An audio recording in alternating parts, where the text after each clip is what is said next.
Okay, good morning everyone, and can I welcome you to Development Control Committee A of Mid-Suffolk District Council. I just need to run through some of the domestic arrangements before we make a start. Can I please ask you, obviously when you're out and about in the chamber or out in the common areas, please do try and do all you can to maintain social distancing. Please ensure that you wear a face covering at all times unless you're sitting down, or of course if you're exempt from doing so, and that please continue to use hand sanitizers and wipes that are provided. Can I please ask everyone to make sure that when you're not speaking, your microphones are turned off, and please do not interrupt other speakers or hold separate conversations while others are speaking. If you are attending the meeting to speak and persistently interrupt the meeting, you may be asked to leave the chamber. Can I ask everyone just to double check your mobile phones are on silent or switched off, please? And also, could I just ask that you turn the volume down on your PC to avoid the pinging throughout the meeting? Thank you. We will be using an EV voting system, as always, for this meeting on the modern.gov app. So if I can ask members just to please make sure you are logged in if you haven't already done so. If I can remind everyone present, this meeting is being broadcast live on the internet and will be capable of repeated viewings. The whole of the meeting will be recorded except where there are confidential or exempt items. If you make a representation to the meeting, you'll be deemed by the Council to have consented to being recorded. By entering this meeting as a speaker, you're also consenting to being recorded by the Council and to the possible use of those sound recordings for webcasting and or training purposes. The Council, members of the public and press may record, film, photograph or broadcast this meeting when the public and press are not lawfully excluded. If we hear the fire alarms today, can I ask you to please leave the building immediately via the fire exit and make your way to the assembly point at Ipswich Town Football Ground. Please follow the signs directing you to the fire exit at each end of the floor. Please do not enter the ground floor area, the atrium and the walkways. If you're in the atrium at the time of the alarm, please follow the signs to the nearest fire exit. And please use the stairs rather than the lifts, and do not re-enter the building till we're told it is safe to do so. Okay, I think that's the technicalities. Just in case we've got anyone here waiting for any items, item number 7C, which is DC 21-02927, land northwest of Hill House Lane in Needham Market. That application has been withdrawn from the committee today, so will not be heard. Yes. Thank you. Yeah, I did, given that most of us have read 200 pages of papers for that one, I did wonder if we could have a little more explanation as to why it had been withdrawn, and I particularly wanted to say that I welcomed for the first time the report including a section on sustainable design and energy, which was very welcome, so it's disappointing that we're not actually going to deal with it. That application was due to come. I'll let John come in, but at the briefing yesterday it became clear that Alex Scott was still really unwell, and he's the one with all the knowledge and the information on it. That was one of the reasons. John, anything else to add? No, but not really. That's essentially it. Unfortunately, it would be unfair to the applicant for me, I'm already unfortunately doing a couple of today, to take that one on as well and know everything that the case officer knows. And it would probably be a risk of bias that I'm not equipped to answer any questions of members or present it adequately. So we did take the decision. It's actually the first time we've done that in an illness of an officer has caused us to do this. We do apologise, but we just felt it would be unfair if we didn't have the officer. Thank you. That's a very helpful explanation, and I do think that the committee has had problems when a substitute officer has been brought in at the last minute. So I think if it's a complex item like that, we felt we should have the case officer in the briefing yesterday. Okay, introductions. We have John Pateman G, who we've just heard from, who's the area planning officer. We have Ian Deprez, who's our legal advisor. And we have Claire, Robert, Mandy, who are either side, who keep the meeting running and flowing, and they keep the order behind the scenes, so thank you to them. Just as a point of interest, it is Robert's last meeting today. As he leaves us, I won't be here for the whole day in case this runs on, so I just want to formally just thank Robert for all the great work he's done for this committee and the other committees during his time at Mid-Suffolk. Thank you, Robert. Okay, so we'll move on.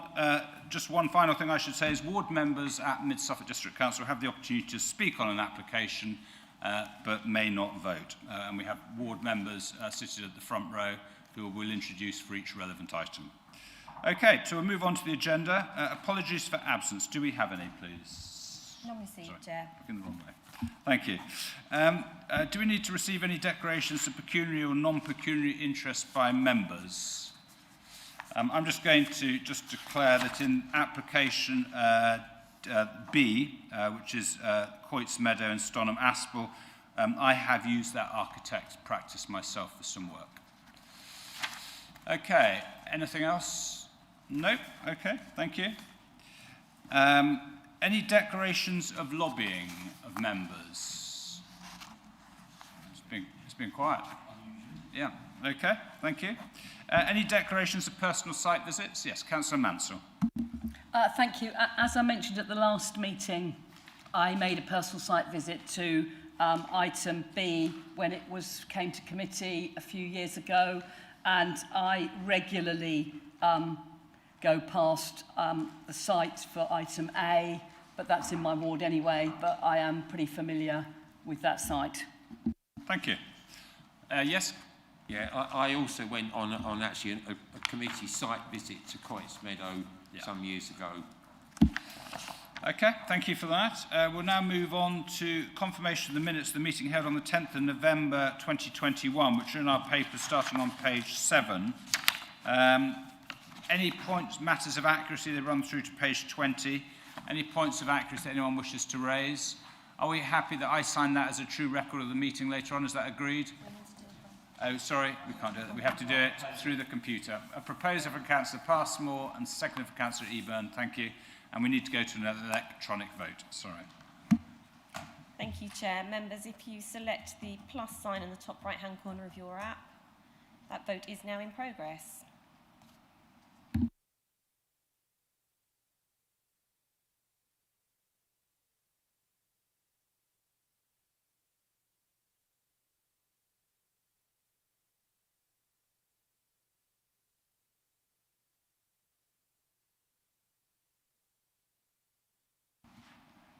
Thank you, members. Chair, that's 8 votes for, so that's carried. Lovely, thank you. Thank you very much. I'll sign those later on this morning. Okay, so we now move to notification. Do we have any notifications of petitions in accordance with the Council's petition scheme? None received, Chair. Okay, so we move on to the schedule of planning applications. The first one before us is NA 2117.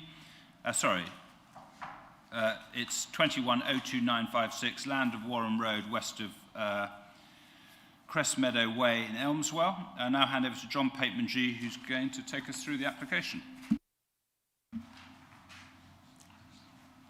Thank you and good morning. So there's land east of Warren Lane, and this is an outline planning permission with access to be considered. All other matters are reserved. It's for the erection of 44...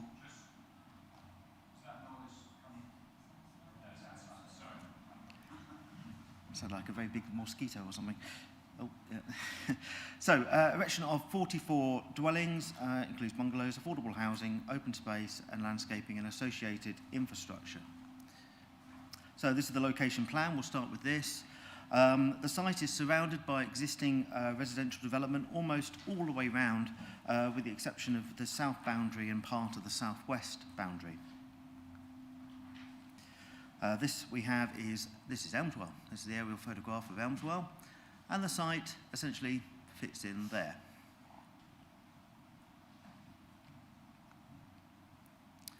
The site's an interesting shape. It ends in line with the woodland or woodland copse to the south, which this doesn't work. Hang on. Is that on?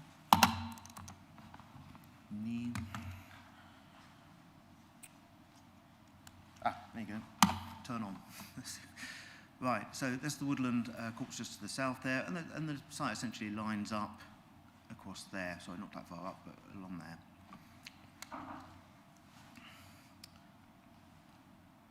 The north side is surrounded by gardens, with the exception of a gap to the east, which is to the road just there. That's Crest Meadow Way to the east, where a pedestrian link is proposed. But this, of course, could be a cycle link.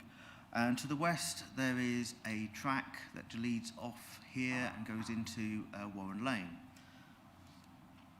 Again, that's proposed to be a pedestrian link at this time.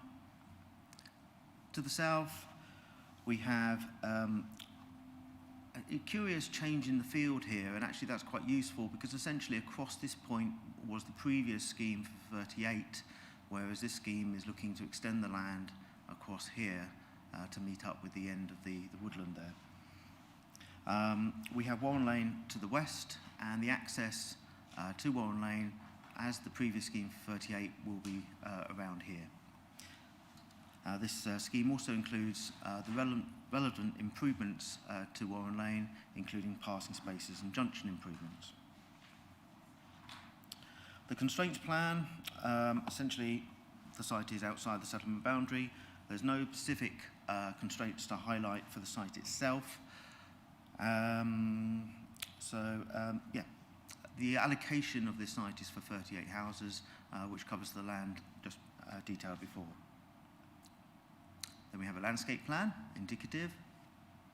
And if we go into that, so back up one. So that's the layout plan, my mistake, indicative. A low density indicative plan demonstrates the possible layout of housing and parking, as well as significant landscape and open space buffer. This sort of starts obviously right at the top and works its way down the side of the development and all the way round to the south and western edges. And then we have a landscape plan. I'll just go into that in a bit more detail. So the indicative plan says that this area at the top could be bungalows, and certainly this would be appropriate given the surrounding existing houses.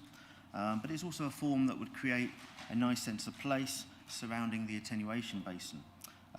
While indicative, there's a lot of work that's gone into ensuring that the surface water matters are addressed, and we have got the details of the attenuation basin with the application indicatively, but they are shown to be viable and appropriate.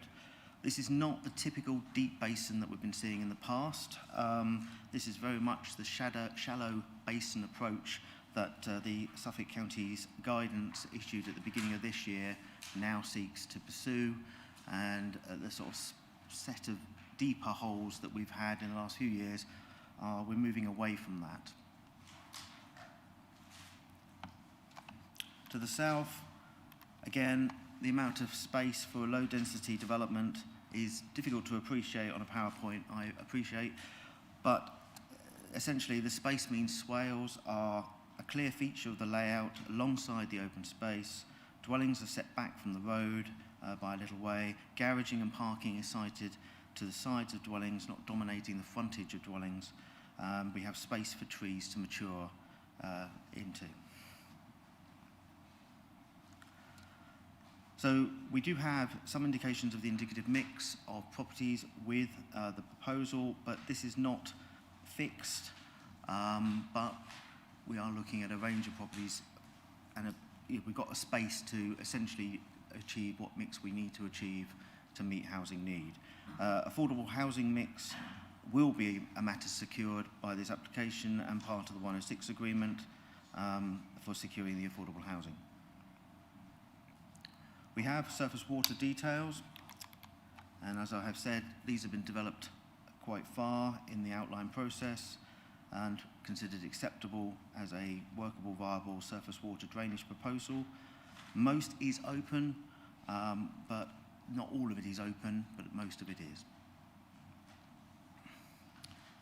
And just to add to that, we have the drainage details. Just to point out, the top is essentially the reality. The bottom is exaggerated, so it's almost like a diagram in order to show you the measurements and the details. And we have agricultural information as well. Essentially, the important trees are to the edges of the site.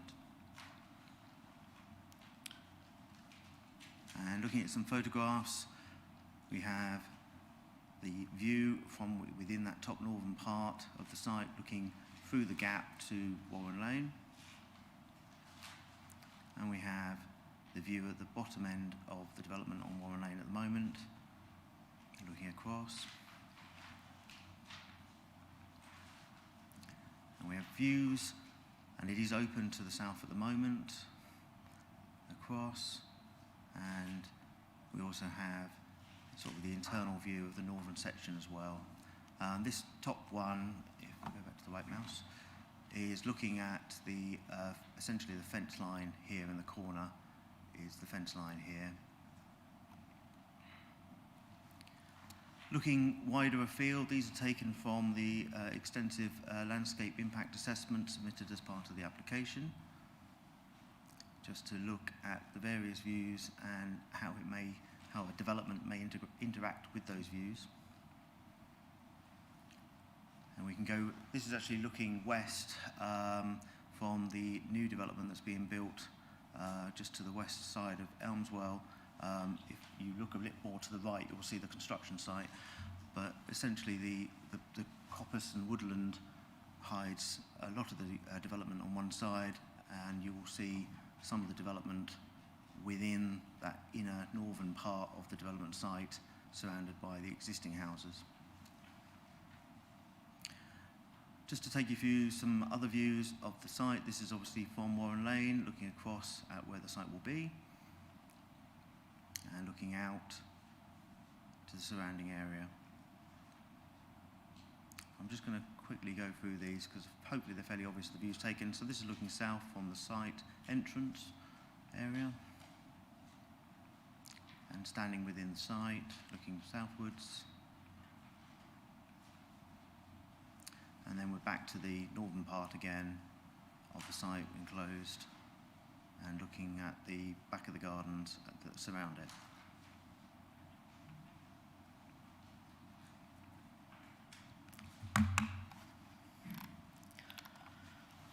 Right, so planning permission has been approved, again outlined for 38 houses, and the majority of the site is allocated.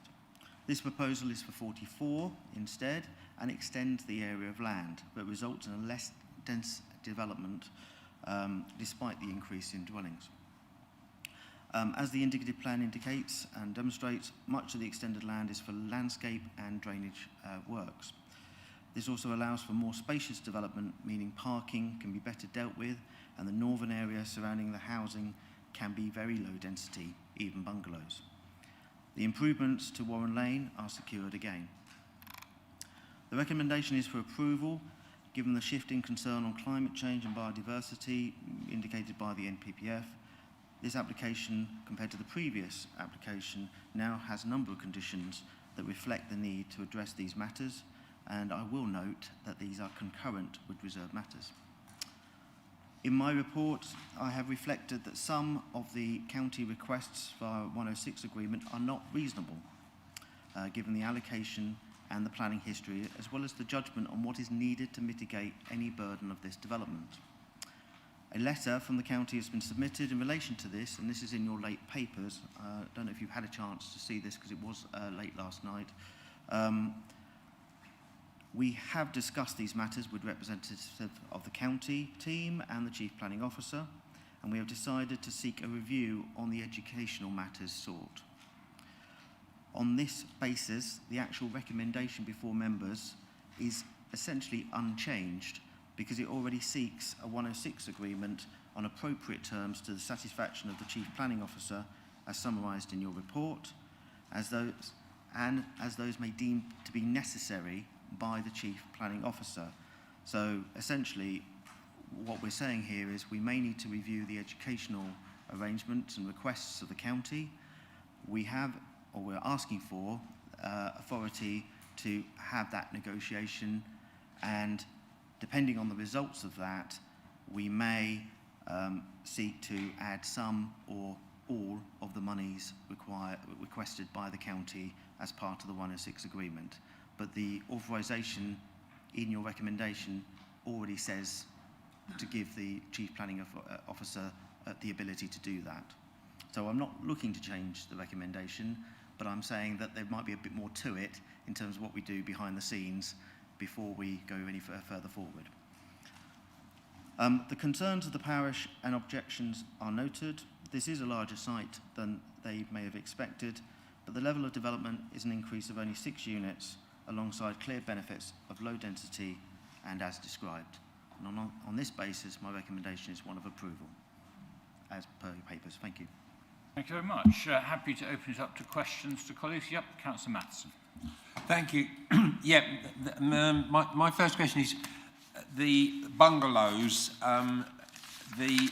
The title description of the development says bungalows. It doesn't say 9 bungalows, so I wanted to make absolutely sure that at this stage, outline stage, we are securing 9 bungalows. I don't think that says that in the conditions or anything. The answer is no, we're not securing bungalows. There might be at least one bungalow because otherwise it'd be in breach of the description, but we have no defined number secured. The housing mix is not at this time defined at the outline stage. The height of the buildings, e.g. scale, appearance of the buildings, layout of the buildings are still going to be reserved matters for later stage. So no, we don't have a specific securing of bungalows in this case. Councillor Eburn, sorry, I wrote down Mansell, but I meant Eburn. I've done that before. I apologise. Through me. Councillor Eburn. Thank you very much, Chair. Thank you, John, for the presentation. I've got quite a few questions, actually, unfortunately, but if I can just ask 3 to start with. You stated in your presentation that the majority of the site is allocated. By that, I presume you mean in the draft joint local plan. And do I therefore understand that the additional part that's been asked for has not been allocated? And can you confirm that within the draft joint local plan, any revised settlement boundary would have been around the allocated site and not including the the further extension into the countryside? That's my first one. Secondly, you don't mention in your report the quarry, which is situated to the southeast of the site, and which the parish council has mentioned. And I understand there have been complaints from residents in that area of where this application is about noise, nuisance and dust. Can you show on a map, please, where that quarry is for the benefit of everybody? And also, can you confirm whether there's expected to be an extension of that quarry? And finally, if I may, there's mention of a play area, which in some parts of the report says secured and some parts says proposed. So just can you confirm what the status is of the play area? Thank you very much.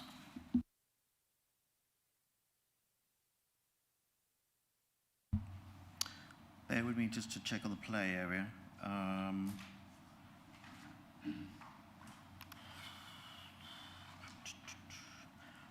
In the recommendation, I have secured open space and management of, but not a play area.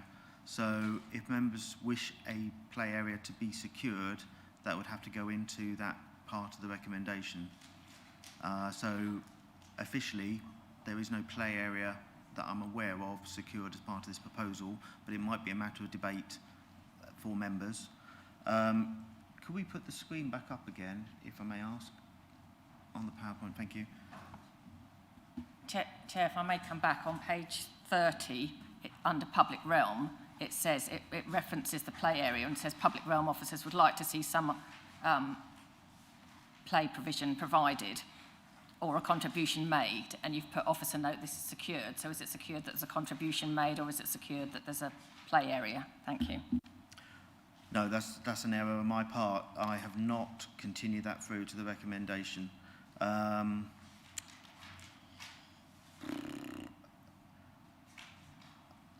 Bear with me one moment.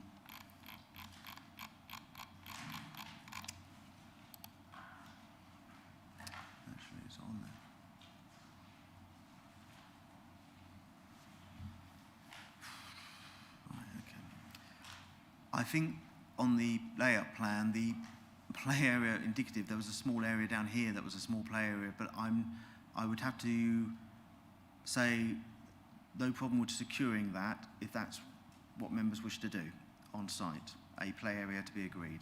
And I would add that to the recommendation. I apologise for my mistake not continuing that through in the report.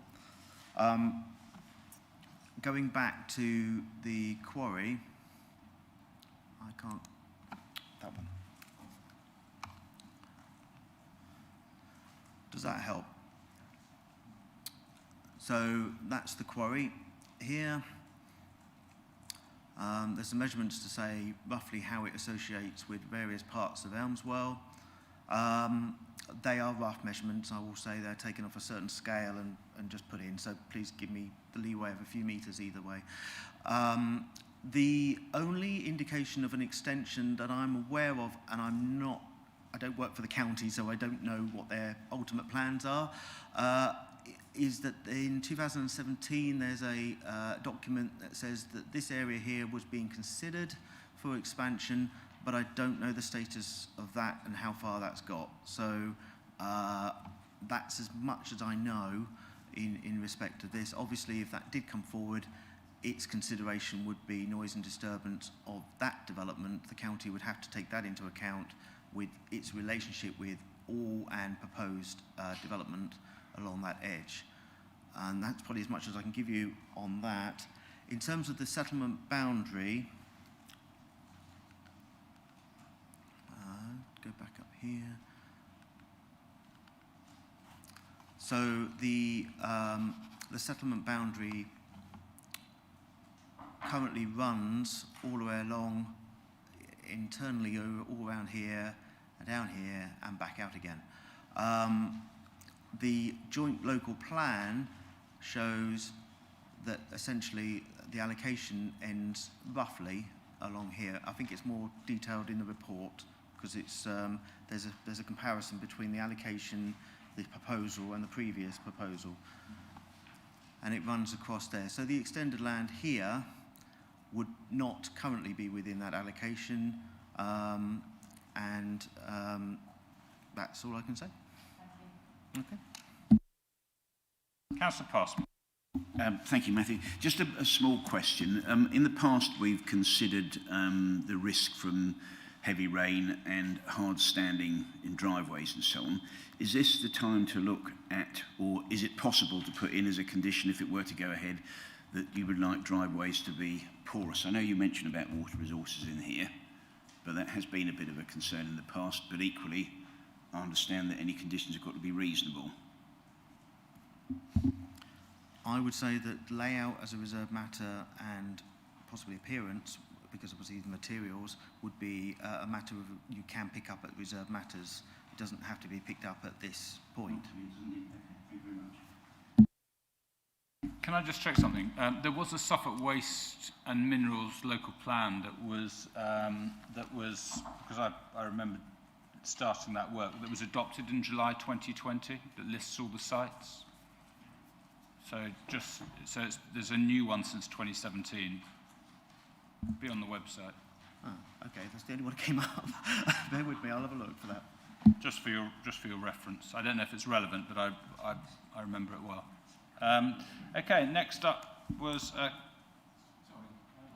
Councillor Field. I'll come to the ward members at the end. Councillor Field. Just on the summary of conclusions, which is quite a useful sheet, I have to say.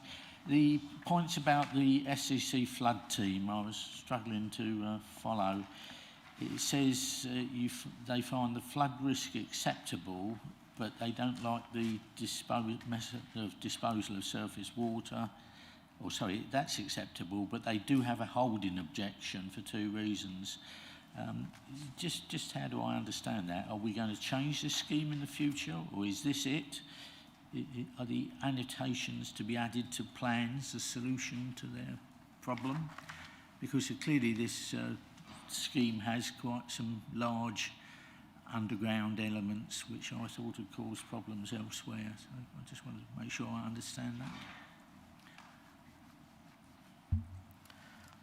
So, in respect to the holding objection, in terms of, I've gone over that in the report, but essentially the point is the county would prefer, in their own preference, to have everything open, the whole lot. But this doesn't have everything open. It has the majority of the proposal to be open suds with swales and everything else. So all the water runs as an open water system. This does have crates underground, and so some of the water will be stored under the ground. But it's a viable system. It will work fine. What the county's preference is regarding possible maintenance. Because obviously if everything's open, it's probably easier to maintain than if some of it was enclosed. So that's where their holding objection comes to, because their personal preference is to have everything open. We, as a district council, it's never been tested to say, should we refuse something that's not all open? And as long as the only requirement we feel we have here, in terms of what the MPPF says and what our current policy position is a viable, sustainable drainage system. Well, that's what we have got proposed in principle. So we have enough, we feel, at outline stage to go forward. The point about preference, or whether it's whether you have some of it underground or not, is a point that hasn't really been tested as a refusal point. So we don't feel it was appropriate to pursue that further. Okay. So the maintenance cost that the county is frightened of will fall on the residents, presumably? It will fall on to the landowner or residents, yes. Residents. Thank you. One other point. I note your analysis of our policies against the MPPF has some like FC01 and FC01_1 stated as being out of date. But if I look at a later application, on page 483, it comes to a different conclusion. It's basing that decision on the fact that FC01 and FC01.1 are up to date. Which one is correct? The later application is the Stonham Aspal one, is it? No, the other application is our application for something in Stowmarket, buildings adjacent to...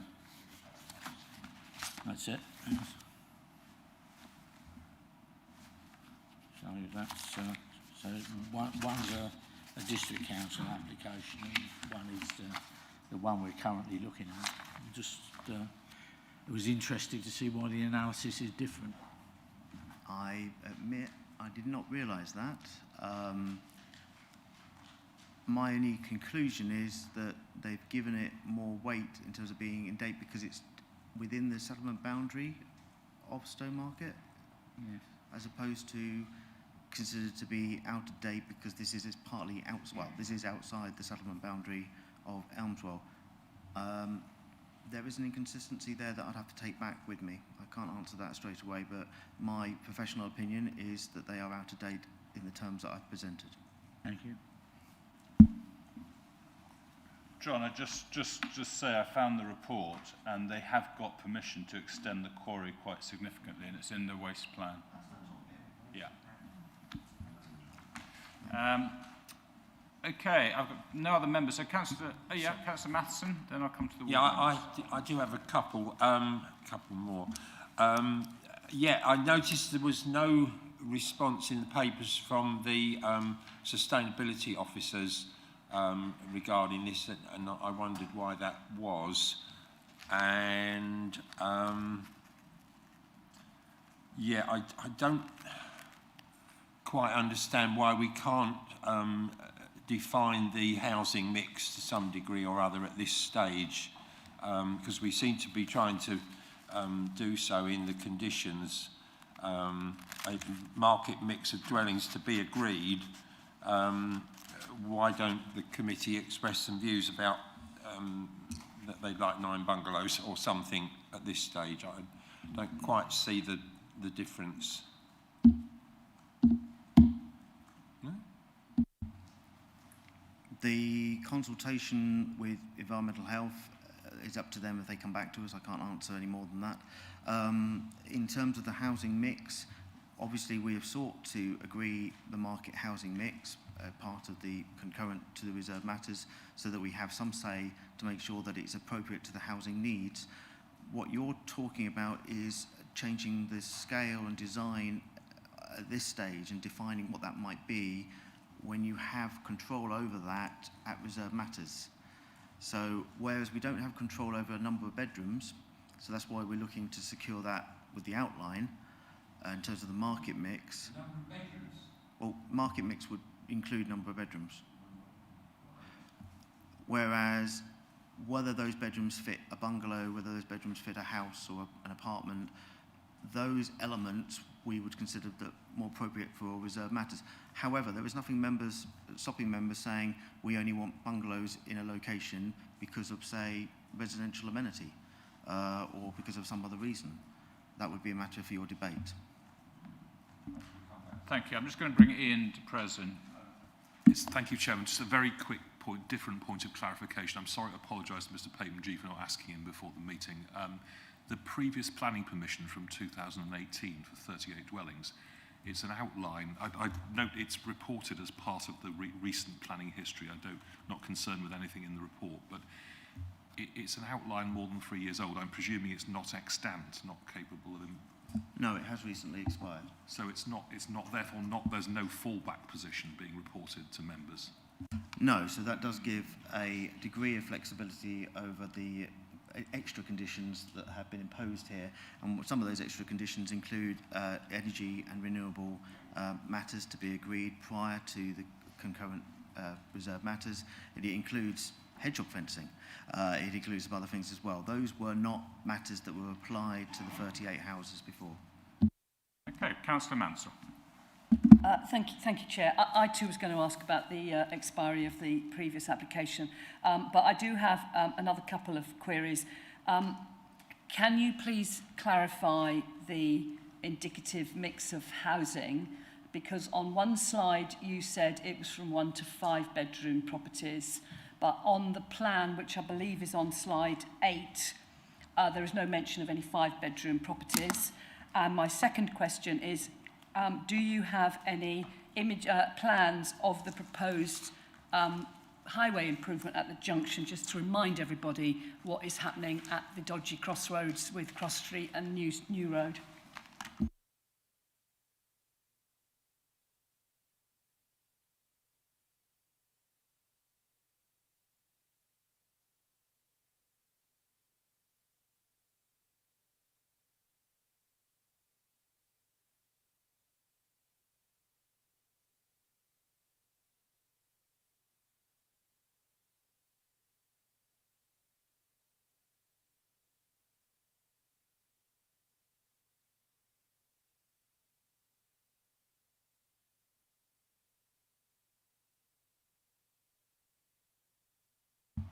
I don't have a plan immediately available to show the highway improvements. They are buried essentially within the transport assessment, I think.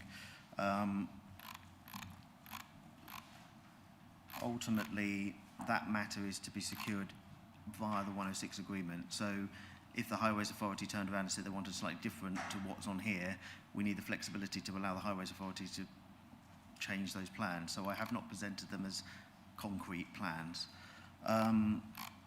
But they are in the transport assessment. I'm just double checking, but they should be in there. Ultimately, they're going to be secured anyway, so I've left that as an issue. Sorry, your second point was the the clarity mix over the indicative mix, because there is a lot of discrepancy between plans and lists in the documentation. But I believe the plan you showed us on slide 8 has a list, it's called Schedule of Accommodation, and there are no 5-bedroom properties listed in the indicative mix. But on one of your slides, or you mentioned it would be 1 to 5 bedroom. Yeah, on the DNA statement, there is a mention of 1 5-bedroom property, but in the later plan, that's gone.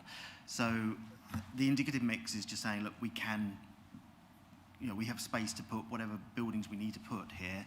From an outline perspective, that is sufficient. From our point of view, we're still essentially staring at a red line round a site. the layout, the appearance, the scale are all matters reserved. The only thing we've really got is a red line and an access point.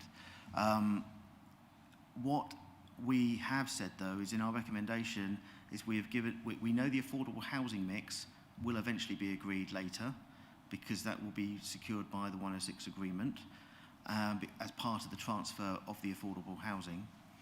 And we have the proposal that in this case, because we're not entirely clear about the indicative mix, we have the condition to say we will sort out the housing mix as part of the reserve matters because we've secured it by a condition.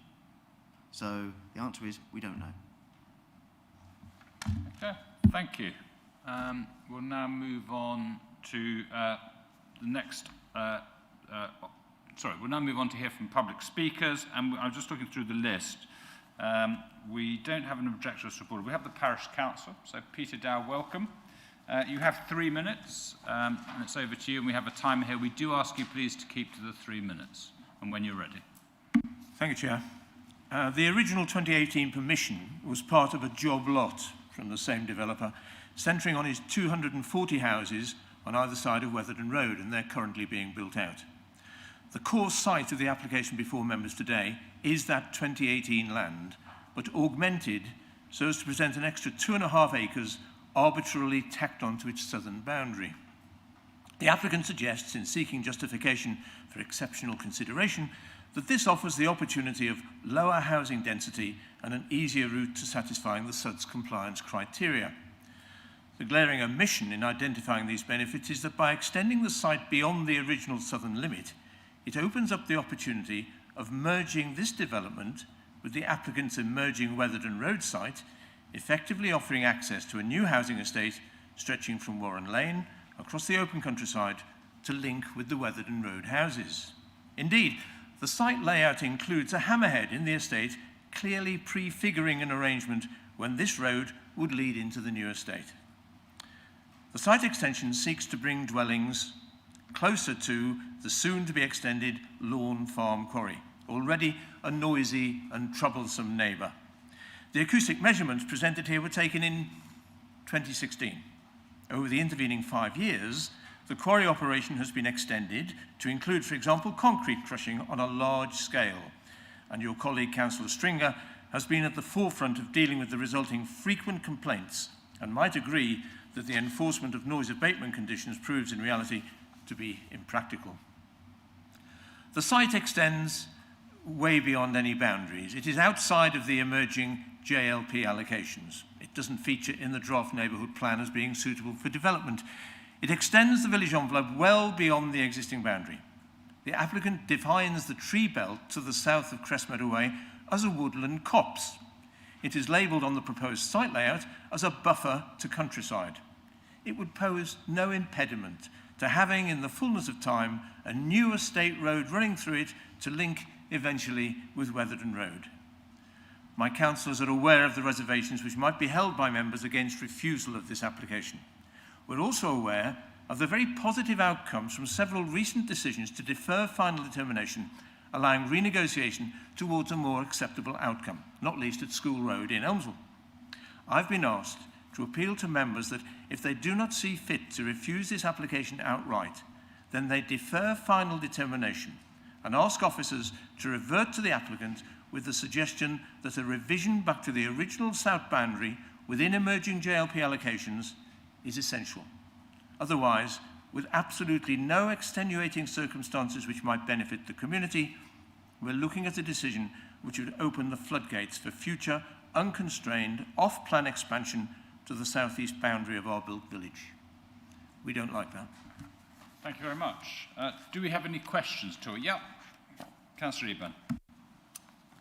Chair, if I may, can I ask a question of the legal representative? Because I'm concerned that we haven't got any information about the quarry extension in our papers, and the fact that the previous noise limits were 2016, and I'm concerned about making a good judgment based on noise figures that are 5 years out of date when operations there have changed significantly.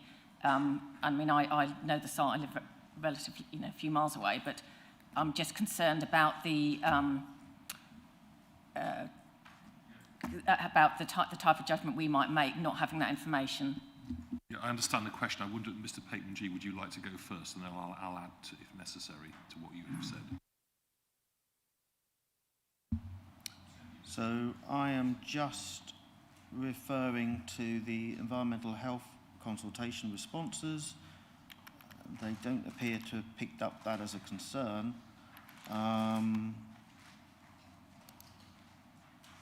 Our waste manager hasn't picked up that as a concern either.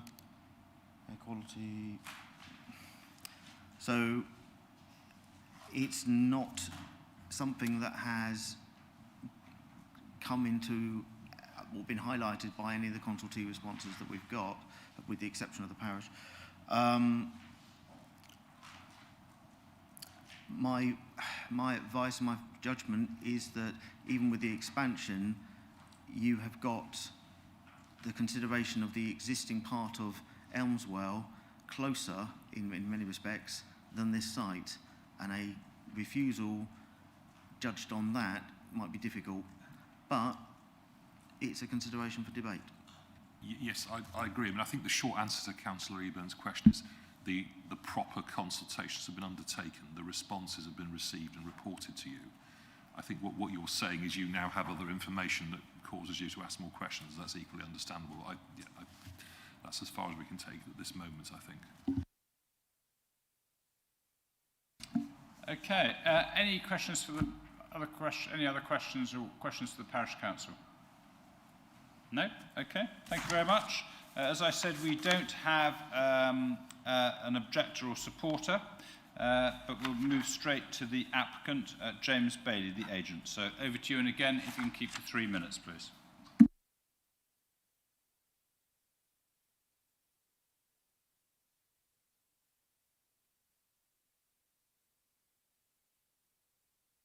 Here we go.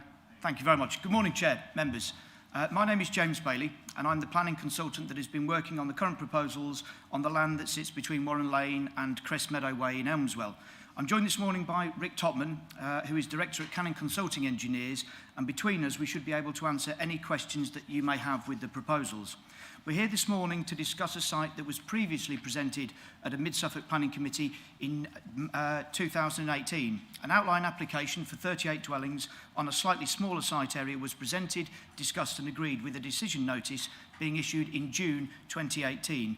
This established that the principle of development was acceptable in this location, which included mitigation for its highways impact at the Church Road crossroads, connection to permissive rights-of-way to the south of the village, and linking new open space at the nearby Crest development. Things have moved forward since this planning permission was originally granted. The site area and housing numbers have been revisited to achieve a more realistic and feasible layout, whilst at the same time seeking to improve the landscape setting to the southern part of the village. We are therefore considering 6 more dwellings on just over 1 hectare of further land, which reduces the overall density from around 20.5 to just over 15 dwellings per hectare. At the same time, the number of affordable units being proposed has increased from 13 to 15. We must also be mindful that the site now features within the emerging Baber and Mid-Suffolk Joint Local Plan and is identified as allocation LA063. Therefore, as a committed development with permission, there is an expectation that this site will deliver housing to Elmswell, which in turn will support the growth of the district. Detailed pre-application discussions have taken place with both district and county council officers in order to address the important issues of highways and drainage. A key part of these discussions has rightfully focused on landscaping and open space in order to achieve something that benefits future residents whilst also being respectful of the immediate neighbours. It is considered that the end result is a highly improved layout from the original outline permission, which will create a better relationship and integration with the existing properties of Crest Meadow Way and Warren Lane through adding in more green and landscape spaces.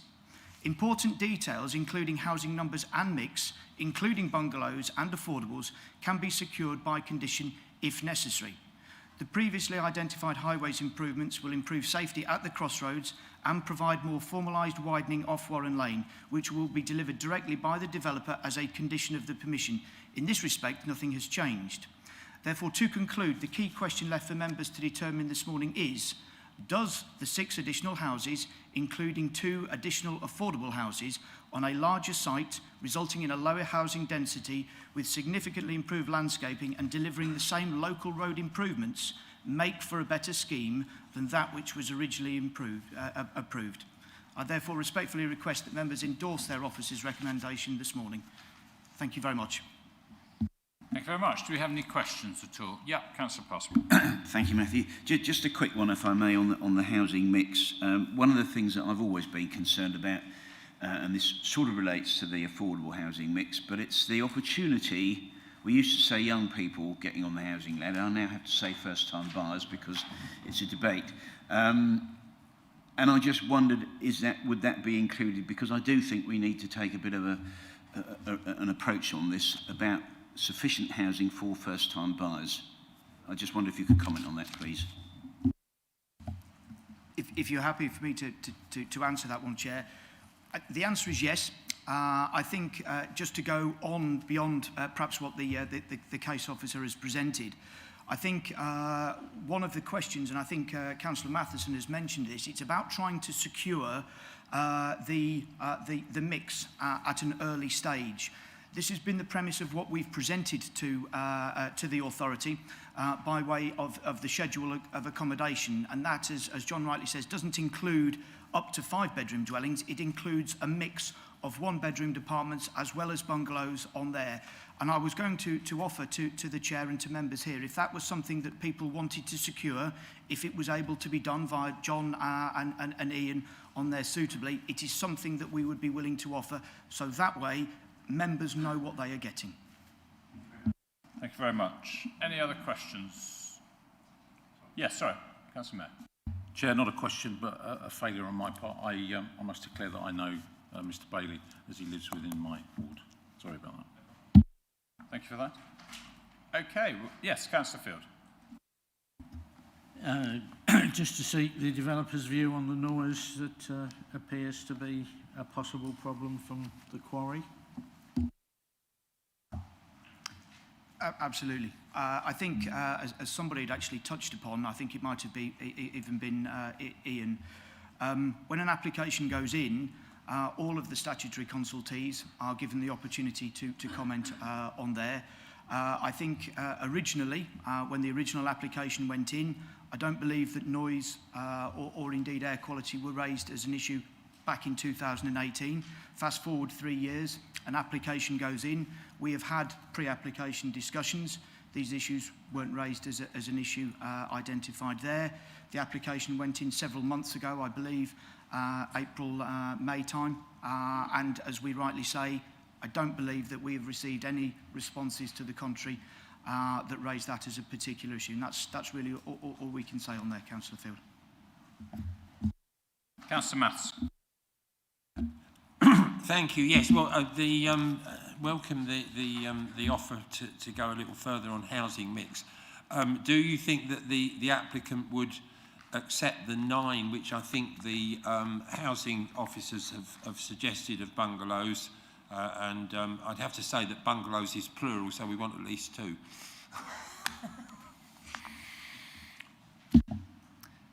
Absolutely, Councillor Matheson. I think the way that I would be describing this is if members were minded and we were to work forward towards the indicative plan, which again could be part of a potential condition on there to work towards achieving the layout that's set out there. I think that the housing mix that's set out on that plan, and I think it was revision D, which was the latest version, is exactly the sort of thing that would be able to work towards, which included, as you say, a number of bungalows on there. Thank you. Well, let's wait till we get to the debate section. Thank you. Okay, we're now going to move on, as everyone has spoken on that part, to the 2 ward members. So we have Councillor Mansell and Councillor Geek. Over to you. Whoever wants to go first. I think that's me. I think I'm going first. This site was first proposed for housing development back in 2016 and was, as we've heard from the Parish Council, promoted by the same agent as the Weatherden Road development of 240 houses, so I think it's now 241, which is currently about half completed. An outline permission for up to 38 houses was granted in 2018. This has now expired. There was much local opposition to the development back then, partly due to the somewhat constrained access to this site. Admittedly, the site itself is almost surrounded on all sides by existing housing, so may seem like somewhere obvious to develop. Access directly from Cresmeadow Way appears to make an awful lot more sense than access from Warren Lane, which is a single-track lane used as a rat run, particularly to gain access to the somewhat poorly sited Lawn Farm Business Park. Since that outline permission for 38 houses was granted back in 2018, Elmswell has been the recipient of much new development, not to mention the quarry extension, which has already been discussed. 104 new dwellings on Ashfield Road, 241 new homes on Weatherden Road. Both of these developments are on allocated sites in our draft local plan. But also we have 65 new dwellings as a phase 2 to the bacon factory development and over 25 other new dwellings which are on plots outside of the settlement boundary, many of which were granted when we did not have a 5-year housing land supply. It is not as if Elmswell needs another 6 homes on this site just to boost local services. We've got plenty already. Of course, the expansion of Elmswell School has now been agreed to take the school up to 420 places. This still will not fulfil all the requirements of the already committed development in the village. And we are still getting many speculative applications for yet more housing. Pupils from the 6 additional dwellings are not accounted for in the education requirements and may need to be transported to schools outside of the village, possibly Woolpit. Suffolk County Council are insisting that there should be some financial contribution towards the promised cycle link between the 2 villages, but that seems to be up as an obstruction. I note that the officer report states that the density of this new development is less than that of the previous 38. But is this necessarily a good thing? The district, and Elmswell as a village, needs more smaller market dwellings, and we don't necessarily want another load of large executive homes on large plots, which is what you get with low-density housing. I'm glad to see that we've already had some discussion about the proposed housing mix on the indicative plan, which does actually show a good, appropriate mix with a number of smaller properties. And it could provide us with much needed smaller dwellings. So I would welcome that, should this committee be minded to approve, that they do look at some conditioning of the mix of housing. But we do need to be clear on what we're agreeing to, because there are some errors in the numbers in the various documents that we've got on this application. It would also be good if more of these new homes could be oriented to make the most of solar gain and were heated by renewables rather than gas.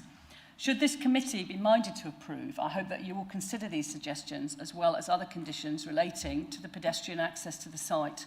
The footpath links from the site to both Warren Lane and Cresmeadow Way should be cycleways, not just footpaths. The most obvious route from these new homes to the primary school would be via the Cresmeadow Way access, and so that really does need to be a cycle link. I'd also like you, should you be minded to approve, to condition the footpath link shown on the indicative plans in the south of the site to create a link to some permissive footpaths which give access to the wider footpath network to the south of the village, much used by dog walkers and others, particularly since the COVID lockdowns. There also needs to be a condition relating to proposed play areas and public open space provision, which I couldn't quite see on the list, and also something to do with the drainage to make sure that those also comply with what we've got in our indicative mix. And it does appear that the agent is willing to concede on some of these conditions. Thank you. Thanks very much. And Councillor Geek.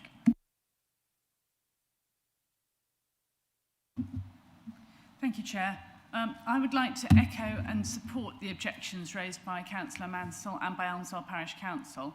The extension to the south beyond the allocated site in the draft joint local plan, and not just slightly larger but half as big again, will set an unfortunate precedent. It will encourage further sprawl into the countryside towards that noisy quarry.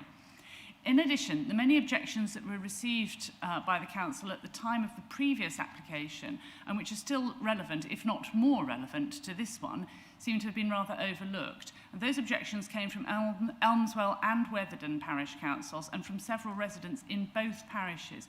They mainly referred to traffic considerations around Warren Lane, since that time, it now has to accommodate increased traffic resulting from the development of the Lawn Farm industrial estate and many housing developments in the area. Now, I know that none of you will need reminding that Elmswell still has no improvements to its junctions with the A14. So anyone wanting to use Warren Lane still has to go from the A14, has to go either through Woolpit, past the primary school and the health centre, or through Hawley New Street and Weatherden, or through the School Road junction in Elmswell, which I'm sure you could live the rest of your lives happily without ever hearing about again. You must all be horribly familiar with it. The County Highways team appear only to have considered the immediate effects on Warren Lane, but as we all know, once you get into your car, you are unlikely to go just as far as the next road, so please do think of the bigger picture. Lastly, approving yet another small increase to the population of the village means that the decision to approve the extension to the current primary school site looks ever more like an expensive but extremely short-term sticking plaster. But in common with other commentators, if you're minded to approve this development, do please include those conditions. Firstly, the previous outline consent, the 38 houses one, stipulated that an energy scheme be approved prior to commencement, which covers water, energy and other resource efficiency measures. Will heat pumps be specified, for instance, rather than gas boilers? Putting energy efficiency in at an early point seems essential to me in this time of climate crisis. Relying on the warm words in the design and access statement is unlikely to be enough. Secondly, and related, at present on a rough count, around 10 of the dwellings on the indicative plan lack a south-facing roof. Now that's better than many recent applications, but still it could be improved. Please could there be an expectation that the final layout either improves the number of roofs that could be used for solar panels or at the very least doesn't reduce them? And lastly, the offer to condition the housing mix is welcome. Most particularly the bungalows are important and the numbers of larger houses should not be increased. Thank you very much. Any questions for the ward members? No? Okay. So members, we've had all the information put before us. It's now up to us to debate and come to a conclusion.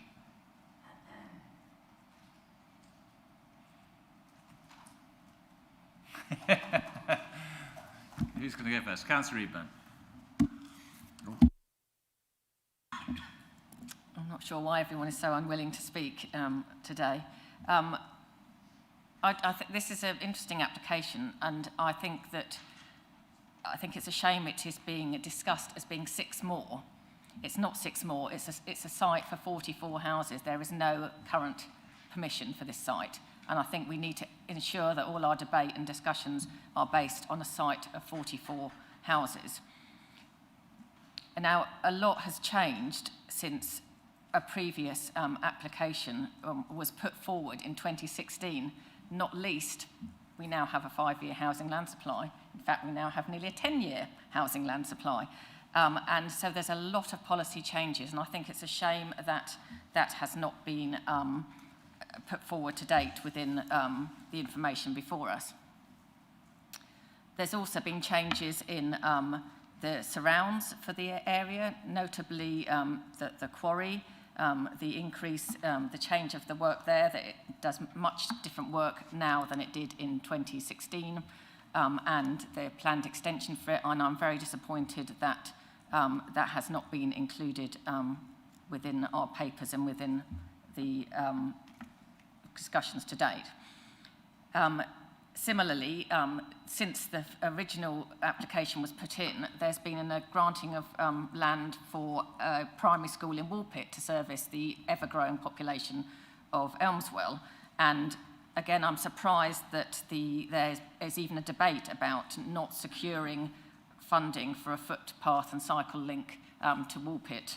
Not least, many people use Elmswell train station, and it would be helpful for that, let alone for children going to and from school safely.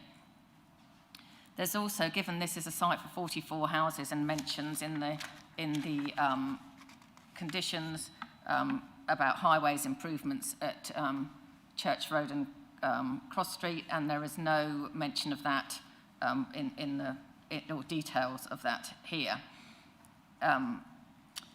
I think with regards to the comments that have been made so far, we've been advised recently that we do need to we are able to secure the numbers for housing mix and the types, so particularly bungalows and so on, and I think that must be included in the conditions. And I think the foot cycle path, as the County Council have requested, should be included. But at the moment, Chair, I'm not happy about this, partly because just the fact that it isn't 6 more houses, it is a site for 44. It stretches beyond the settlement boundary, beyond the draft joint local plan settlement boundary into the countryside. We've got a nearly 10-year housing land supply is vastly changed from when this was first proposed, and I'm not very happy about it at the moment, but I'll wait to see what my fellow members say. Thank you very much. Thanks very much. Councillor Matheson was next. Thank you. Yes, I think the news that I must say I hadn't spotted that the 38 had lapsed.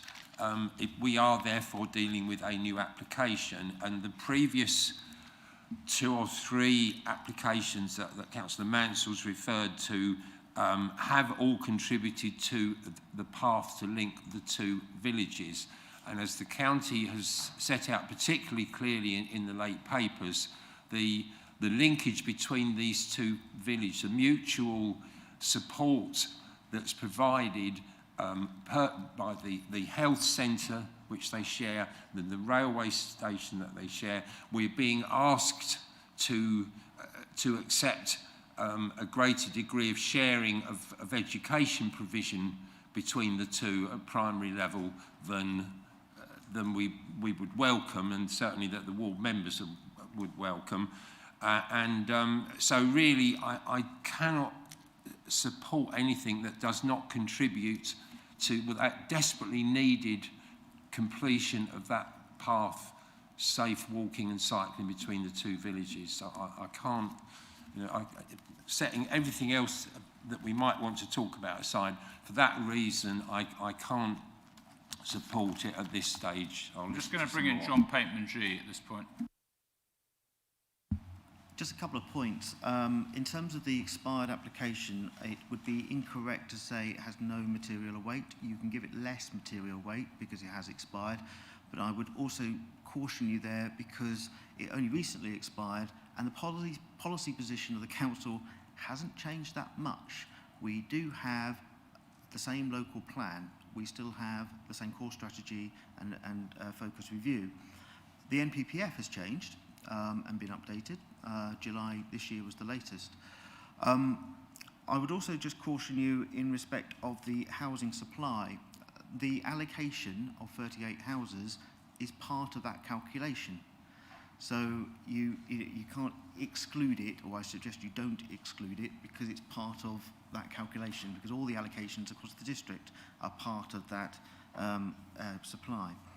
The cycle path, just to point out, the reason why this is causing us difficulties, if I'm being perfectly honest, is it's not in the allocation in your emerging joint local plan.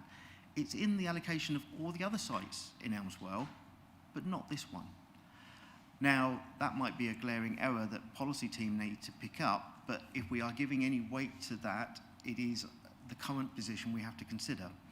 However, that said, as I said at the beginning of my presentation, or at the end of my presentation, a review in respect to the county requirements is part of the situation now that we are recommending that we carry out with the county officers. Thank you for that. Councillor Passmore. Thank you, Chairman. Yeah, this is a difficult application to look at, and I have listened to all the arguments in great detail. And I think that on balance, I would like to propose that we do accept it, but with some conditions, because one of the items that's been mentioned, I accept this is an outline stage, and that is the housing mix. Now, I'm not quite sure how we will word that, but I raised the issue with the applicant regarding starter homes. We've obviously had discussions about bungalows, affordable housing and so on. So if you could word that as a condition, that is to be agreed, I think the planning team would clearly understand where I was coming from on that. I know I mentioned drainage and permeable driveways and so on. Clearly that's for the reserved matters. And I do wonder whether we can put some words in there regarding the pedestrian cycleways to the other village. I think John was saying that's perhaps one for review, but I do think that needs to be referenced so that that can be looked at practically. And I do agree that a previous application, of course it has a material consideration because it's quite recent. I do accept it's a bigger site, of course it is, but I think it has been well thought out.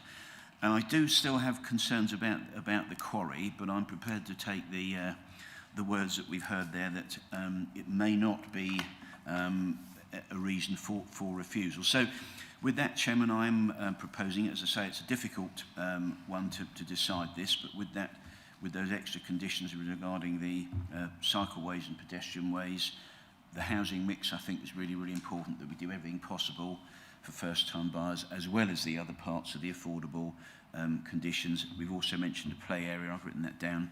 That needs to be in there as well, I think. But happy to listen to the rest of the debate and take on any suggestions should that be necessary. Thank you for that. Councillor Humphreys, you know. Mr Chairman, thank you. I sort of agree with Councillor Eburn on some points and also Councillor Passmore and others. The outline permission for 38 houses, obviously we passed that. It's obviously just gone out of date, but it still has a bearing on what we're doing today. This is an expansion to the south that provides an extra 6 houses. But the great thing about that is that it reduces the density of that estate, and that is really, really good, because the previous application I thought was quite tight, and actually when you look at the pictures on page, the indicative plan on page, the page is covered, but just above 3.3, it only shows 19 properties on there, so it doesn't give a true reflection of what we were expecting before. So if we had the 38 houses there, it'd be really tight. So I think this is great in the fact that it allows for that less dense development. There's more open space as well, which is a benefit, which is quite nice. And actually, I've looked through PowerPoint 4.3, where it talks about the vehicular access to Warren Lane and a pedestrian access to Warren Lane, and Cremsdoe Way, a pedestrian access to Cresmeadow Way was not included in the previous plan, but it is now. So there are improvements. I do get the conditions you're seeking actually reference pedestrian and traffic, and I'd support those. It's really refreshing to see the applicant taking notes, and rare. So you're taking notes, and I noticed you were doing it when the ward members were talking, and you've already commented on the fact that you're willing to do some more work. So at the reserve matters, I'm expecting something spectacular if we get approval today. My major concern was the quarry. As you said, the policy's changed, and they have got an expansion permission. And my concern was, where is that expansion going, in which direction? Because it's going northwest, and we're actually expanding the previous application down to the southeast. That makes it closer. Mr Patemajee, I'd like you to come back on that if you would, and I'll come back. Thank you. I apologise for not having enough on this particular point. However, let's see if I can make up for it. Is there any way I can pass you a picture to put on screen? It's the extract from the local plan of the minerals and waste. It shows the area that's been allocated for the expansion. Not easily. Okay. Essentially, the expansion. Right. Okay. Put my presentation back on, if you could.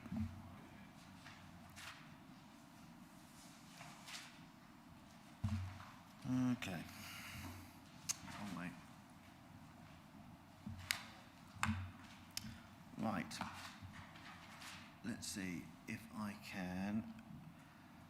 So effectively, if you can see the outline there of the green edge between the two greens, but one lighter than the other one's darker. Is that clear to everybody? Yeah. Right. So the expansion runs along that edge there, and it essentially continues all the way across to that point there. So that entire area, if I just do that, is allocated as potential expansion, and part of that's been given permission, but essentially all of that is the expansion zone for the quarry. The extract I've got here, in terms of their assessment of that, says there are a number of residential properties to the north of the site which lie within 250 metres of the extension site boundary. Properties on Mill Gardens and Prescott Drive. The closest property is Warren Mill House, which is approximately 100 metres from the extension boundary. This property is no closer to the extension boundary than it is to the existing quarry boundary, and a bund is already in place to separate the property from the extraction activities. A standoff buffer is indicated on the drawings, which includes a screening bund which could be easily installed as further mitigation if required. The rest it goes on about traffic movements and other things. That's probably about the best information I can give you. If you need more, then it might be a point to defer for another day if you need more information on that. Thank you. So this is where I might be going, because with that explanation you just provided, that expansion takes it very, very close to this planned outline planning permission. I mean, really close. That's the problem that I've got, the major problem. If I may counter that, it also brings it very close to all of Elmswell, and ultimately it essentially sterilises this entire southern side of Elmswell if we're considering that. But all I can say to you is the consultation responses I've got do not indicate that as a problem, and the county have gone ahead with that expansion despite it going closer to Elmswell as part of their allocation. Well, I think in light of that information, Chairman, I'd like to withdraw my recommendation, change it to defer it, because I think this is quite a serious issue, because we need to have this clarified, I would have thought. Because if we make a decision and say yes or no, or whichever way we go, and we haven't taken that properly into account. I mean, I think, and I don't know. John, can I just summarise? I think the problem is that quarry has now got permission to expand. There's nowhere in the papers that talks about the impact of the expansion on the new site. Okay, it may impact the existing houses, but we're not here today to discuss the existing houses. We're here to discuss the planning application. So we are immediately, if we're not careful, and the concern I have is we're giving permission to housing that on day one of occupation is going to be impacted potentially by an expanded site. And how do those two sit together? And we haven't really got an answer to that except to say no one has responded, which doesn't really sit comfortably, probably, well, it doesn't with me, and I suspect with other members. If we had a letter absolutely outlining the expansion is fine, we're happy, that we don't think it's a problem, but we're not getting that, we just haven't got a comment on it.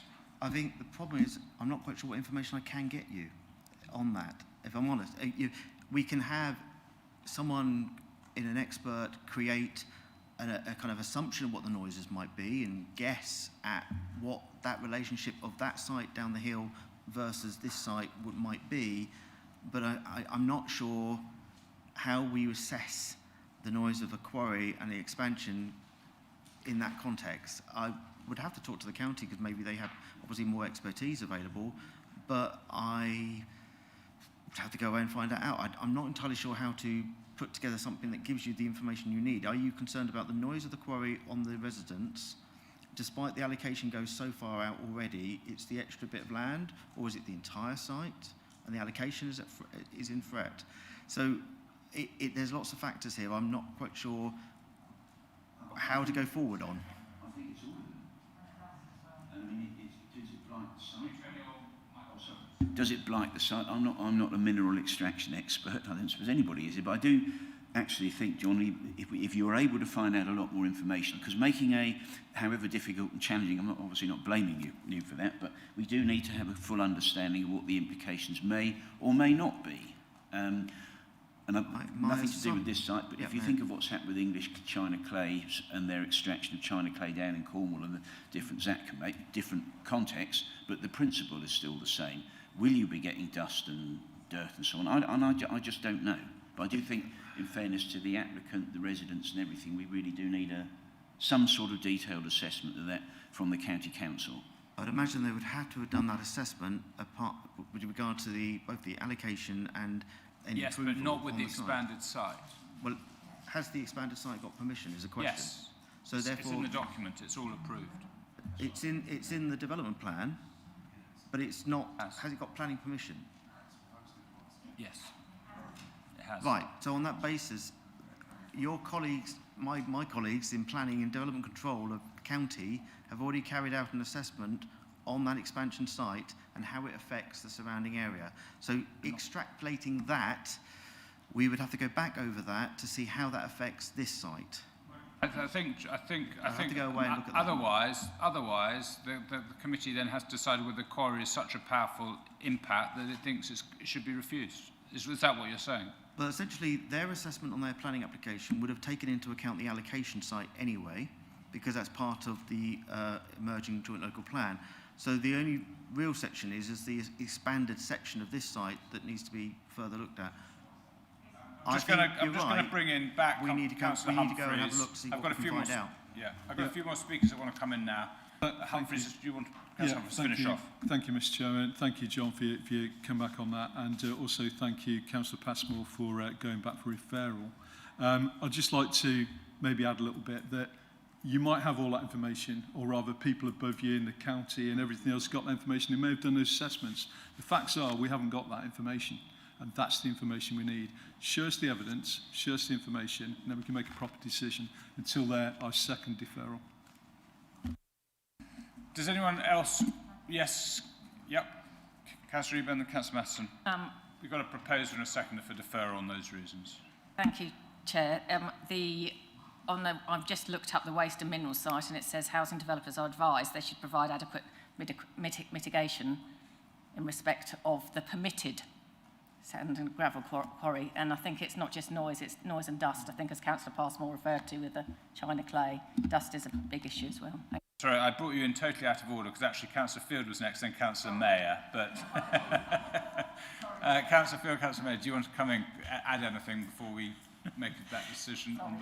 There's a sore temptation to say the same thing in different words every time, isn't there? I think one is, I'm really concerned about the quarry. Clearly, this site is a lot closer to the quarry than the previously approved application. And clearly it's appropriate to defer while we investigate that. It's obviously quite technically possible to measure what noise and dust the current quarry generates and extrapolate that, see whether at the sort of distances this will be bearable or not. So I think I'm totally for deferring and finding the answers to those issues.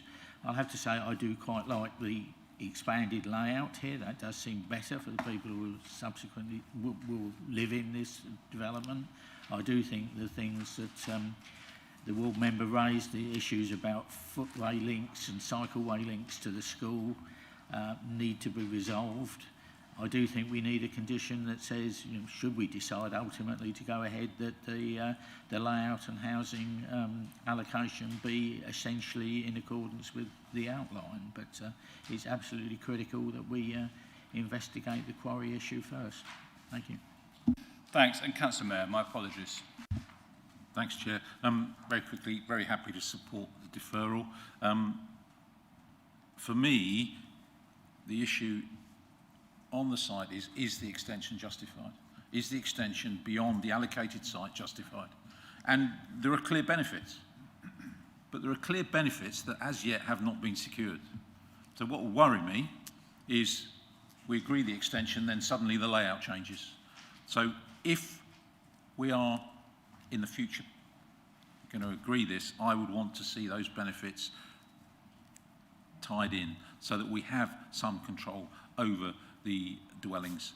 44 5-bedroom houses, is that possible? Because the outline proposal, outline permission may say in the future 44. Well, we need to actually secure the bungalows because that's the benefit. The improved layout is a better delivery for the people of Elmswell. So happy to defer or support deferral, but I would want to see the benefits secured in any future application. Okay, well, I think we've got a proposer for deferral and a seconder. Proposed by Councillor Passmore, seconded by Councillor Humphreys. Yeah, I didn't have a hand. Sorry, yeah. Yeah, I wanted to ask, I mean, I absolutely agree with the deferral, but can we ask officers to negotiate some more detailed conditions with the applicant regarding the part payment towards the path and the sustainable design response that we haven't got back yet? Can we ask officers to look for those things as well, please. Fine. Okay, well they've heard you, so we'll see, let's see if they can pick that up. Well, we're just deferring it for, that can be part of the reasoning that we'd like more information, but the main reason is to do with the quarry. Yeah. Okay, on that basis, I think we'd better go to an electronic vote, please. Thank you, Chair. Members, your votes reads that application number DC 21-02956 be deferred to allow officers to obtain further information regarding the expansion and associated issues with the adjacent quarry. That vote is now in progress.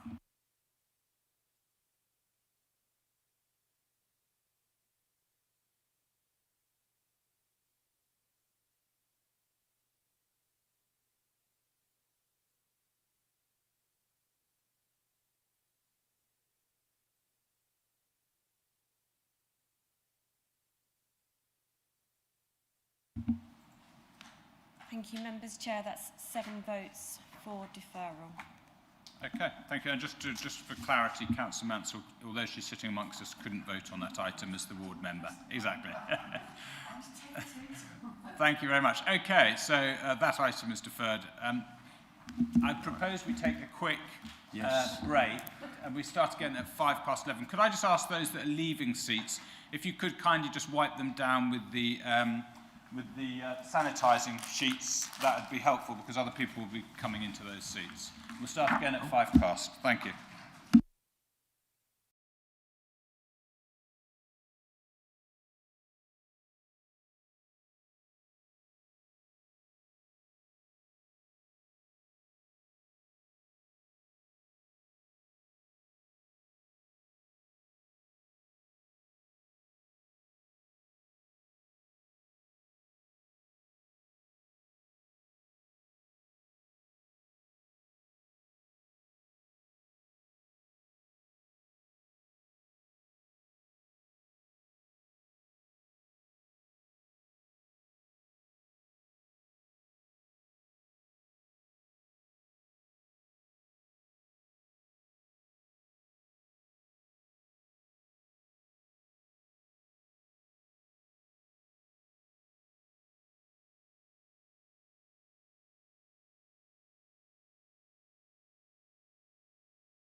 Okay, so welcome back. We now move on to the next item on the agenda, which is item 7B, which is the application DC 2103-589 in Stonham. So over to you, John. You're going to take us through this. Yeah, so unfortunately the case officer wasn't able to present this one, but I have decided to present it given that it has come to members previously. So this is land to the rear of the Lees, Stonham Aspal. It's an application for the approval of reserved matters following the grant of outline permission for 5 houses, and these are the reserved matters. The reserved matters being appearance, landscape, layout and scale. So the previous this application was looked at by members in the beginning of November. You resolved to defer the determination to seek an expert heritage assessment and review. We went back to our heritage team and they have come back to us with an updated response, which is part of your papers. And essentially what they now say is that the proposal would cause a low to medium level of less than substantial harm to the setting and significance of the Grade 2 listed Orchard Farmhouse. If I just click over to hopefully a location plan, which is the property indicated there, which is just there. The proposed dwellings would be fairly prominent intrusions to the historically rural character of the setting of Orchard Farmhouse, which contributes to its significance. They recommend that the scale and design of the dwellings is revised to reduce the level of harm as far as feasible. Instead, this now forms the basis of the recommendation and the change of recommendation by officers to refusal, and that is before you today. Essentially, the PowerPoint presentation is the same as previously presented, and I will just run through that quickly. This is the site in terms of the... Right, this is the site. The outline, the red line there is the site, the official location plan, and obviously you've got a property there that would be removed in order to create access. And this is the proposed layout. And these are the various elevations of the proposal. All of these are obviously in your papers.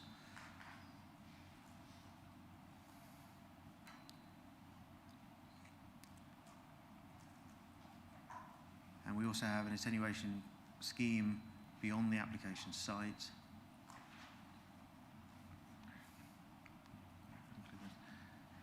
Just to indicate, this is the outline indicative plan, but of course it was indicative. And of course there's no reason why you can't change various aspects that weren't reserved, or were reserved. So we have here the previous refusal, which is in your planning history on one side, with the current proposal on the other. And then we have the photographs just showing you the existing residential location.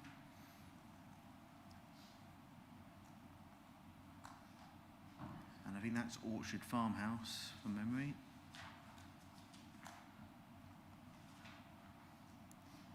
And just looking out onto the site itself. The barn in the background there is probably a good indication of the site when you look at the aerial photographs as a comparison.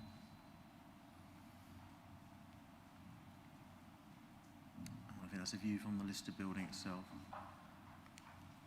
Right. I'll just jump back to the proposed layout. There.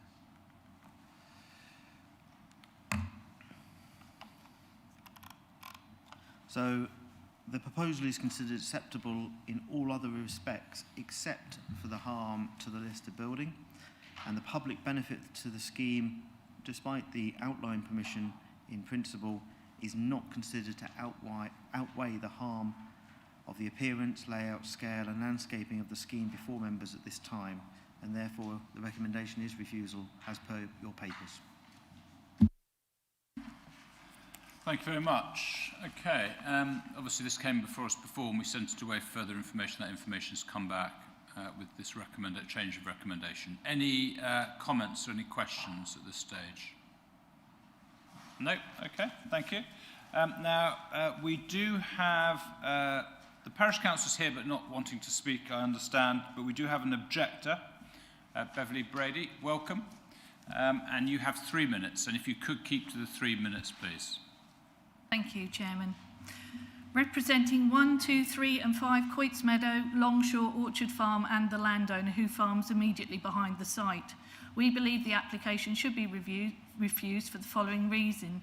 1. Reserve matters not in accordance with outline planning permission. In our opinion, the revised plans represent an unacceptable 50% increase in scale and appearance, which we consider must be a material change. These monstrous-sized properties are out of character with Coits Meadow. Instead of a bungalow, we'd be overshadowed by an oppressive 5-bedroom, 2-floor dwelling with matching height garage. This fails to add value to the mix of local housing where the need in our secondary village is for housing which is affordable, not massive 4- and 5-bedroom houses. The drainage basin still remains outside the red line area, integral and needs separate approval. 2. Impact of significance on the heritage asset. We're pleased to see the full response from Heritage has now been received and continues to raise the same concerns as per all the previous failed applications as to its potential harm. The report states the proposed dwellings would be prominent intrusions into the historically rural character of the setting of Orchard Farm. Also, that the decision takers should be mindful of their duties to the desirability of preserving the listed building or its setting, and it comments further regarding a further reduction to scale and design. This application has to be refused. 3. Impact on residential amenity. How the idea of an access road cut through the middle of our small cul-de-sac isn't considered significant is frankly depressing. The relocation of the contractor's compound to slap bang between 3 and 5 Coits Meadow, unacceptable, and this must be sited within the fold yard to minimise the already considerable disruption, noise and harm to near neighbours. Equally, the siting of the bin store as an unsightly addition to the middle of our cul-de-sac, completely unacceptable and unnecessary if the access road was genuinely adequate. Our own secluded setting, the boundary in part being the wall of the Lees, would be gone, devastating and a risk to both our security and privacy. Little or no detail provided on how this would be rectified. The responsibility for the upkeep of the new open areas either side of the access roads were previously glossed over, again unsatisfactory for those in Coits Meadow, who would be directly impacted and to a far greater extent than those residing in the new complex. The amount of land already available should be a prime consideration against this speculative greenfield application. Whilst the properties may be considered by some as attractive, not so for existing residents when considering their scale and impact. Thank you. Thanks very much. Any questions at all? Yes, Councillor Matheson. Yeah, can officers show us where this site compound is? I wasn't clear that the well, I didn't see a plan that showed me where it was, but I might have missed it. Page 204. 2? 204. Oh, all right. Oh, can't read it. Page 204, slide 14. Okay. So it's that wheel wash, etc. Right. Okay. So we don't have a supporter, but the agent has sent an email following this application. Do you just want to comment? Because they have asked if something can be read out at the meeting, but I don't know how appropriate it is, so I'll leave that to the officers to determine. Chairman, yes. Yeah. The email in question went to you, Mr. Chairman, and I think the Vice Chairman. No. To yourself and the And indeed, yes. John first, and I'll finish. It is not normal practice to specifically read out things from the agent in that context, but I will mention that it is a complaint. It has been given to the complaints team, and the basic basis of the complaint is that they feel that governance has not been carried out correctly. That's not correct. We have given the 5 days publication time for the report, but they feel it was short notice. They also feel that the change of recommendation is unacceptable, and obviously that's their judgment, and that will be a matter to be picked up by the complaints team as necessary.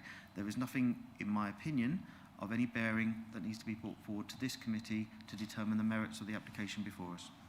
Thank you very much.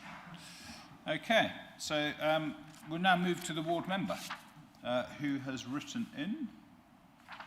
So I'll just run through that. Councillor Susie Morley.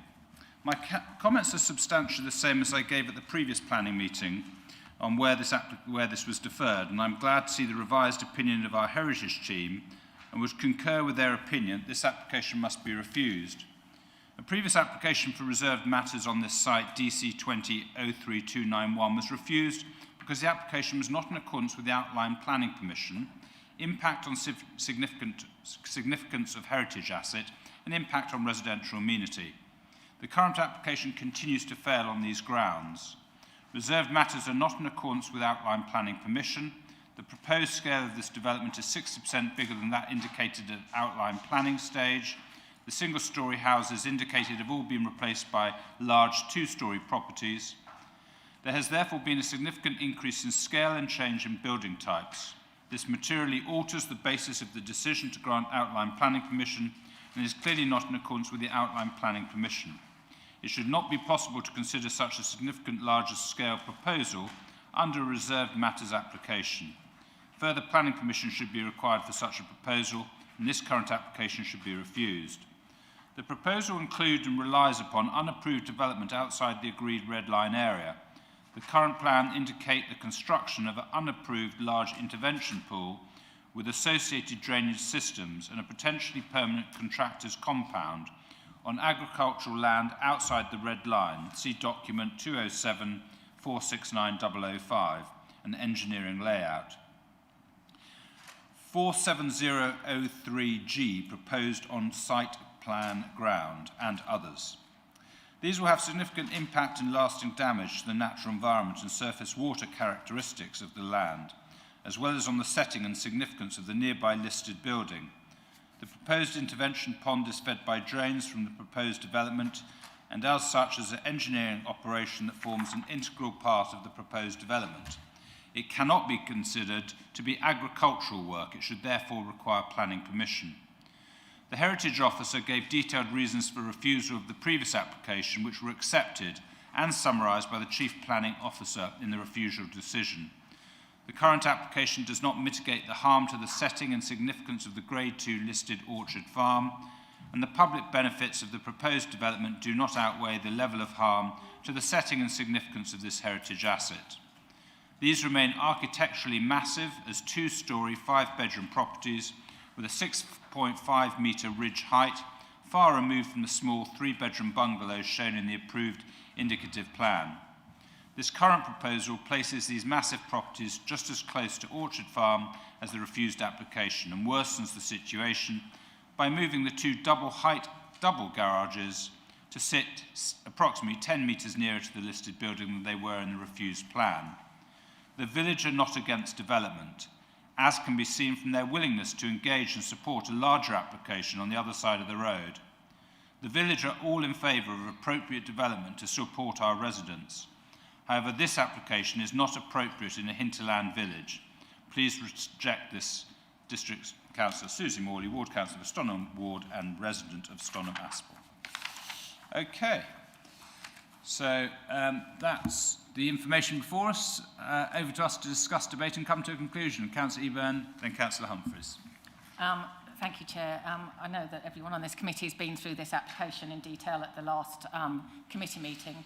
And I think it just shows the merit of the committee asking for all the information to be included in the applications that we consider. I would be happy to propose recommendation of refusal in line with the officer's recommendation, but I'd ask that they, if there are further discussions with the applicant, they review what's happening with the attenuation pond, but that's a request that they can take up or not. Thank you very much, Chair. Councillor Humphreys. Mr Chairman, thank you. Keep it short and sweet. No real change here. We were right to defer. We were right to seek that further information from the Heritage Officer. It's come back. There's still a low to medium risk of harm. It's that designated heritage asset, and therefore I will second that proposal for refusal. Thank you very much. Councillor Passmore. Nothing to add. I shall support the proposal. Councillor Mansell. Thank you, Chair. I too will support the current proposal, but I'd just like to comment on some of the things that the ward member mentioned in her written response, or whatever you want to call it, is that you know, as we've just seen, as we've just discussed in previous applications, what you see in the outline of 5 small bungalows is not what you're going to get. The outline permission is for up to 5 dwellings, with the demolition of the one that the access goes through. So unfortunately, we've got the outline permission. Something is going to go on that plot, and let's hope that the next time we have something that's slightly more appropriate. But you know, 5 dwellings are 5 dwellings. Much as we'd like them all to be small bungalows, they're not going to be, probably. But let's hope we get something that is at a more appropriate scale at the next iteration. Thank you. Thank you very much. That's everyone that wished. Yes, Councillor Mayor. Thank you. Whilst I'm very happy to support the proposal, I'm a little bit confused as to why the reasons for refusal on page 182 of the previous reserve matters have dropped off. Reason for refusal. Reserve matters not in accordance with outline planning permission. Well, I think that's still extant. Reason for refusal, impacts on a heritage asset. Well, that's still there on the refusal this time. Reasons for refusal, impact on residential amenity. I don't think anything's changed, and I think they should be part of the refusal. Thank you. John, can you just comment on that?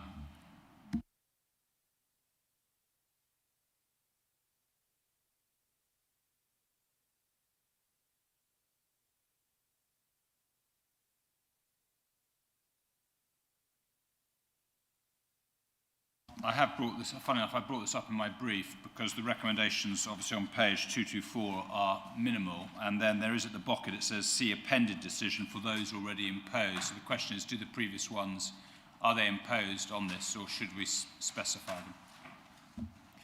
them? The only refusal officers are recommending are the harm to the listed building. I'm just reviewing the previous review, which was the scheme. I haven't got that in front of me.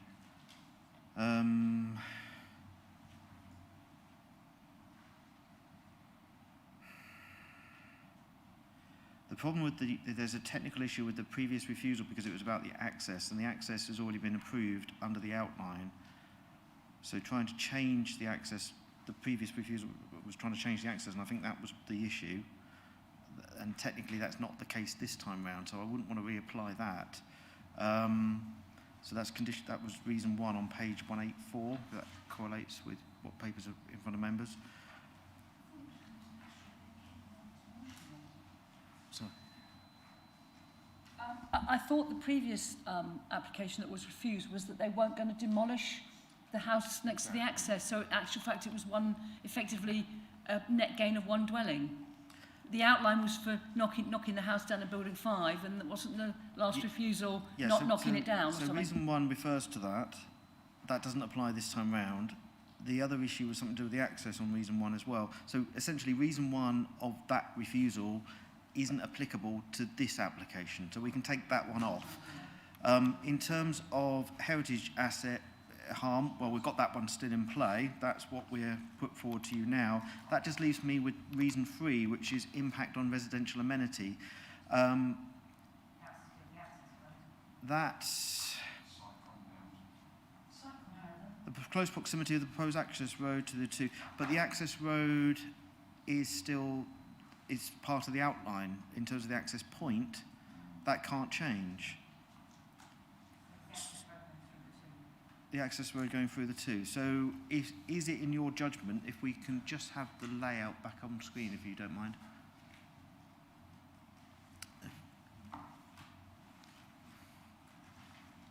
Could we just put the PowerPoint back on, please, if we may. Sorry. So that's helpful, right?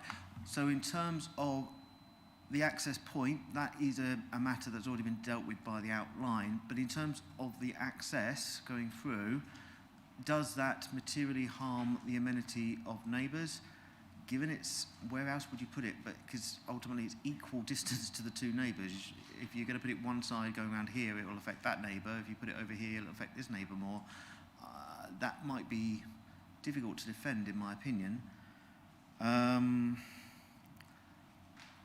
But I think possibly the access road might have been about when it was on the previous refusal, because there was a property there, and I think that was about that. So essentially the amenity issue is different for that last refusal, would not probably be applicable to this application unless there isn't any other amenity issues members wish to put forward.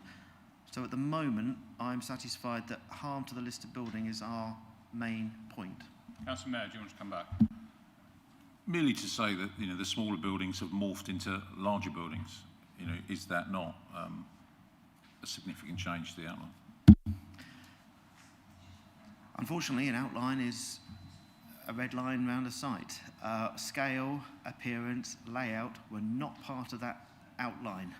So as much as it is a change in terms of what was indicative, it is not different to what officially the Outline Planning Commission gave permission for. However, Councillor Field, do you want to come in? your judgment is if the scale, layout, appearance now is appropriate or not. And if you feel it's inappropriate for whatever reason, that's your debate. We're saying it's inappropriate because of the listed building. If you're thinking it's inappropriate for any other reason, I'll leave that with you.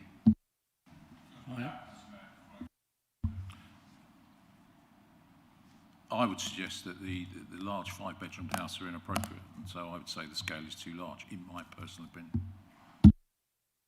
Councillor Field, do you want to come in? Then we'll go to Councillor Eburn and Councillor Humphreys, who are proposing. I was going to make a similar point that much of the debate has been about scale, and we are justifiable in looking at scale, and the view is that the scale is not what we were expecting, having seen the outline permission. So I feel something about scale is appropriate. Councillor Eburn Humphreys, how do you want to play that? So you've proposed and seconded. If there's an appropriate, if there's an appropriate planning reason to include for scale, then I'd be happy to add that. If Councillor Humphreys is in agreement with me. Thank you, Chair. Mr. Chair, yeah, I am, and I think scale has an impact anyway on the heritage asset, so it's all linked. Yeah. So your reason for refusal at this moment does pick up on scale and character, but mostly in relation to the harm to a listed building. Are you telling me that you are saying that in terms of the rural character of the locality, it is also out of keeping?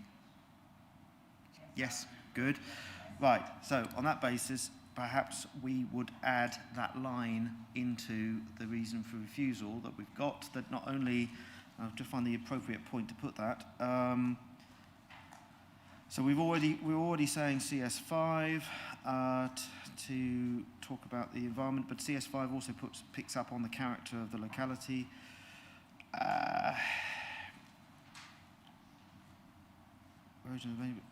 Rural character, the setting of the grade 2 listed building and harm to its character.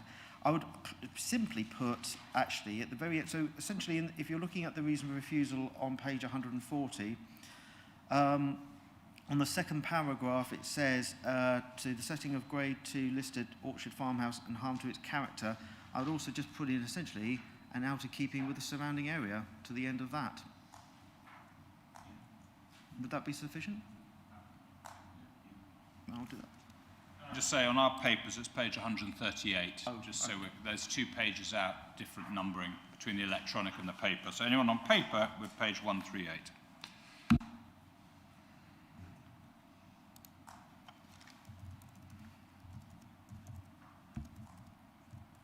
Okay, so on that basis we will go to a vote. And it's been proposed by Councillor Eburn, seconded by Councillor Humphreys. Claire, can you just remind us the finer detail that we're voting on, please? The vote actually reads, Chair, as read out by the area planning manager. John has just read that out. Thank you. That vote is now in progress, members.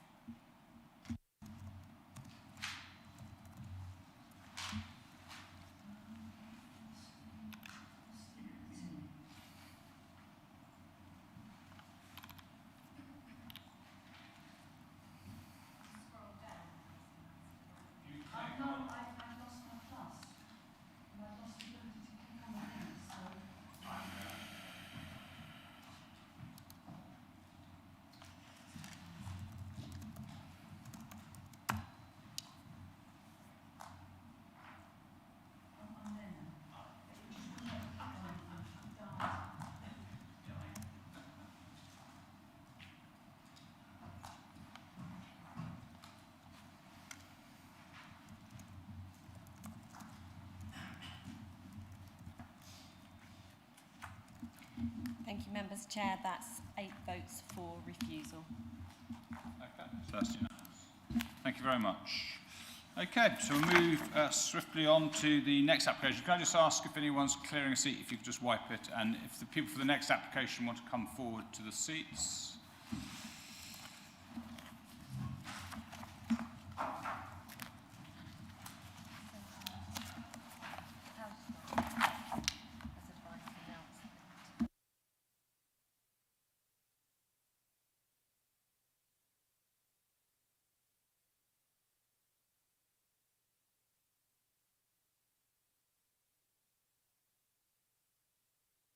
Next one is Stradbroke and Laxfield, Barley Brig Farm. It's next.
Prime Minister's about to make an announcement, apparently, on further restrictions, apparently. But anyway, we'll wait and see if we hear anything. That's not appropriate at this time. Okay, so we'll move swiftly on. To a planning application DC 21-02047. This is in the ward of Stradbroke and Laxfield, and I hand over to the case officer, Daniel Cameron, to take us through it.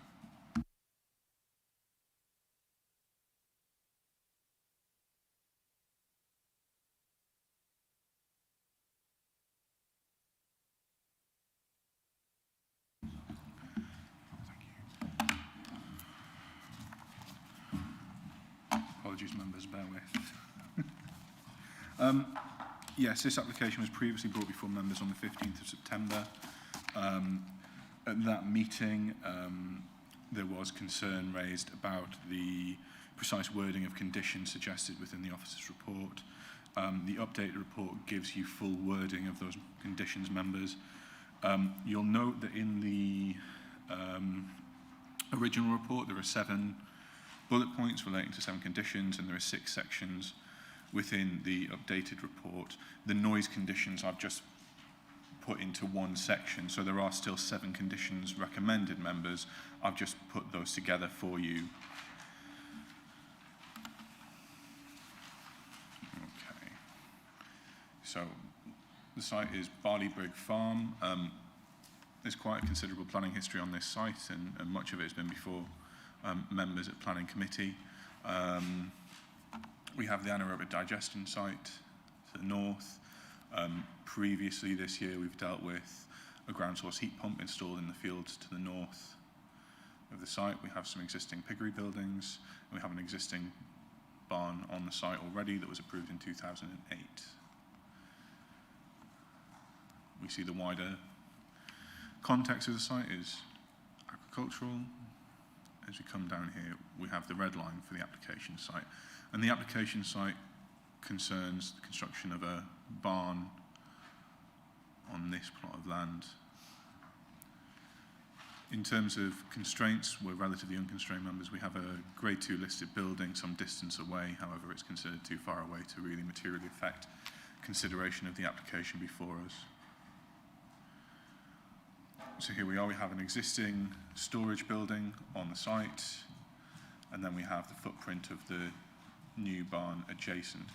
There are 2 barns previously approved on that site, members. One in 2017 was for a large barn similar in size to the one you see before you today. That one could not be used for the purposes of drying grain or crop. There is a second barn approved on that site in 2019, which can be used for the drying of grain and crop, and is much smaller than the barn we have before us today.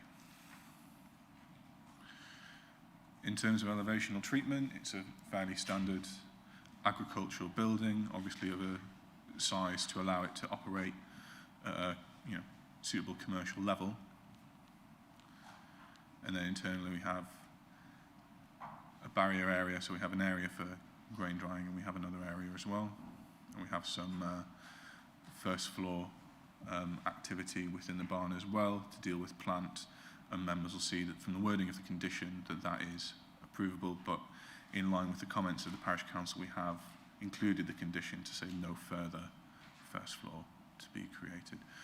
If we look at the build out of the barn, because this is a retrospective application, members, we can see that there was a barn erected on site adjacent, and then subsequently extended. And here it is from the 2020 view, so we have the existing barn, and then we have the additionality to the rear. And that is now walled and complete. So the recommendation is as it was originally, which is to grant subject to conditions. And the conditions are laid out in the amendment before you. The conditions have been shared with the agent for the application prior to today's meeting, and it's been indicated to officers that those conditions are acceptable. I'll turn over to members in case they have any questions on the basis of the submitted reports before we move on to your own debates.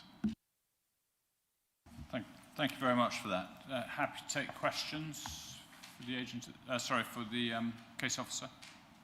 No. Okay. Yeah. Sorry, Chair, I was waiting for others to come first. Condition number 6 on page 399, removal of permitted development rights. How does that secure there not being another building being built on this site? Because obviously this is a retrospective, so there's already been additional work here. Is it just that it would be an enforcement issue, or is that a strong enough condition? Thank you, Chair. Effectively, it would be an enforcement requirement. The condition, as requested, comes from the parish council, and they have concerns about the level of HGV traffic coming forward from the site. Now, that's addressed within the report. At present, HGVs are used to take crop off-site, dry it, and then return it to site, whereas the provision of a drying barn on site would mean that those HGVs no longer need to go out through Stradbroke. They're all contained within the site. So the condition there, members, is just to give comfort to the parish council that the barn won't find itself in a more active commercial use under Class E, nor will it find itself in a storage and warehousing use under Class B8. Additional development on the site will be subject to planning control if it requires it. There are, of course, permitted development rights in place for agricultural holdings, but any new application or any new development would need to come forward for an application. Any other questions? Yes, Councillor Field. Just about condition 2, the noise shall not exceed 35 dB LA equivalent. Does that not need some sort of averaging time associated with it, so that otherwise I could measure it over 24 hours and run the barn for 3 hours during the day, and the over average would be rather low? So does that require something else? And I'm not absolutely sure I understand the notwithstanding the existing AD plant and heat exchanger. Are you saying the noise from the drying barn shall not exceed 35 dBs, or the whole lot running together shall not exceed 35 dBs, which seems to be what the first paragraph of your condition requires? So in terms of the first part of the condition, that is as recommended by our environmental health officers. And yes, so that first part of the condition is to make sure we understand what the total noise level from the anaerobic digester. There is a heat exchanger as part of the ground source heat array to the north, and the drying barn are together. The second part of the condition then states that the AD plant on its own should not exceed 35 decibels beyond the requirement. If members want to discuss the precise wording of the condition to see if they want to impose a time restriction in there, that's a matter for debate. But in the view of officers and your environmental health team, it's considered that the wording of the condition is sufficient for the purposes that it's required to monitor and maintain. Thank you. I'm not quite clear then why we're doing the first paragraph. Going away and monitoring it and knowing what it is all very well if you do something about it, but you seem to imply that we do some measurements and then somewhere else we make a firm requirement and noise levels, but not quite clear why you're doing the first paragraph. If members wanted in debate, that condition could be removed. That's within your gift to impose or not. I mean, clearly my knowledge is somewhat out of date. It's a bit difficult to debate the exact wording in this meeting, but I would have thought you needed some sort of averaging time figure. I'd be quite happy if that was added. I said I would have thought it needs some time measurement, that you measure noise over a specific time, and I'd be quite happy for that to be added in. I can't really debate it at this point. Okay. Councillor Mansell. Thank you, Chair. Can I just query condition 3 about the lighting, because the words minimum necessary for the purposes of security might be a bit subjective, and I wasn't at the committee on the 15th of September, so I'm not particularly familiar with this case, but I presume this is a pretty rural location and you don't really want lights on 24 hours there. So is that condition, are we actually looking for some sort of smart lighting provision where it only comes on when it detects people there or whatever? And is that wording strong enough to get us to have a very minimal lighting provision out in the countryside? I think that is the intention of the condition. It's not that we should be having security lights running 24 hours a day, although obviously given its agricultural use, you probably will have vehicles accessing and leaving the site 24 hours a day, and there probably is a security concern 24 hours a day given the nature of rural crime. In terms of the condition, again, if members wish to see that and see that amended such that we have lighting be motion activated outside of certain hours, then I think that would be completely reasonable, and members are open to consider that during their debates. Thank you. Yeah, Councillor Masson. Yeah, could we just include in the lighting the usual biodiversity considerations? I suggest when we get to debate. Only questions. Oh, I thought whenever. In response to that, we do have ecology requirements for that sort of. Sorry, can we just listen? In terms of ecology requirements for that sort of lighting condition, we do have those set out by Place Services fairly regularly. So I'm sure we could include those within that condition. And if members wanted that to be a scheme to be agreed, we could deal with it that way, or we could just outline what requirements there are for biodiversity and making sure we're not allowing certain species of bats to outcompete others and that sort of thing. Okay, yes, Councillor Field, do you want to come back? I've just been given a copy of page 422 of the document, which is from Suffolk County Council, talking about noise, and it says control noise from cock drying, which sets a simple limit of 35 dB LA equivalent without stating a measurement period so as to be unenforceable. So it returns to what I was saying previously.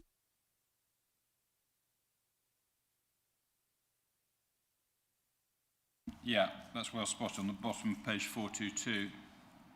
It does. So it says that without that measurement period, it's unenforceable. So we need to think about that in the conditions, I think, when we come to it. Okay, depending on the route we go. Okay, members, any other questions? We'll move on. Okay, so we'll now move on to public speakers. The first up is the Parish Council. We have Odile Vladden. Welcome. You have 3 minutes, please. Thank you for your time today. The Parish Council is grateful to the officer for making clear the conditions for this retrospective application and fully support these.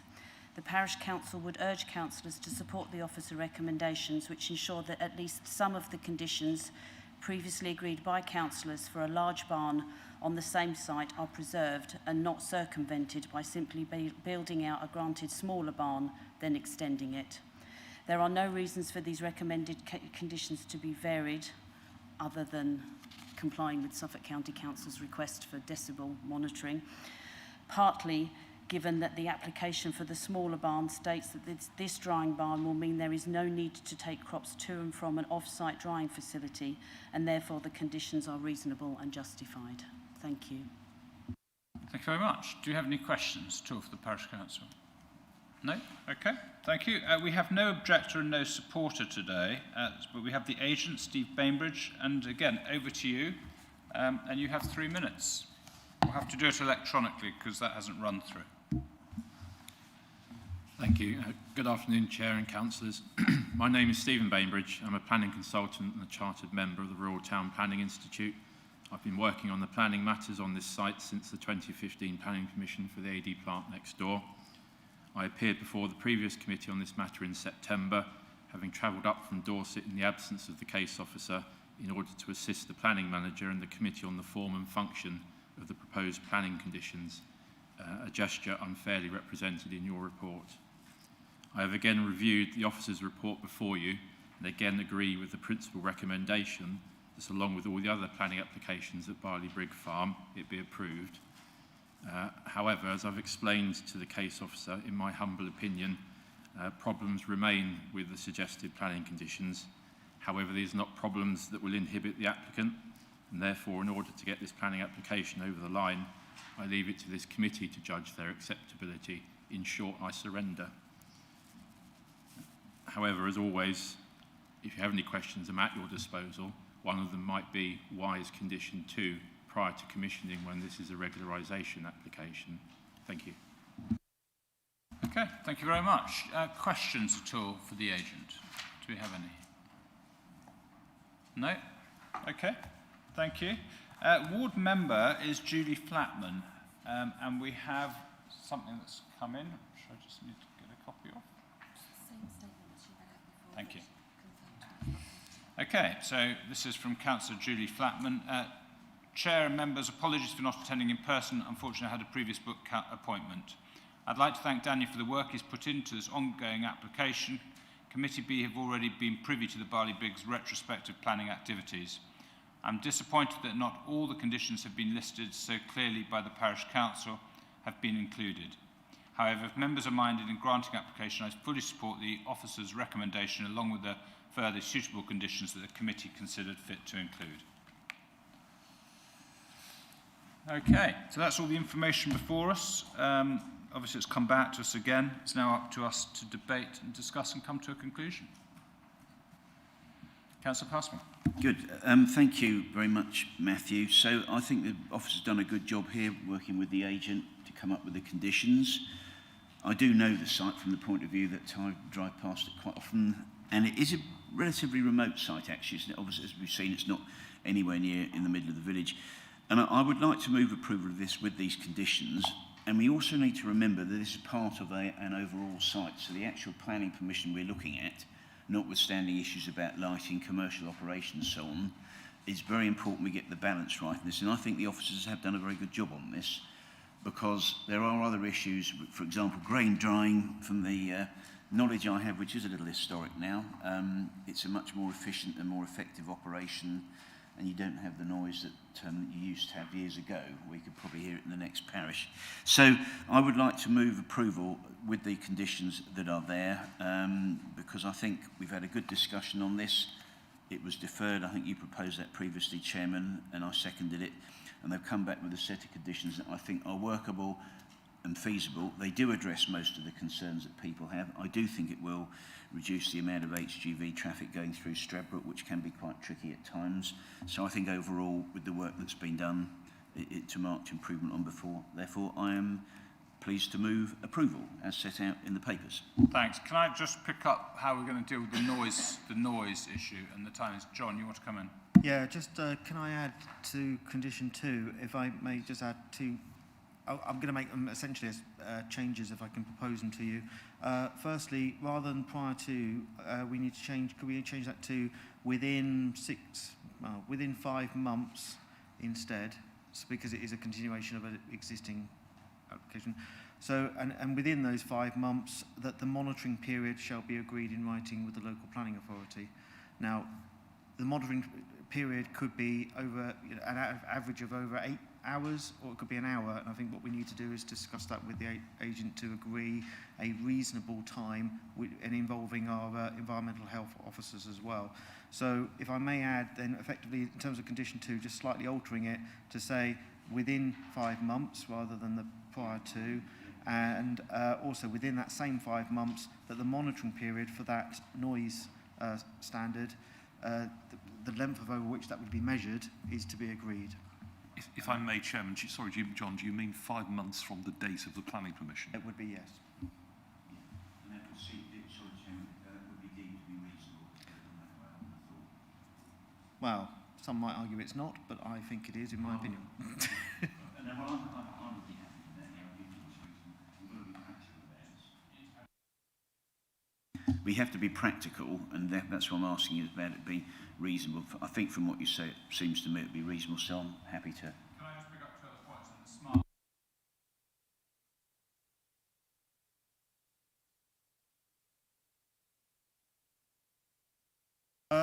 So the lighting one, condition 3 being proposed, any external lighting associated with the development shall be kept to a minimum necessary for purposes of security and site safety, and prevent upward and outward light radiation.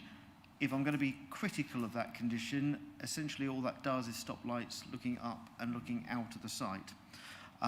It does no more than that. How long the lights go on for would be up to the applicant. Where they put the lights would be up to them.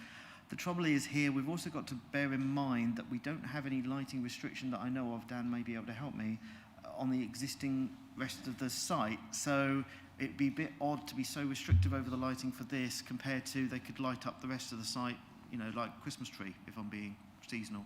So ultimately, how reasonable is it to have so much control over the lighting? Could I suggest that you talk to the agent about this, because the other issue, if you've got articulated lorries or other things and machinery moving around, there is a health and safety issue there. So you have to be... reasonable about how that's all put in. Notwithstanding the points you make, I'm not disagreeing with it, but I would suggest, Chairman, if I may, through you, that that is something that does need to be discussed. You got the feeling of the committee with the agent to come up to a practical solution that's reasonable. Again. This condition is not asking for any further details.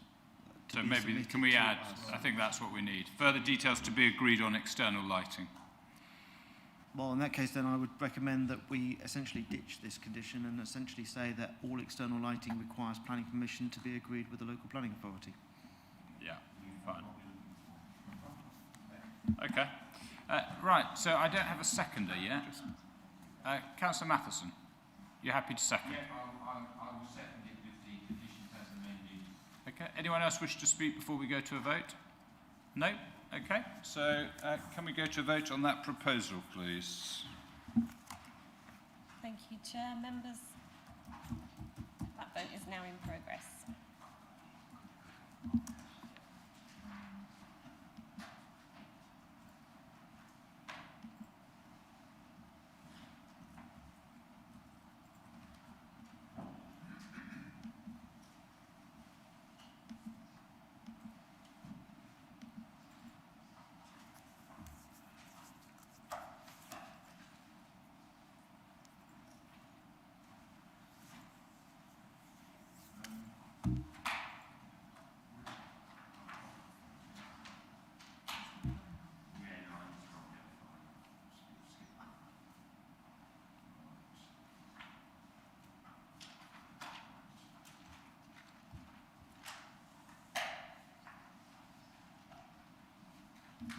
Thank you, members. Chair, that's 8 votes for, that's unanimous.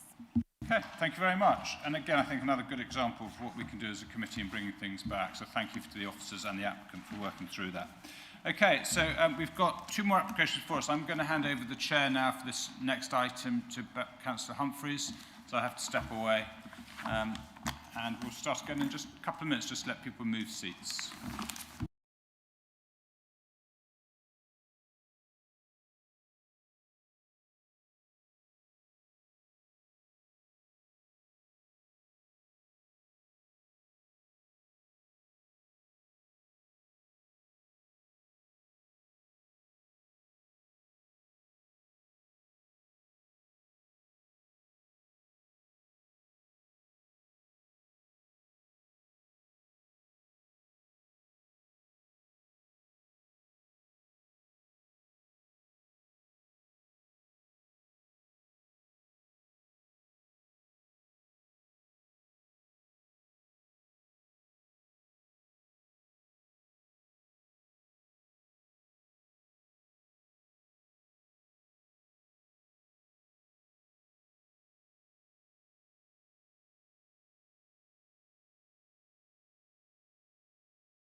Ladies and gentlemen, welcome back. I now assume the role of chairman for this Planning Committee A.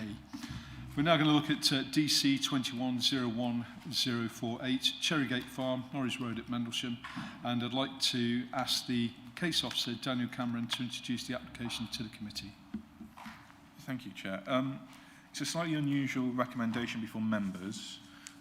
We have ongoing consultation with Essex and Suffolk Water and with the Environment Agency owing to the location of the site being within a source protection zone and being within quite a sensitive source protection zone for groundwater. And I'll come to that aspect of the application in the presentation when it's necessary. But to go back to the recommendation effectively is that we let that conversation between the Environment Agency and Essex and Suffolk Water play out. And it's only on the removal of their holding objections that permission would be granted. Now, the reason officers have come before you with that recommendation is that looking at the other material considerations, we don't appear to have anything that would also speak to an objection that cannot be adequately mitigated by conditions. We're on the western side of the A140, and the site here previously had planning permission, and it was used for the production of ducks for food and for also production of duck eggs. That use has dwindled and is now no longer operating from site. This application seeks the change of use of the site from an agricultural use to a B2 general industrial use. And the general industrial use they want to undertake is the production of structurally insulated panels used in construction of modular housing. At present, the applicant's company has 22 employees. They'd be looking to expand another 18 jobs being created on the site following the change of use. And the change of use would also allow them to rationalise their other sites such that they could relocate their production and their site onto one location close to the A140, which is a primary HGV distributor route within the county, and it's about 10 kilometres north of the A14, which is the other primary HGV distributor route. In terms of the access, let's go to constraints first, members. We've got a few grade 2 listed buildings. There's one, I don't know if you can quite see it, but I'll highlight it for you. One to the northwest, one directly to the north, and then one off to sort of the northeast. Again, as with the previous application, the scales involved between the application site and these listed buildings as such, it's not considered to have a material impact on their settings. Moreover, because we're dealing with change of use and there's no external change to the appearance of the buildings, the landscape and therefore setting of those listed buildings is unchanged.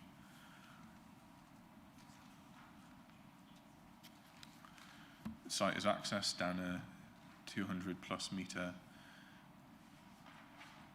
single width track, and you'll see from the red line, members, that the buildings within the site to change use are these indicated.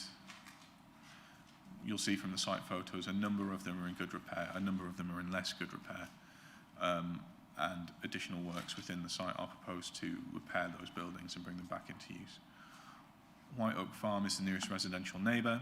They are in ownership of the land around and adjacent to the A140, and they use that for the rearing of horses.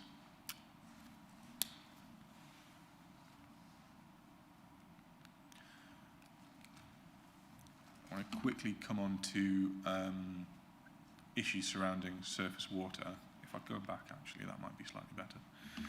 So the reason for the holding objection from the Environment Agency and from Essex and Suffolk Water is that the site is located close to a source protection zone. These offer protections for areas of large potable groundwater, and with regard to this application, we are within 50 metres of the groundwater, so therefore we are in surface water protection zone 1.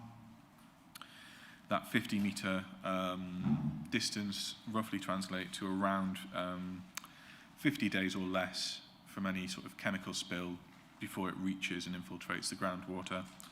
And the closer you are to the surface water protection zone, the greater the risk of spills to groundwater. Now, the risk with regards to the application is chemical spill infiltration to groundwater. And in their consultation, the Environment Agency notes that these are subject to engineering solutions in order to remedy and prevent spill. If I move back ahead, Building 3 is the only building within the site to be used for the storage and use of chemical. And the idea is that delivery vehicles would access the building, would unload, and they would then leave the site. The building itself has a concrete base that is proposed to be sealed, and any accesses to the building are proposed to be bunded, such that any chemical spill that occurred within the building would be housed completely within the building, and that the risk of infiltration to groundwater is effectively mitigated by this. The issue currently to be resolved with the Environment Agency is the issue of what happens to deliveries from the point of which they leave the A140, because the Environment Agency has no jurisdiction over the haulage of chemicals on the highway network, travels down the access and accesses Building 3. So that is the scope of the continued negotiations between the applicant and the Environment Agency. And as well, the resolution is that we would let those technical conversations play out between the parties best placed to judge them. You'll see from your comments, members, that highways have no issue with the proposed access or visibility displays onto the A140. Previously, large vehicles and agricultural vehicles were accessing the site when it was in its agricultural use. And in terms of vehicle movements, it's proposed that somewhere between 15 and 20 staff vehicle movements will be to and from the site per day. We probably have 4 to 5 car van movements for customer visits and collections. There'd be 1 to 2 HGV movements per week for goods inwards, and we'd have 1 to 2 HGV movements and up to 7 van movements per week for goods outwards. In terms of haulage of chemicals on the public highway, that'll be undertaken by a specialist haulier. You need sort of all those sort of special licenses, adapted vehicles, in order to be able to undertake that sort of work. Let's just check I've given you everything I want to.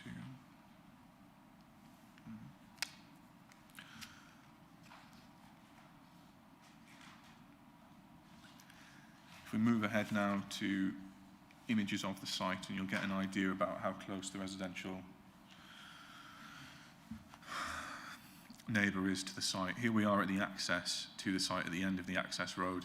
You'll note its width, and you'll note some of the buildings within the site. This grey building here is Building 3, and that is the one proposed to be utilised for the storage and use of chemical. This is the access back towards the A140. You can see the mast in the distance, and that point there, just at the vanishing point, just notes where the A140 connects to the site. We have garages here serving the adjacent residential dwelling, and at this point we also have a driveway serving it. There's a small garden to the frontage, as you'll see from the layout maps, and then behind that we have White Oaks. If we move now to Google image searches, images of the A140 access, this is the view of the A140 northbound. Just beyond this yellow vehicle here, members, we have the access to the site. And this is the access to the site here. We have a slight slip before accessing.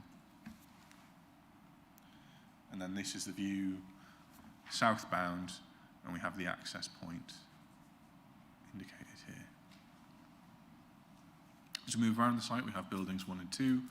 These are in a general good state of repair and at the southern point of the site. We then see the rear of buildings 1 and 2, and we can also see the rear of building 3 and the hard standing surrounding. Moving forward, we have the frontages of buildings 1, 2, 3, and 4 in the distance. And then a better view of the state of building 3 with its motorised door. In terms of the rest of the site, we have a large storage barn, open-sided, and you'll also note we have some other buildings which are in more general state of disrepair. The application would be seeing repair undertaken to these buildings, such as sort of all the ancillary operations that are needed, sort of office space to support the building would be provided on site as well. If we come back to the access view,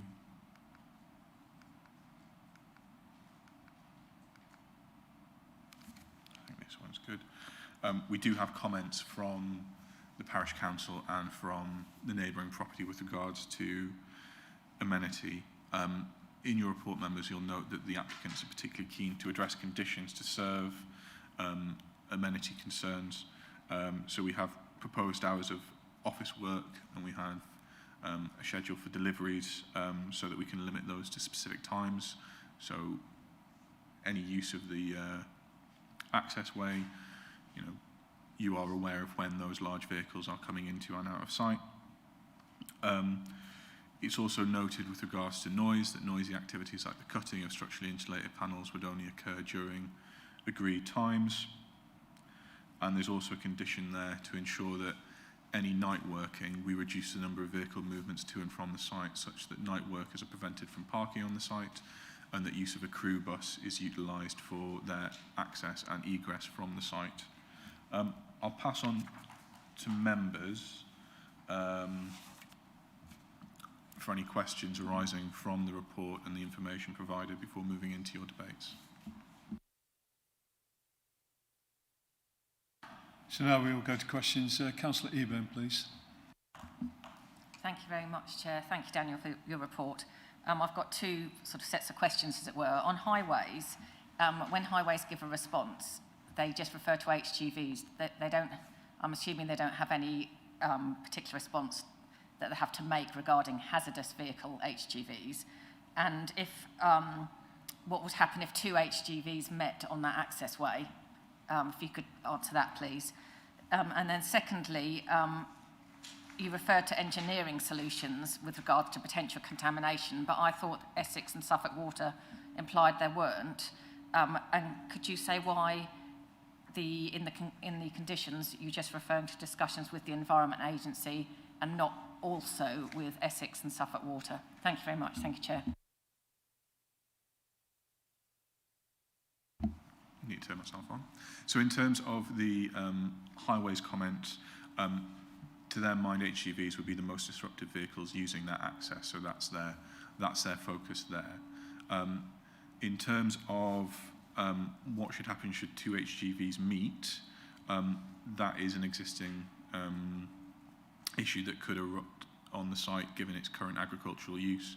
Were it to go back into that agricultural use, the previous permissions on that site don't control vehicle movements to and from the site, whereas the recommendation before you do propose those sort of conditions so that we can have better control over that and we can know what happens at that point. At present, and on other sort of similar accesses that we have along the A140 to similar sites, there is normally an issue whereby if one HGV is looking to leave the site, another needs to queue on the road. That is an existing issue, and it's not one that the Highway Authority have noted as being particularly objectionable at this point. Now, in terms of the A140, at that point, you have a fairly good level of visibility and are able to make slow and then allow the one HGV to leave the site and the other to access. So I think highways would assume that that would continue. With regards to bringing in of product, Building 3 wouldn't allow an HGV to access it. So removal of product into the site, chemical product into the site, would be done by sort of a larger van that's already been adapted for that purpose. So it wouldn't be the case that we'd have HGVs full of chemical arriving and leaving the site. The sort of nature of the use is that you have sort of fairly regular deliveries of the chemical, and you're effectively topping up your weekly or monthly use. So you're never bringing in sort of you know, in terms of the amount of chemical that we have noted in the submission documents, I think we have 2 tons of 2 chemicals and then about 400 litres of a cleaning solvent. You'd effectively be wanting to bring in an amount and then bring in a secondary amount, and then once you have that filled, you'd be just looking to top up. So you wouldn't be looking to bring in substantial levels of chemical via HGV to and from the site. The other point about engineering solutions, it's worth bringing up that conversations have been ongoing with the applicant and the Environment Agency. And with regards to works of Building 3, I think they are generally satisfied, however, would like to see that additional detail provided just so they have full clarity over the entirety of the site. So the point where the vehicle leaves the A140 and then proceeds to Building 3. They're generally happy with what's been done to Building 3, and I think there is a need to just let those conversations play out. If members would prefer that the resolution be amended to include Essex and Suffolk Water within that resolution, I think that's for members to grant within their debate. To my mind, the Environment Agency are the lead consultee with regards to the groundwater protection. Essex and Suffolk Water manage that on their behalf. So if the Environment Agency is satisfied with regards to the spill and risk mitigation, then Essex and Suffolk Water should also be satisfied in that regard. Chair, may I just come back? You mentioned, thank you very much for your responses first, and you mentioned something in the conditions about the accessway, but I couldn't see it about vehicles meeting or not, so if you could just qualify that, thank you. So in terms of that condition, it would be the bullet point that states limit to hours of delivery both to and from the site. So we are in control of a schedule that very clearly states and times when deliveries are to come to site and leave site. I mean, we can't control all vehicles to and from the site. Customers will likely turn up as and when, and we'll have to allow for that. But the meeting of two cars is not going to be as detrimental as the meeting of two HGVs. And I would suggest that that condition probably is worded to make sure that we can control that adequately. Councillor Mathieson, please. Thank you. Yeah, the planning history mentions agricultural workers dwelling, etc., etc. Is that White Oak, or is there some other potentially residential property lurking somewhere on the site?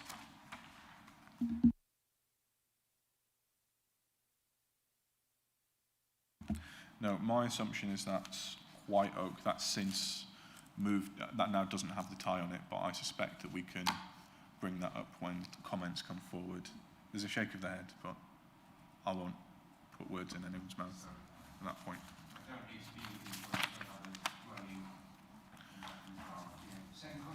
Yes, please. Yeah, I noticed that there'd obviously been quite detailed consideration of the quantities and weights and so on and so forth of the chemical coming in. I was wondering whether the quite minimal county council, page 465, fairly minimal comment about HGVs, was based on any further evidence, really. I mean, I looked at 40 employees and what they're making, and the volume of material that's being taken in and taken out is actually quite substantial in order to make a living for 40 people. And so I did wonder about that, and I think from that I look at the one or two HGV movements outwards, and how big are these seven vans. You know, we've got to actually know that the quantity of material is going to go out on that number of vehicles. Can you help us with that? I'll just slow you down, John. A lot of this is subjective. If you'd like to answer the question on the evidence, please. So we have the conditions to control vehicle movements to and from the site. In terms of the agricultural use of the site, if we were to move back in there, we don't have any conditions that control that. So we could be looking at something that is requires a greater number of HGVs to and from the site. We could be looking at something quite intensive. There's no control there, so we wouldn't have, you know, we could be looking at a large number of agricultural vehicles and HGVs accessing the site in an agricultural use. Those accesses could be 24 hours a day. With this application, we have control over hours of access, and we can control noise and amenity impacts, which we might not necessarily have control over given the age of the agricultural planning permission on the site. Yeah, come back on debate and also questions to the agent. Councillor Passmore, please. Thanks, Barry. Yeah, just a technical point here. We are looking here at giving or deciding whether to give change of permission to B2 use, yet it's a specific use for manufacturing insulated panels. What I'm trying to get at here is, are we actually looking at B2 use or specifically just for insulated panels? Because in my mind, there might be a difference, because there are plenty of other B2 uses, if you see what I mean. Thank you. So I think with regards to the change of use, it is just to a general B2 use. If members wanted to see a restriction there, we could impose condition to say that the B2 use shall only be for the construction, manufacture and other ancillary, office-based tasks related to production of structurally insulated panels. Members might also want to consider whether or not a planning permission on the site might be better suited to a personal permission for super SIPs themselves, so that you aren't then looking at another B2 user coming onto the site and increasing vehicle movements to and from the site, if that is something that members would like to open up and debate. The point I'm making, in planning terms, a use class is a use class, and a more common instance is in the high street. If you have a small news agents, and that is then to change use to say an estate agent or something that is less useful to the current occupants of the high street, but nevertheless within the realms of a Class E commercial use, there isn't a planning reason to restrict that. Where we are with the B2 use on site, we have a condition to state that we wouldn't want to see that move to a B8 storage and warehousing use, because that would likely increase the number of HGVs coming into the site and leaving the site.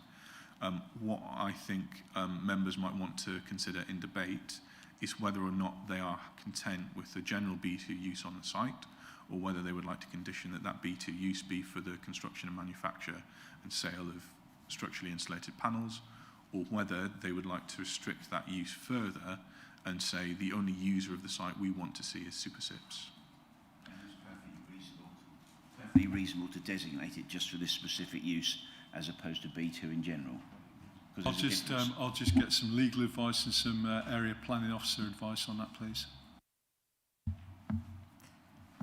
I was having this conversation with the case officer actually just before, and there's a couple of aspects that we've got some vacant buildings on this site as well, but the application covers the entire site.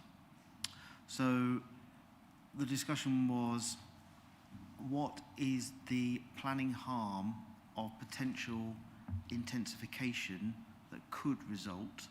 And you've got vacant buildings there that essentially could be an expansion.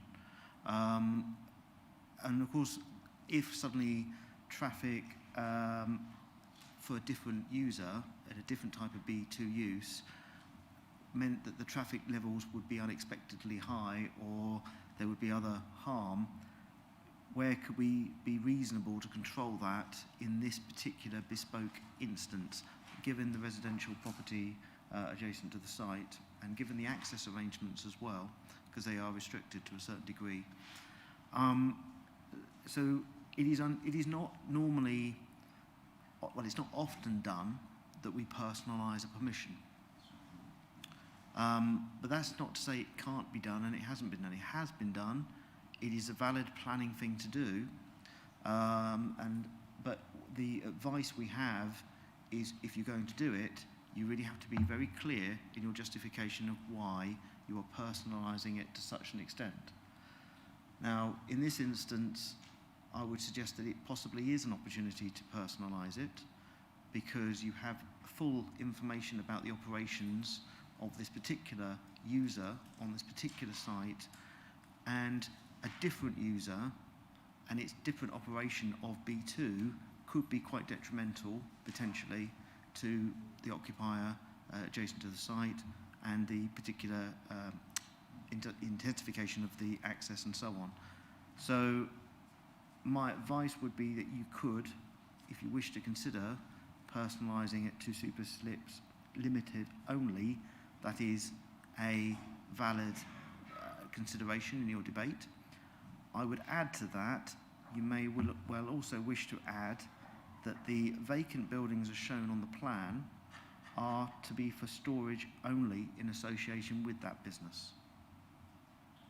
So they are not subdivided off later on. Thank you. And Ian, anything else to add? Yeah, can I, if I may, with personal plan permissions, I mean, I defer to John on his greater and longer local knowledge of this part of Suffolk. I mean, have they been used for commercial premises in mid-Suffolk before, or commonly? More commonly, they are more residential based. If you have, that was my point really, if you have a permission that's a permission with a condition, a personal permission that says this caravan on the backfield, residential caravan, will only stay there as long as John and Jane Smith or one or other of them is there, that's easy to understand and enforce. So with a company, obviously companies can be reformed and restructured, though that's probably the applicant's problem rather than ours. If we were to say Super SIPs Limited, then that company would have to be in the one in occupation under the condition, wouldn't it, I suppose? So I go back to Dan's point, which was, you know, there are levels at this. We were saying B2. The next level up is, well, actually, we're going to restrict it to the actual operational activity, which is, in this case, is the installation panels manufacture. The kind of extreme level is to then personalise it. And that is why members need to be clear in their justification of why they're taking it to that extent. But it is available, but like you said, it's uncommonly done.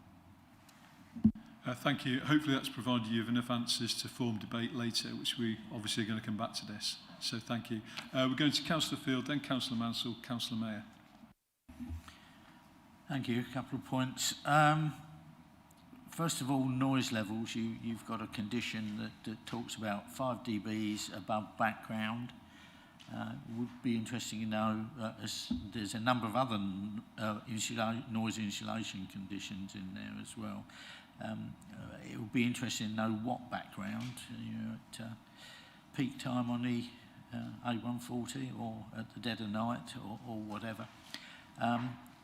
Secondly, there's no requirement on sort of odours from the site. And I thought that TDI was quite a considerable problem in that area. There certainly are comments in the text about its tendency to sensitise people to asthma and what have you. So it's not a nice chemical, the way I read the documents, and one wonders, are there odour issues?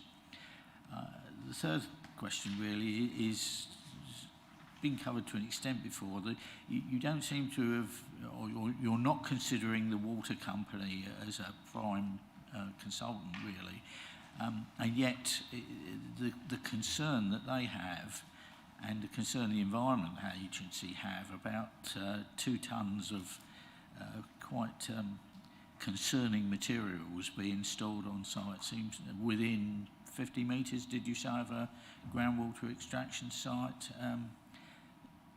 is quite apparent. So I'm really wondering why we are choosing to move ahead with this application before we have final sign-off from, say, particularly the water company, who clearly are concerned that should there be an accident here, they will finish up unable to supply water to a chunk of the country. We'll save that for debate, and if you'd answer the questions, please. Yeah, no, so consultation with environmental health hasn't raised concern over odour issues. If members were minded to, we could certainly look into that alongside the opportunity we're giving for the EA and for, if members want to as well, Essex and Suffolk Water to come back and be satisfied with regards to groundwater protection and spill risk. So that is within members' grasp to consider in their debate whether or not they wish to amend the resolution in front of them to include Essex and Suffolk Water as well as the Environment Agency, and also to seek additional comments from Environmental Health prior to grant on odour. That would be entirely reasonable within the remit of Planning Committee to determine within their debate. Thank you. Thank you. Councillor Mansell, please. Thank you. I think all this conversation is actually making me more confused. The description of the development is change of use of land and buildings from poultry unit to structural insulated panel manufacturer. And then we have that the total site area is 3.1 hectare. And the internal floor space, which we're changing, trying to determine whether we want to change the use, is 6,677 square metres. So we're now talking about maybe putting restriction on the use.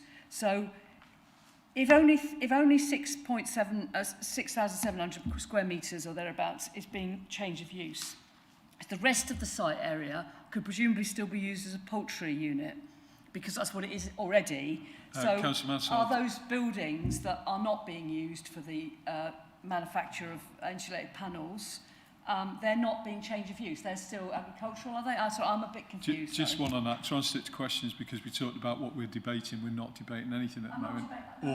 Or possible conditions. That's debate. So we'll stick with questions. Mr. Pateman G first, please. If I may, sorry, Dan. Ultimately, the red line is the change of use. So the entire site is the proposal for change of use. We're not looking to retain anything in terms of poultry use in the technicality of what this is, because of course the moment you walk around the site you'd be in breach. You're effectively operating two uses, and there wouldn't be the overlap possible there. The red line specifically defines the whole area, and that is what is all to be manufacturing of, and would be essentially the B2. Yes, the description of development says manufacturing of insulation units, but unless you put a restriction on that, that could change into any B2 thereafter. So that's why we've got a condition to that effect. Does that help?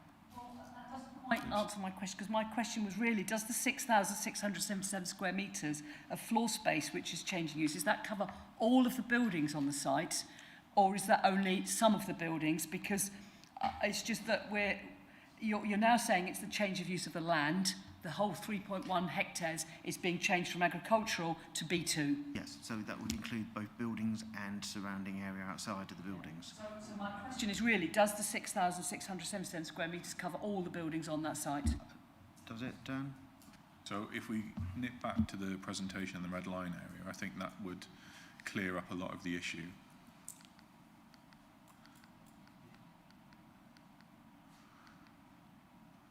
So this is the red line area, this is the land which would change use, and these are the buildings within that land which would provide that 6,677 square metres. So there would be an area around the buildings for sort of movement of goods throughout the site, albeit chemicals was completely restricted to building 3. So if we come back, it's only that hatched area that would change use to B2, and it's those buildings within that red line area that would change use. Thank you. Councillor Mayor, please. Question. Is it possible to put a condition in to restrict HGV movements to the site? 2 reasons. Firstly, not all the buildings are being used at the moment, and if this facility is successful, it could expand dramatically. That's happened to a company in my own ward, which would then drive up the number of HGV vehicles above what we're being told today. And secondly, if we were able to limit HGV vehicles, it, to my mind, would remove the need to be more specific about the site. It could remain B2 because we have control over vehicles, we have control over noise. So if more businesses were able to operate within that, then that wouldn't be a concern. I think officers would probably need a little bit of time to think about the precise wording of a condition to deal with that. Conditions are utilised to monitor HGV trips into and out of a site. Now, my understanding is that the Highway Authority define a trip as either a vehicle movement into or a vehicle movement out of. So if you have something going into a site, being filled and then leaving, that's 2 trips. we'd probably need to have a think about a maximum number of HGV movements to and from the site that would be acceptable. And we probably need to think about what period of time we would want to see that number adhered to. So, you know, do we want to say a certain number of vehicle movements per year, which I think is a standard? And I think there is then a question about how are those recorded and measured, because it's possibly better to have it recorded on site, such that at any point our enforcement officers could ask to see, you know, a log of vehicle movements, HGV movements to and from the site, and then have something with which that they can enforce. The difficulty comes if there is a perception that the applicant might somehow want to fiddle those numbers and not accurately record them, because ultimately the issue then becomes enforcement officers need to be present on the site 24 hours a day to ensure that we don't have more HGVs coming in and leaving the site than is being recorded. It's not beyond our powers to do so, but I think we just need to be careful over wording. Thank you. Thank you. Councillor Stringer, please. Thank you, Chair. Sorry there's so many questions, but it's sort of one of those type of applications, I think. Can I just have a bit more clarity about what is meant? When is redundant, I think is my question. Because, as Councillor Mansell said, the whole of the site is being requested to move into B2 use, but which technically would mean everything on that site would be able to be used for that purpose, but we have an indicative plan that the County Council has responded to, showing most of the buildings not being used. So is it possible then to condition that those buildings remain redundant, or can we get an assessment of, so if we approve what's in the papers today, are they able to then bring those buildings into use without another planning application and another response from the Highways Department?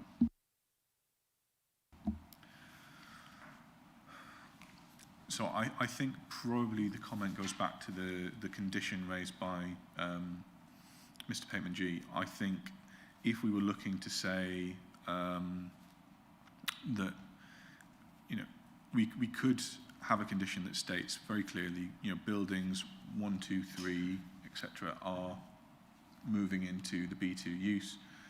Buildings noted on submitted plan to remain redundant shall be held so, or shall be utilised for no other purpose other than storage.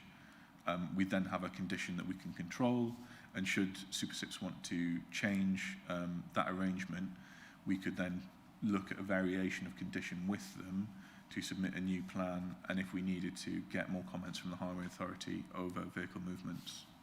Can I come back? Yeah. A building used for storage is not redundant, and it ups the capacity of a factory being able to store more. And guess what? Storage comes in on an HGV normally, or a vehicle of some description.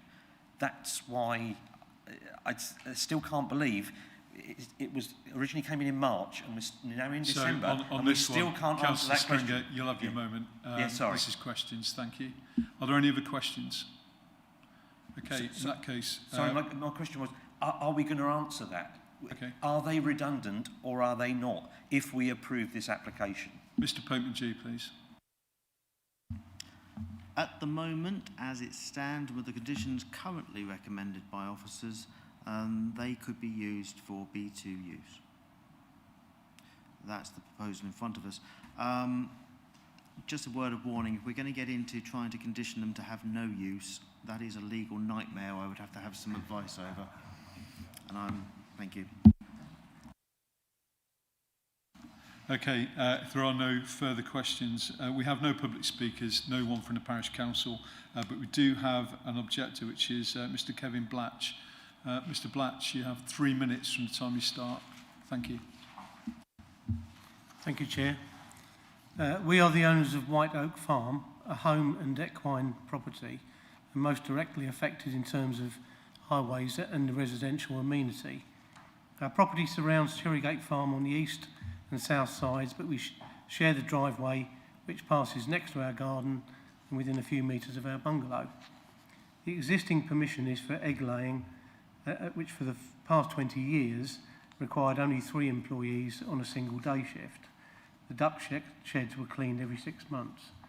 Cherrygate Farm is circa 7 acres with 8 existing large poultry sheds and a Dutch barn. Whilst the application is for change of use to industrial for the whole site, the supporting noise and traffic documentation submitted with the application relates to use by the applicant only and is also based upon use of only 3 of the 9 buildings. Should the other buildings be used, the noise and traffic documentation will be invalid. The application form at section 19 applies for a day shift Monday to Friday only. The noise assessment and traffic report discuss 24-hour working 7 days per week, utilising 3 shifts. A small bell mouth entrance off the A140 leads into the single lane 205 metre long driveway. Vehicles cannot pass in both directions. The applicant suggests currently having 40 employees on the site, 13 times more than the previous use. The applicant uses large open back vans with large trailers to move his materials in and out of the site. Some deliveries are by articulated HGV lorry. Highways did not object on the premise of little increase in vehicles and no increase in HGVs. Should vehicles be trying to leave the property when a vehicle enters the driveway, they will either have to attempt a dangerous reverse down the driveway, which will be difficult in the unlit driveway, or the vehicle entering will have to either stop or reverse back onto the A140. Crash map shows 2 fatal accidents, 2 serious accidents, and numerous other accidents in the few hundred yards either side of the driveway in the past 5 years. The Highways Authority raised no objection on the basis that vehicle movements would not be increased to a level that proves severe harm, but traffic will increase dramatically and stationary vehicles will be on the 140. We lead horses, which are spooked very easily, across the drive at least twice a day to access paddocks and stables.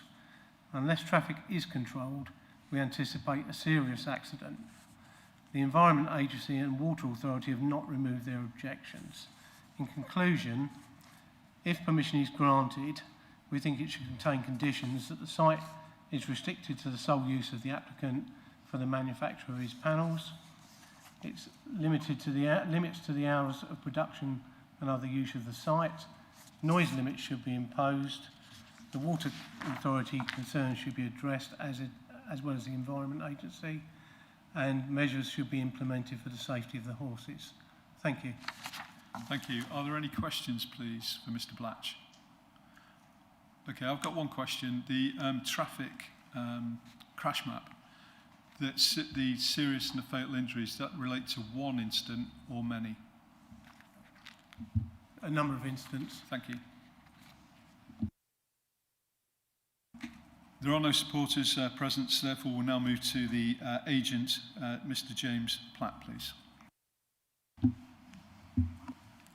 Good afternoon, members. Firstly, thank you for the opportunity today to speak in support of the application. SuperSips is a well-established and successful local business currently operating from a premises at Newbourne, a location to the east of Ipswich and notably outside of Mid-Suffolk District. SuperSips provide sales, design, production and manufacture of structural insulated panels, commonly known as SIPs, a building system that is extremely strong, energy efficient and cost effective. Notably, the panels use significantly less energy during the manufacturing process compared to traditional construction methods and have lower embodied energy than traditional materials such as steel, concrete and masonry.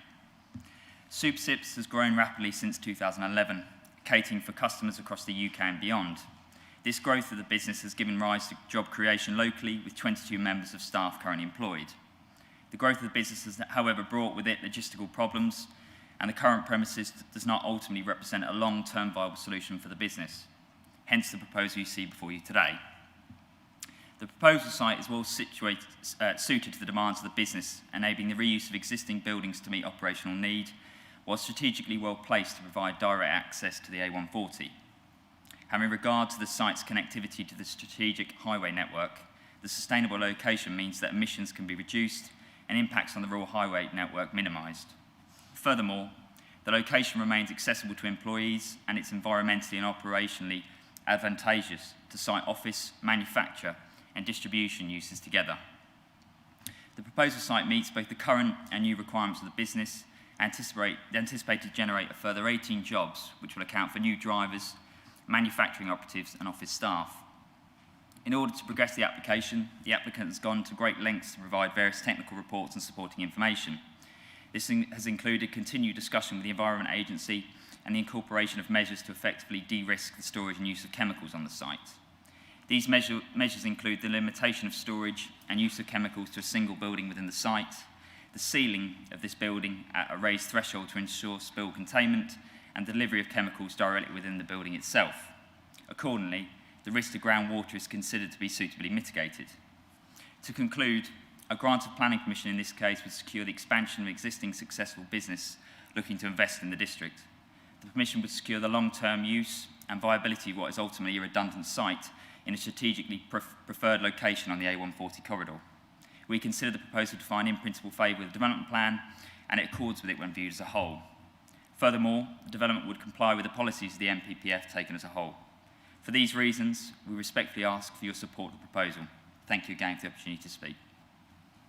Thank you. Members, are there any questions for Mr Platt? Councillor Eburn, followed by Councillor Mattison, please.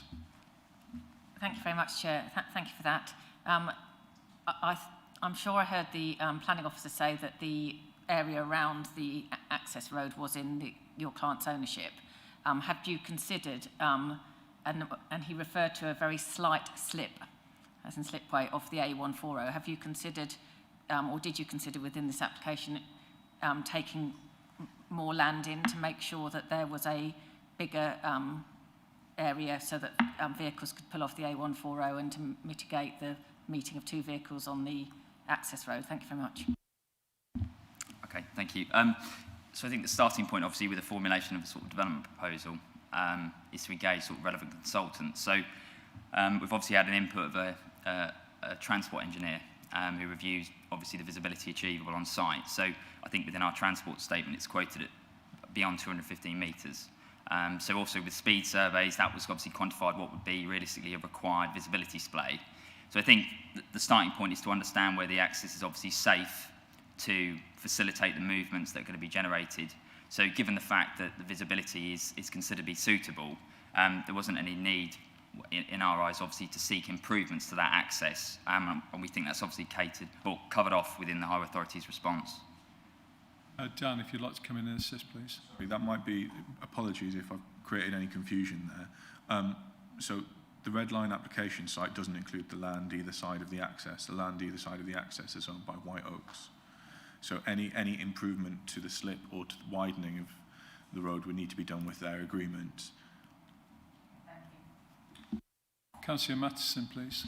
Yes, thank you. Yeah, I was looking at the idea that you're going to employ 40 people, presumably full time, and that the payroll alone will be £20,000 a week or something, plus on costs to that, and so the business has got to generate that amount of added value on top of the materials themselves.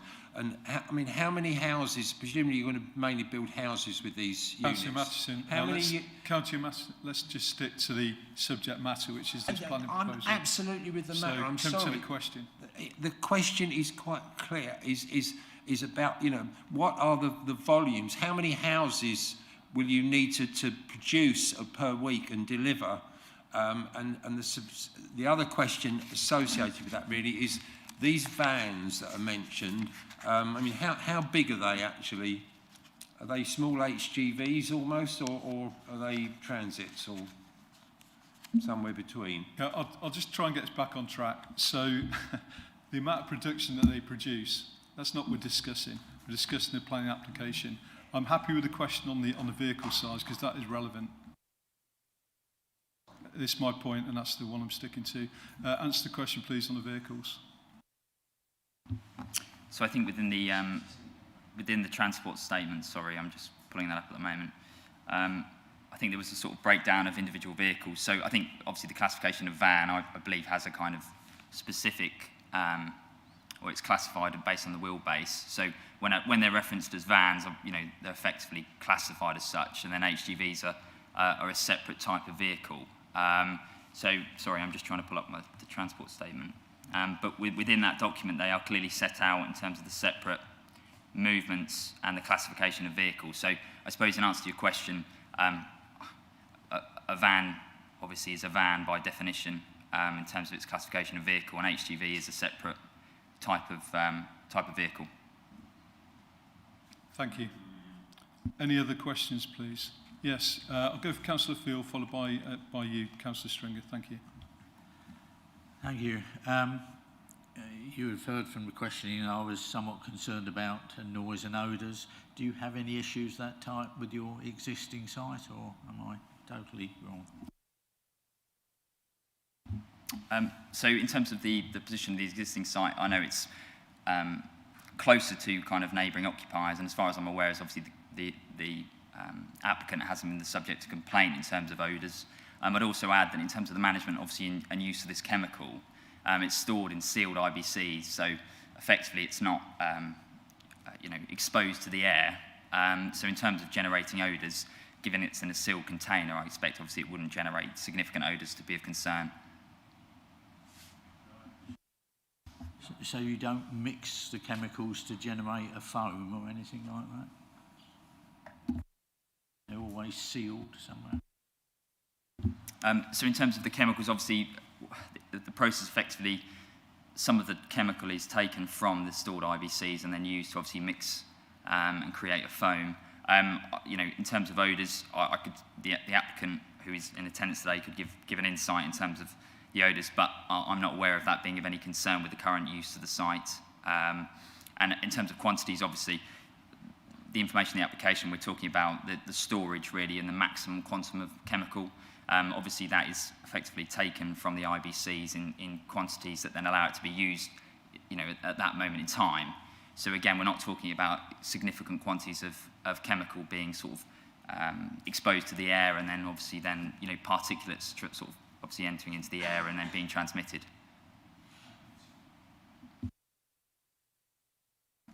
Okay, Councillor Stringer, please. Yeah, thank you, Chair. I have a small amount of experience in SIPS panels. I live in a house made from them. So just to be clear about the process and deliveries, SIPS panels are normally made out of what I call sticks, bits of timber that make the frame, and then there's a panel that goes on them, and then a foam type insulation is injected into the void. Is that correct? No? Someone's shaking their head. Okay. Perhaps that can be clarified how these panels are made. Yeah? Sorry. Yeah, please do. Yeah. So I think it'd be useful, the applicant is here, could probably talk about that process. Yeah, if you answer that specific question, please. That is a SIP. Yep. There's no timber. There's just 2 sheets of OSB, the chemicals injected. It's a sealed system. Yeah, if you could just come forward to the microphone. There's should be just one on your left-hand side that you could probably use. My apologies. This is a SIP, albeit a small sample of it. They come in an 8x4 sheet. They are actually a polyurethane foam injected. The system is sealed. The chemicals leave from the IBC in a sealed system to the mixing head in a sealed system, injected into a sealed mould. It has to retain 65 tonnes of pressure when it expands, so the system has to be sealed, otherwise this foam will go everywhere. So there is no timber around the panel. Okay. That's the old timber frame systems, where they used to make a timber frame and then inject the foam specifically to do the insulation aspect side of things. Thank you. Councillor String, supplementary question. That's very helpful. So how is the foam prevented from spilling out from the 8x4 sheet? By a retention system, a mould system that retains it. And the sheets of OSB board that you're holding, how do they come to site? They come to site on a HGV. They're the only HGVs we need. Coming in, because they are delivered with 18 packs at a time. The chemicals are delivered on a small, either a 7.5 tonner, maximum is a 10 tonner, and they come in IBCs, which is only 1,000 litres at a time. The other chemical, the dangerous one, as everybody calls it, comes in 800 litres. So we only store on buns which are sealed containers, which we are operating in Ipswich at the moment, down on the docks. There is no odours because the chemical becomes a solid mass from the transportation from the IBC into the mould. There's no actual air. And as soon as the two chemicals are mixed within the mould, it comes out looking like that and doesn't smell. Thank you. I'll allow that to continue because it's actually very useful. And there's one other one point. final question. And once the panels are made, they leave on a van and trailer. Correct? How many van and trailers a week? We run L5 transits. The bulk of them run just as an L5 transit on its own. It's only on exceptional circumstances, bearing in mind that through VOSA law, we can't operate more than 100 miles from the depot with the trailer. Right? So the trailers are there to be used if we can, to obviously cut down doing 2 deliveries instead of 1, but there is a restriction of 100 miles. So if, for example, I was delivering to Cornwall, it would go out on an L5 transit van. Thank you. And we only operate 8 currently. Thank you. That's fine, thank you. You're going to get your moment, Councillor. Sorry, Chair, but I did ask how many. I didn't want to know what they were made from. That's how fine. many a week go out? It's fine. Because if there's 8 of them, they could be going out 8 times a day each. It was very informative. Yeah. Thank you. Thank you for asking the question. I'm sure it helped everybody. I'd like to thank Mr. Blatch and also Mr. Platt and obviously the owner for your contribution to the meeting. It's definitely appreciated. Thank you. Let's move on to you, Councillor Stringer, Ward Member. Thank you, Chair. When I first saw this application come, I thought some of my birthdays have come at once. A structurally insulated panel manufacturer is a really good thing to have because they will form an awful lot of part of the future of construction. There's several ways of constructing the panels, as we've gone through today. Some of them use more toxic chemicals than others to formulate the panels, etc., etc.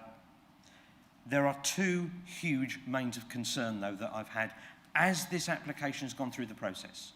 So it starts with jubilation that we've got an interesting factory coming, which could bring about employment and sustainable structurally engineered panels, insulated panels.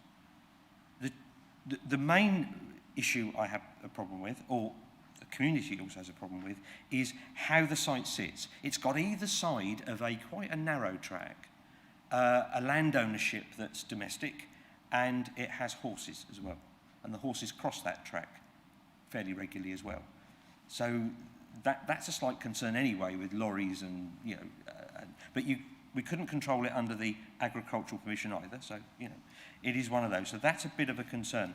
The huge concern I have is the response from the highways officer, and this is not for the first time. Her suggesting that the traffic movements of a factory like this would be identical to those of a duck egg rearing farm, I think is beyond fantasy. Structurally engineered panels, by their design, are a lot bigger than duck egg. And they're also a lot bigger than a duck egg in value. So you had 3 employees on site making duck eggs with the enhanced value in the duck egg. That was then going into something to be delivered, which is relatively small. The concern here is you have a single track in and out of this site with no right turn filter off the A140 and no left turn filter off the A140. If you should be going up this track at about 10 miles an hour. You should be less than 15 because you're near horses. That will take you 1 minute, 52 seconds to get up this track. So if someone's coming to turn left with a delivery into site, and there is something coming the other way, they may have to sit with their backside out onto the A140 for almost 2 minutes before that vehicle leaves and gets out of the way. Equally, one turning right could be the same thing. If they're turning right and the other one's turning right, they might not be able to get out because depending on where that truck is. I'm disappointed the County Council has not forecast that eventuality. The other issue is the proximity of this extraction for waterhead. That is quite vital. We have to be absolutely assured that no chemical will spill from here or enough dust from cutting any panels will get anywhere near this. Because if it gets anywhere near this contamination, that will be of district-wide significance if we contaminate that water supply. So, like I say, coming from a position of this could be a really good thing, I'm also very concerned that the amount of buildings that are flagged as redundant on here that could be brought into play without any recourse to anyone in the system. Every consultee has responded to this amount of buildings being in use. If the rest of the buildings were brought back into use by approval as it stands today, we could end up with an awful lot more traffic movements than anyone's assessed here, even given the response to the assessment. So, my position would be, as District Councillor here, understand the need for the manufacturing process, agree that's a good thing, but I would be really reluctant, if I was a committee member, to approve this application unless I was fully assured that there is going to be no chemical leakage from here, and you've got that in writing, and that you are completely assured that this operation can flourish, as I wish it will, on 2 deliveries a week. Thank you, Chair. Thank you, Councillor Stringer. Members, any questions for the ward member? Okay, thank you. In that case, we're going to open for debate. Who's going to start? Councillor Field, please. Yes, I find, as the ward members said, it's good to see an industry that's prospering and one that's producing the sort of products we wish to see, and employment is always good. So there are some really positives here. But I find, as I read through the papers, the comments from the Environment Agency and from the Water Company really concerning. The Environment Agency, it says, it is imperative that none of these substances are allowed to reach the groundwater in the aquifers at depth. And that's just one sentence picked out of a 2.5-page document, which is more concerning than any I've seen, I think, in my years as a councillor here. The same sort of thing goes with Essex and Suffolk Water, who we understood whose views don't seem to have been taken into account so far. They're subsidiary to the Environment Agency. And, you know, again, a couple of pages, I won't try and pick a sentence or two, they all show a great deal of concern with possible contamination of the supply of water to quite a lot of human beings in the area. Now, if those 2 agencies had completely signed off as being happy with the precautions taken, or bearing in mind that, you know, none of us want to see problems, we all invent things to prevent accidents, to control substances of this nature, but history is that we're not usually totally successful. So I find the fact those 2 agencies have not signed off really concerning. And there is also a highways issue, as has been mentioned. As far as I'm aware, accidents on the A140 are almost always related to turnings, to entrances and exits from the road. It's not just bad driving on the actual road. So there is an issue there.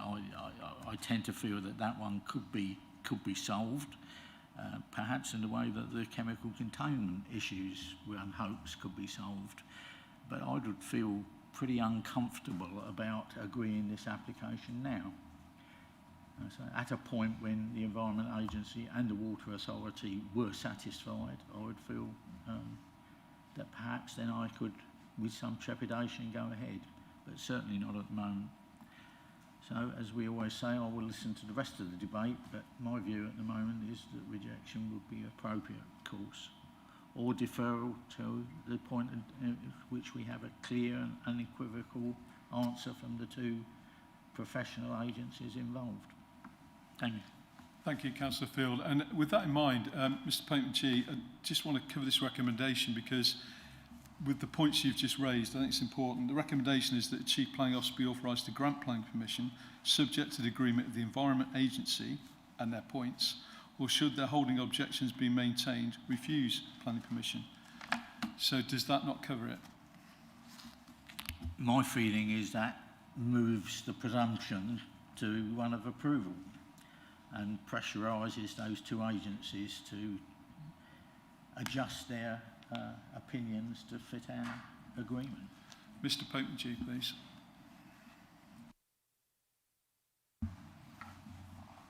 I'm trying to think of when Environment Agency have ever adjusted their opinions to fit ours. I can't think of anything. Ultimately, the Environment Agency have a responsibility of their own to look after water supplies and all the other roles that they have. And of course, the difficulty with planning is sometimes we step over and duplicate other authorities' jobs. And I think in this case, what we were trying to do is to sort of say, as officers, is there any other planning issues that get in the way of this beyond just that point of contamination or risk of? And on that score, we're still reliant on the Environment Agency. So that is the position we took, but I can understand if members feel they do not have all of the information they feel is necessary for them to make the planning judgment on the application, including the final view of the Environment Agency. That is a position you may wish to take forward and say, defer on that basis, perhaps. Hope that fuels debate. Councillor Mansell, please. Thank you. I completely agree with much of what my fellow Councillor Field has just said. But I'm a bit concerned about the fact that we've got a site here with all those other buildings that aren't really considered when it comes to the consultees' responses. And I just think awful lot of our cases that would come to committee these days, we are really at the whim of what our professional consultees tell us. And here we are with a Highways Agency comment saying, yeah, it's fine. And even if whether or not we disagree with the fact that, yeah, it's fine to have this turning off the A140, they've put that response in terms of only some of these buildings being used. And here we are, we're saying the whole site can be B2. So if it's all put into use, then that amount of traffic that's going up and down that driveway on and off the A140 could be 10 times more. And we haven't got any comments about that. And I'm quite sure, and I think this is a wonderful industry, and I'm fascinated by that material, having got a materials engineering degree. I'd love to investigate it a bit more. So thank you very much for bringing it in. That's very interesting for me. And I think this is an industry fit for the 21st century. And I wish you all the best. And I think you'll want to expand into those other buildings. And that will generate more traffic. And that's what concerns me. I really think that I'd love this to go ahead, but I'm just not sure about that, the fact that we've got all these deliveries and they will grow. Hopefully, this will be a growing industry. And we don't really have enough information about the use of the whole site and how that is going to impact on highways and the access. Thank you. Thank you. Councillor Mattison, followed by Councillor Eburn, please. Thank you. Yeah, I think I was somewhat reassured regarding the actual chemicals and having the Environment Agency, standing behind us to make sure that aspect's all right. But can I just say that the area of this site is just slightly less than the Elmswell housing site that we looked at first thing this morning. That gives you some idea. It's enormous. I mean, three hectares. It's a huge area, and 6,000 odd square metres of buildings is a huge amount of buildings. I'm absolutely agree. This is, instead of importing these panels from Sweden and continental Europe and so on, To make them here, fantastic. Yes, we want to do this. And, you know, I would want to support this if members, if officers can find a way of ensuring that we limit it to a volume, at least until such times as the applicant is able to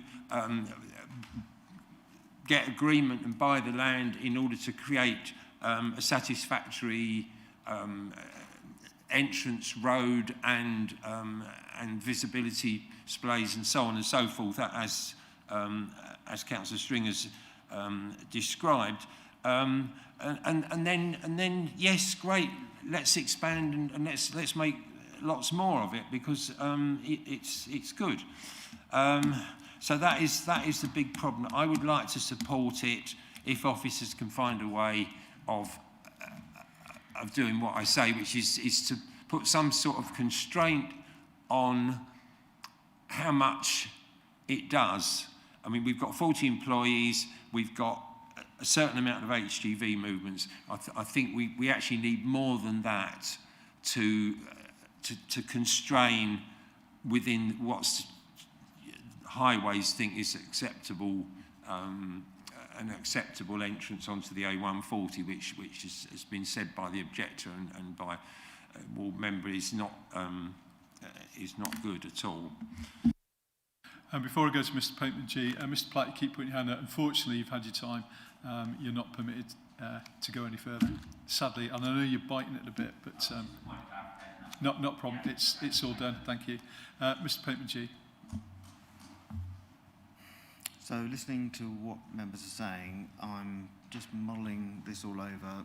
If I'm summing up the issues that seem to be coming out, we have a concern about the groundwater, not having sufficient information around that to give assurance to members. That's something we were going to do, but obviously, you know, the point here is we haven't got that before you, so you may consider it to be insufficient information. We have a highways issue which is a matter of the visibility, and it's an existing access. So we've got to bear that in mind as a material consideration. The visibility we're saying is safe as far as highways are concerned, but it's the route between the access to the site and the conflict that one lorry going out, something coming in, or one vehicle going out, something coming in, and the risk that has to sit and wait in an inappropriate location that may risk safety. And that, I'm not sure if that's solvable given the ownership that appears to be available. But there may be something in relation to the level of use, which is now becoming questionable in terms of what buildings are in operation, which buildings are not, that materially affects the level of traffic. And it is perhaps suggested that officers need to find out more information and more certainty about that for members to be assured, or otherwise consider this to be insufficient information at this time.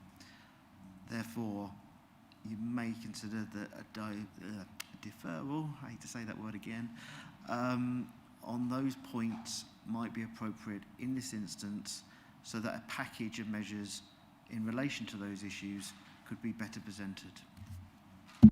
Yeah, thanks for that. I was obviously rather hoping you were going to conjure up, even at the expense of a 10-minute recess or something, the ways and means, but you're not. Councillor Matheson, that's exactly what I'm thinking. Because I'm conscious of the time, I'm conscious of the fact that you've not had lunch yet, and it will close very shortly. We can continue this, or we could take a 10-minute break to allow you to go and consider that. My problem with what we're talking about is that it's going to need a discussion with the applicant to understand what is within their powers and operation of the business. So therefore, I think it would be unreasonable for me to come up with an awful lot of conditions to try and scope round the issues, when I think it really needs applicant participation. I'd say, I mean, Chair, there's nothing wrong, with the applicant whispering in Mr. Pateman-G's ear, because he's not a voting member of the committees. But yes, I mean, I think whether we decide to take a break that would allow people to take lunch and that could be utilised in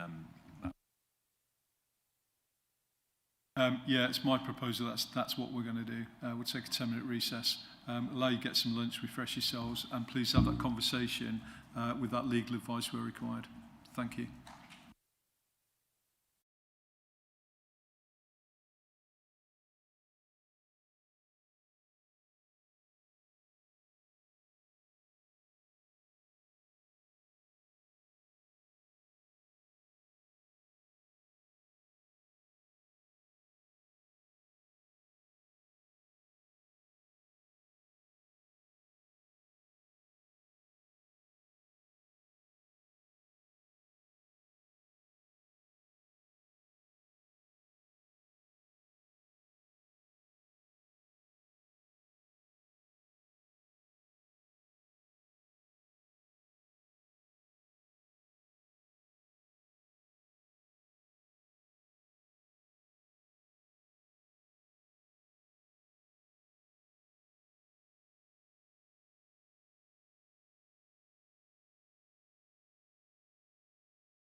Ladies and gentlemen, welcome back to Committee A, and we're still within DC 217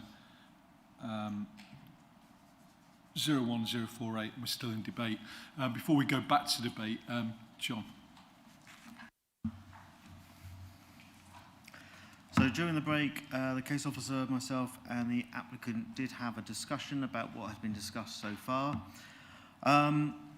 We have a suggestion of conditions to resolve perhaps some of the issues that have been raised.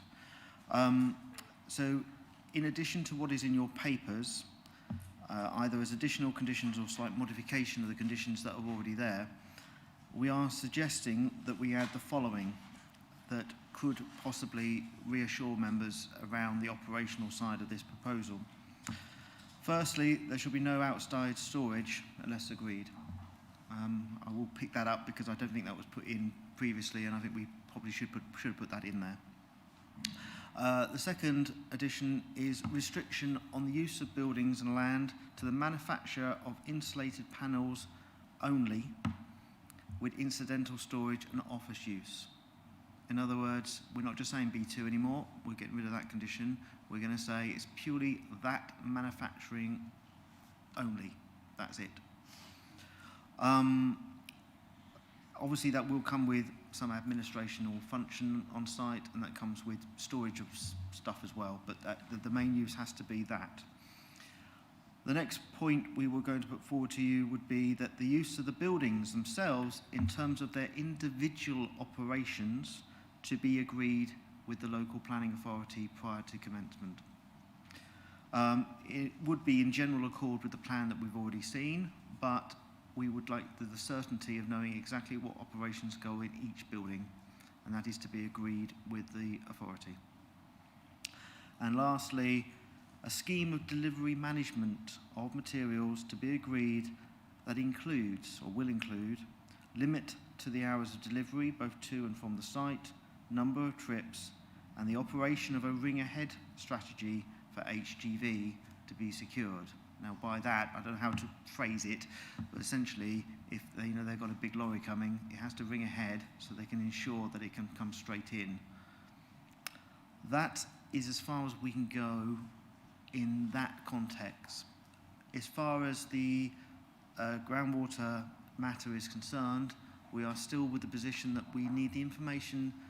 Well, we are still looking to approve this subject to environmental agency having no further objections and removing their holding objection. And if they do remove their holding objection, any further conditions they wish to imply, we would imply those as well. However, if members are still not comfortable with that delegation, then my recommendation would still be to defer it until we have that information from the Environment Agency. Thank you. Firstly, it's Councillor Eburn from my memory, then Councillor Passmore. Thank you very much, Chair, and thank you, John, for those additional conditions. It's good to see a company being able to expand, and I really welcome the applicant's explanation of their business. I think that's really helpful to us. I might just add we have got a great site on Gateway 14 if you need a big site to expand to, but we are looking at what we're looking at. And I do think it's a shame that some of this hasn't been sorted out before we got to this point. However, I do welcome the discussions between the applicant and the planning officer on that front. My biggest concerns were with regards to the chemicals, and it's not so much their use actually on the site, given the explanation we've had from the applicant, but the fact that if there was to be an accident or crash or whatever on the access road or forbid on the A140, it's that would be a huge issue, and we are aware of and all of us that have ever used the A140, the difficulties there, and it is a shame. I think that the highways response hasn't been provided in greater depth for this application.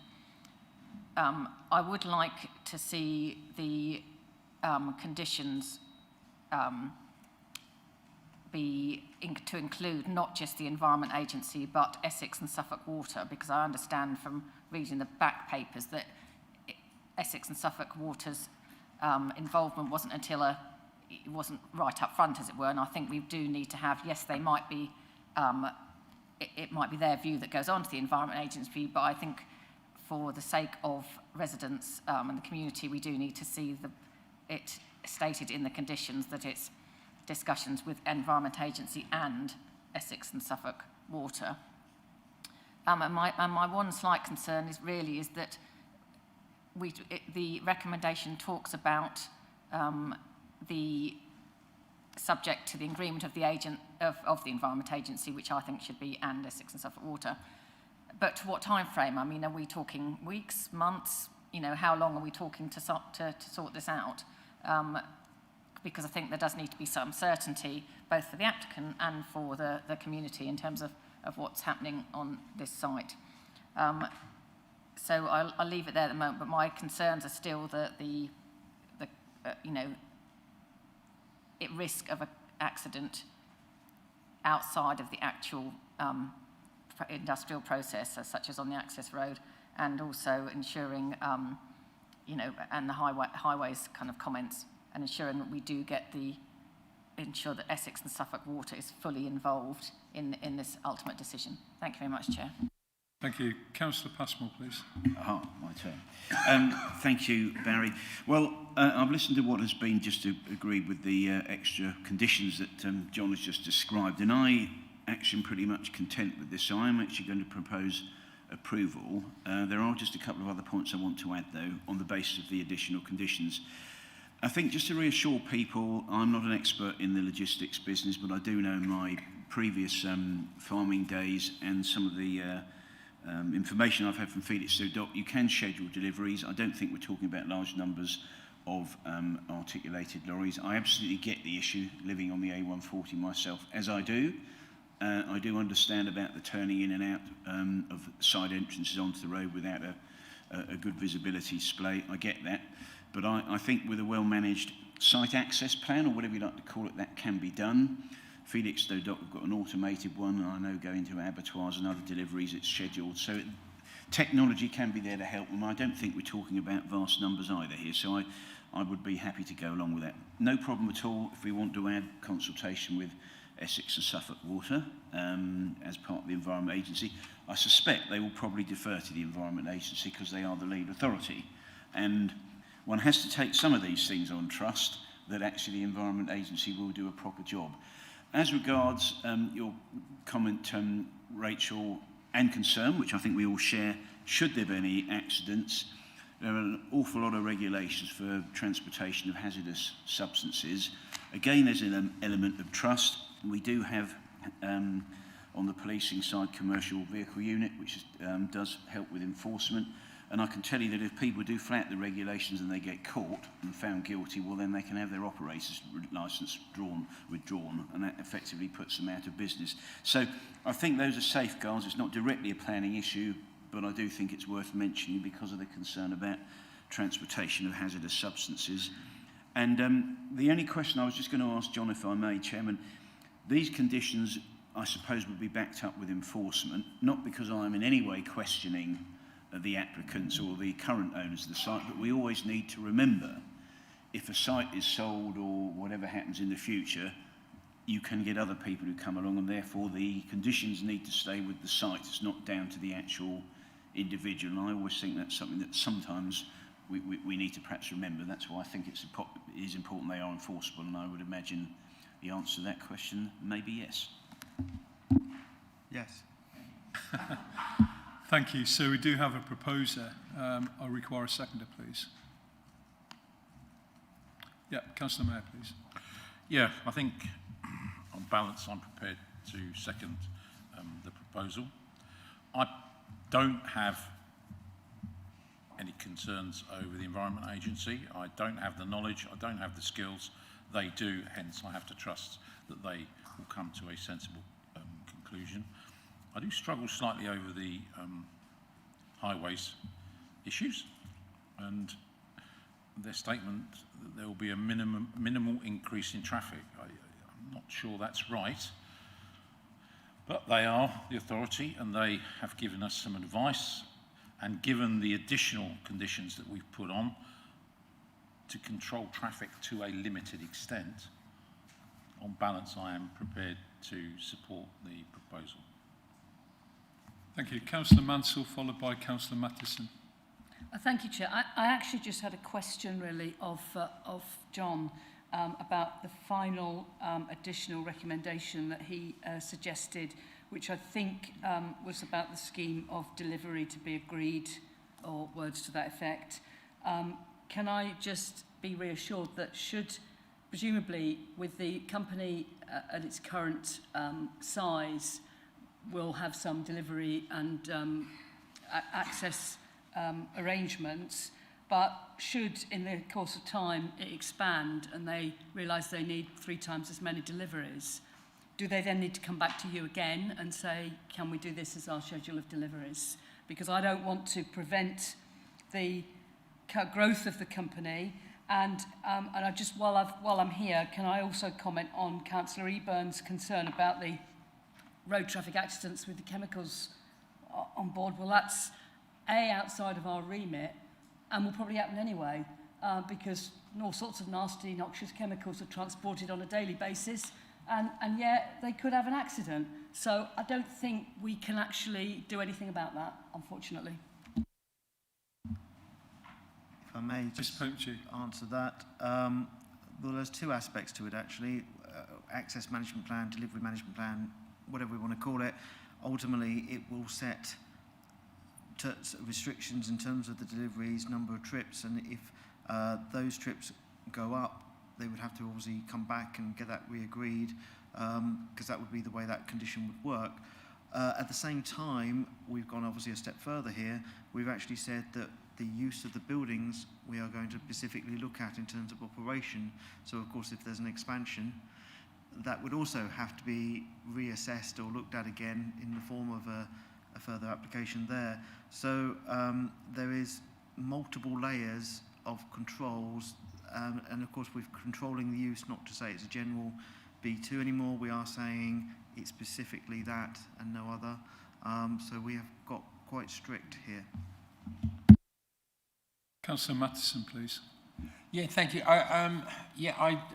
Could I just clarify that did Mr. Pateman-G say that his preference was for a deferral, or he didn't say that? I said if the matter of the groundwater is still an issue now, then my preference would be to defer and then come back with that information. At the moment, your recommendation is still to delegate for us to look at, and of course, what's been added to that is Essex and Suffolk Water. But if you still feel you don't have sufficient assurance around that issue, your other option, my recommendation would be to defer. Can I talk about conditions for a moment then, Chair? There's 3 points I'd like to make. If we're going to control the use of individual buildings, then we could, similarly, the sound, there's no point in asking for sound insulation on buildings that are going to be storage only.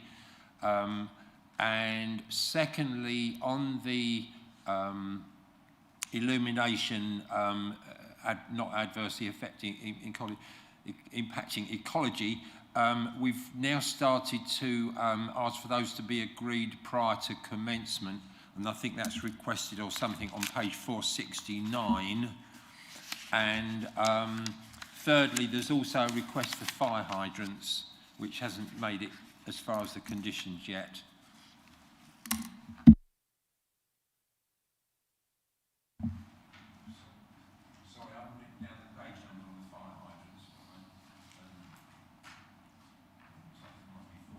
Dan, are you able to update me on the fire hydrants? We could add that if it's required. Is that, we've missed that, have we? Yeah, just right, missed okay. My apologies for that one. We will add fire hydrants.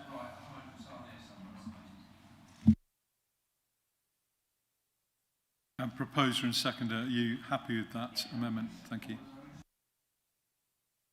Anybody else wish to enter debate? Yeah, Councillor Field, please.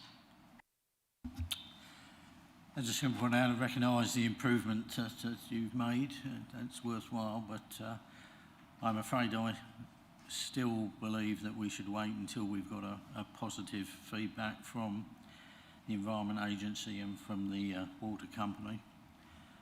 I don't know, I tend to react a lot to the MDI definition of a substance. I have to say I just looked up to Bhopal disaster, but that was MCI, not MDI, so I recognise that perhaps it's ancient memories that are triggering somewhat more caution, but I shall still be voting against. Thank you.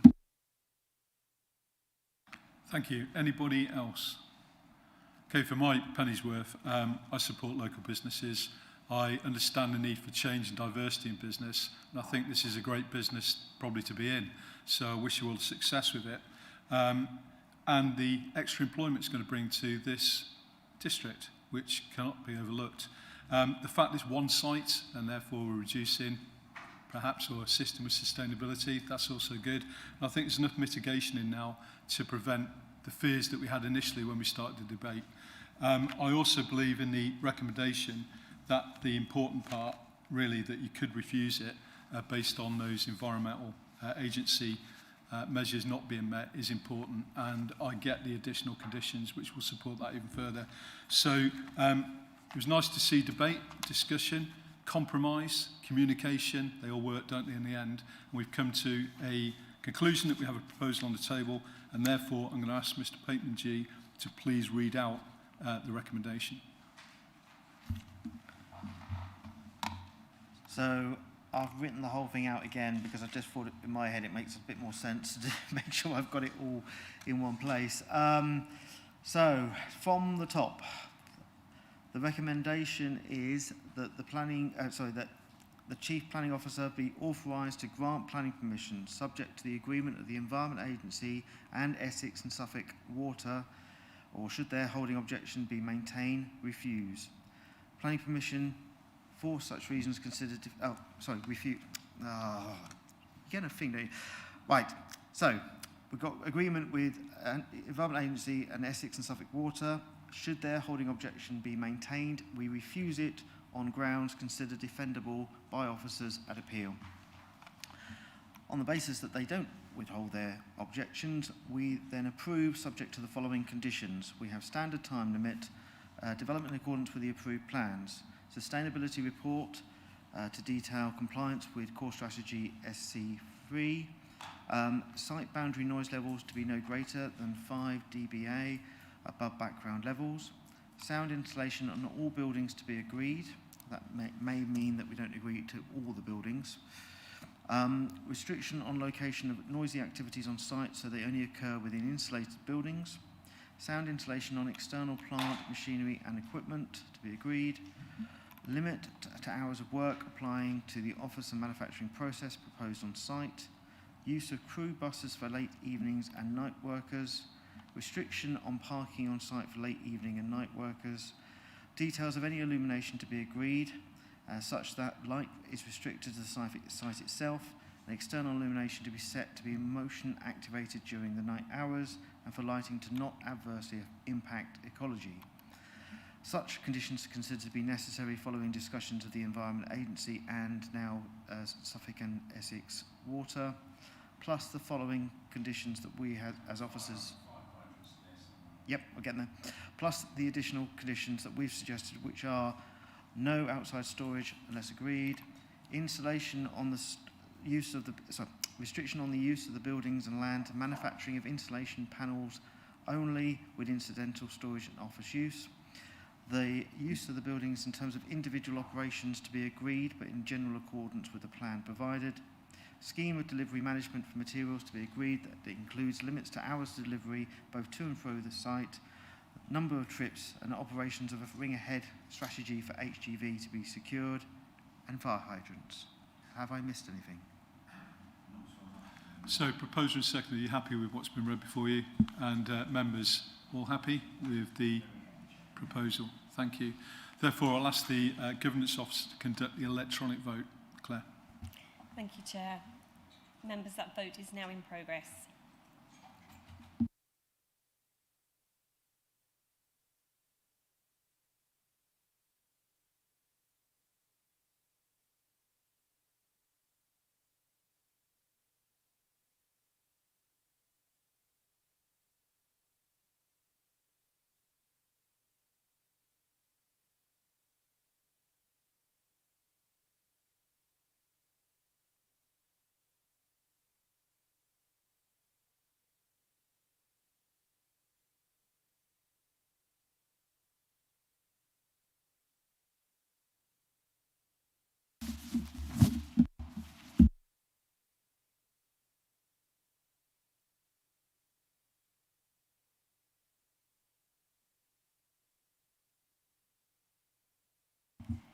Thank you, members. Chair, that's 6 votes for and 1 against. That's carried.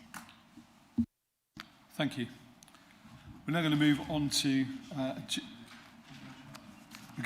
agenda item 7F, which is the erection of 2 modular units to provide homeless accommodation at 6 Ipswich Road, Stowmarket.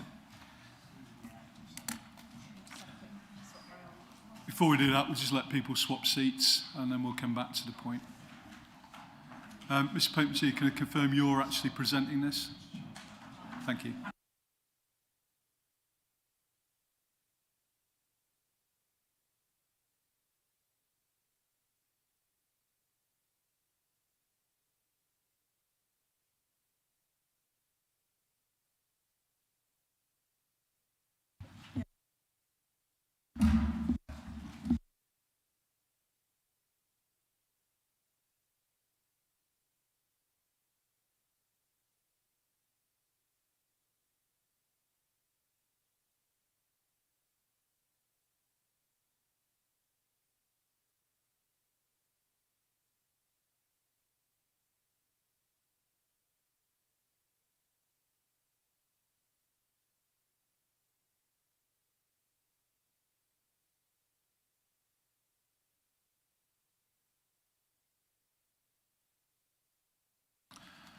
Ladies and gentlemen, I'll now ask John Potency to introduce the application to the committee. Thank you.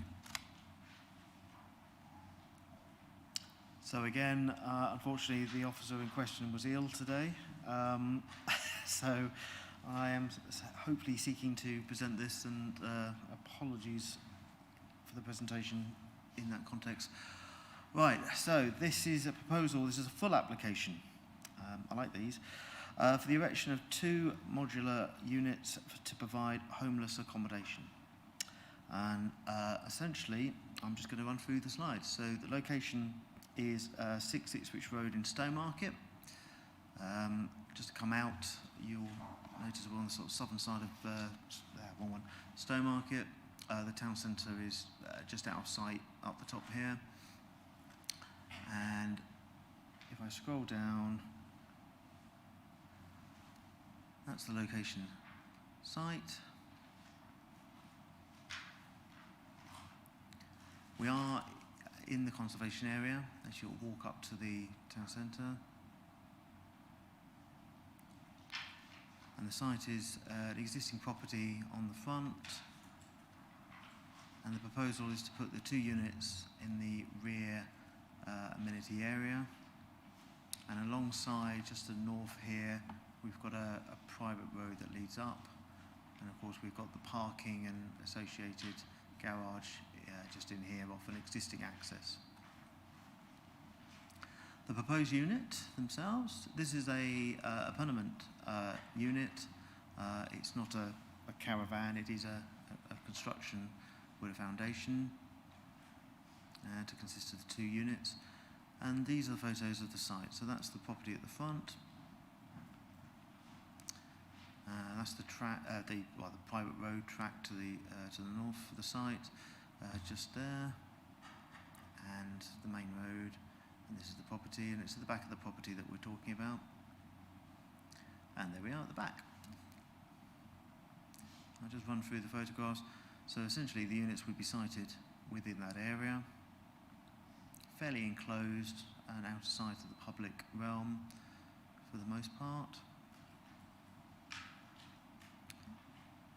The road to the north of the site does go up a small hill, so you possibly would be able to look over and down onto the buildings a little bit,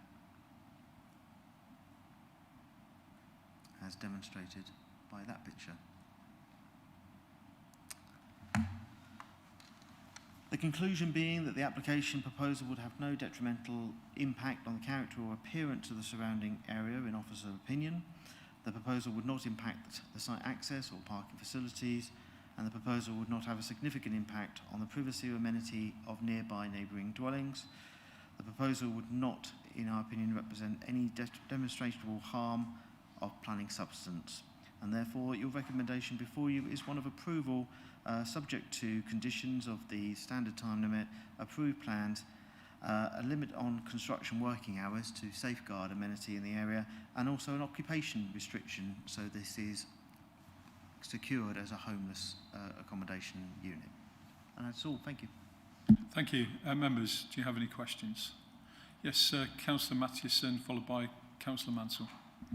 Yeah, I'd need to declare that I have visited the site 3 or 4 years ago, but I have been there. Yes, wanted to identify what's the private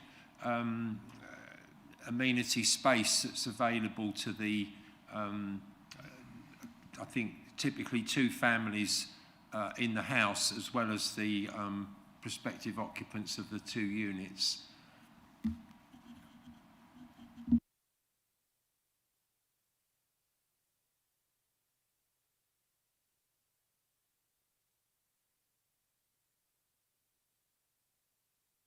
If it will help, it might be better when we speak to the agent. Indeed, it may help, but if we can just put, I hate to say, could you put the PowerPoint back on again, please? Just demonstrate on the proposed plan. Oh, sorry, got on there. Right. If I just quickly whiz back to the layout plan. Apologies, that could have done would have been zoomed in a bit more, but essentially, this is going to be serving as the amenity space for parking and returning manoeuvring, which would leave essentially this courtyard space in the middle to be outside space to be shared as an outside amenity space. If I have that wrong or any other points, I'm sure they're going to. What's the space immediately to the? That's my geography. Is it it's not the north? Is it the west of the house? Where your block is. This is just. No, well, no.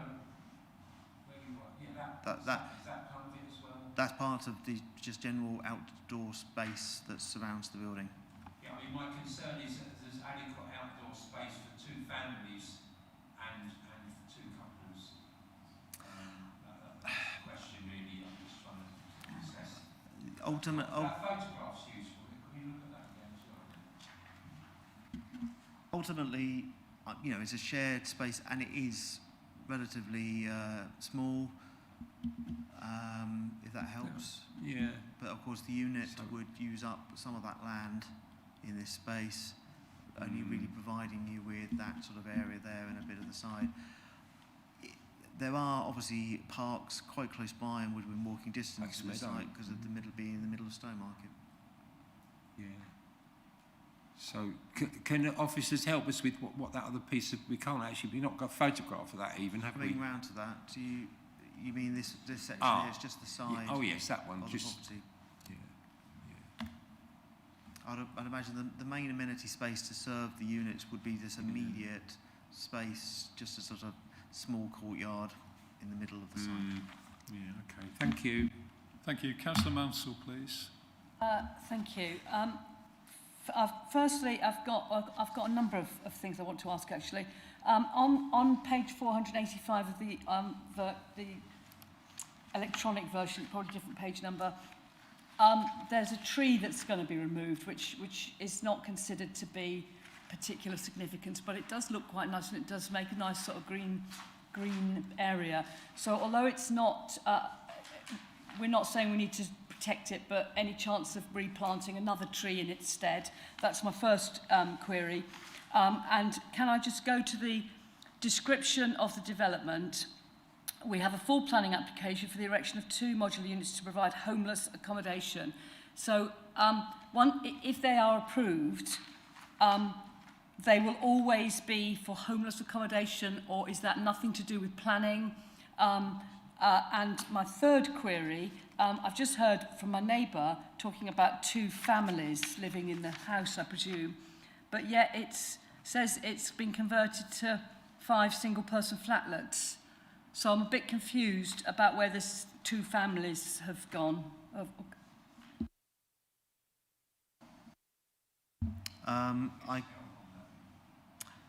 In terms of these units, these would be subject to an occupation condition to that effect. So unless that condition is sought separately for a separate planning application to be removed, they would be maintained thereafter for just that purpose. I don't know the situation with regard to the existing building, I'm afraid to say, but yeah. And the tree, where would you like to put a tree? Sorry. Well, I just thought if we're losing a tree, you know, to set the balance right, we need to plant another one somewhere else on the plot. That's all I'm saying. Can I leave that for your debate of whether that wishes to be something you impose? Councillor Field, please. Thank you. I notice the Suffolk Fire and Rescue Service is recommending automatic fire sprinkler systems, as they often do for dwellings of this type. I wonder, have we rejected that, or is that part of the plans?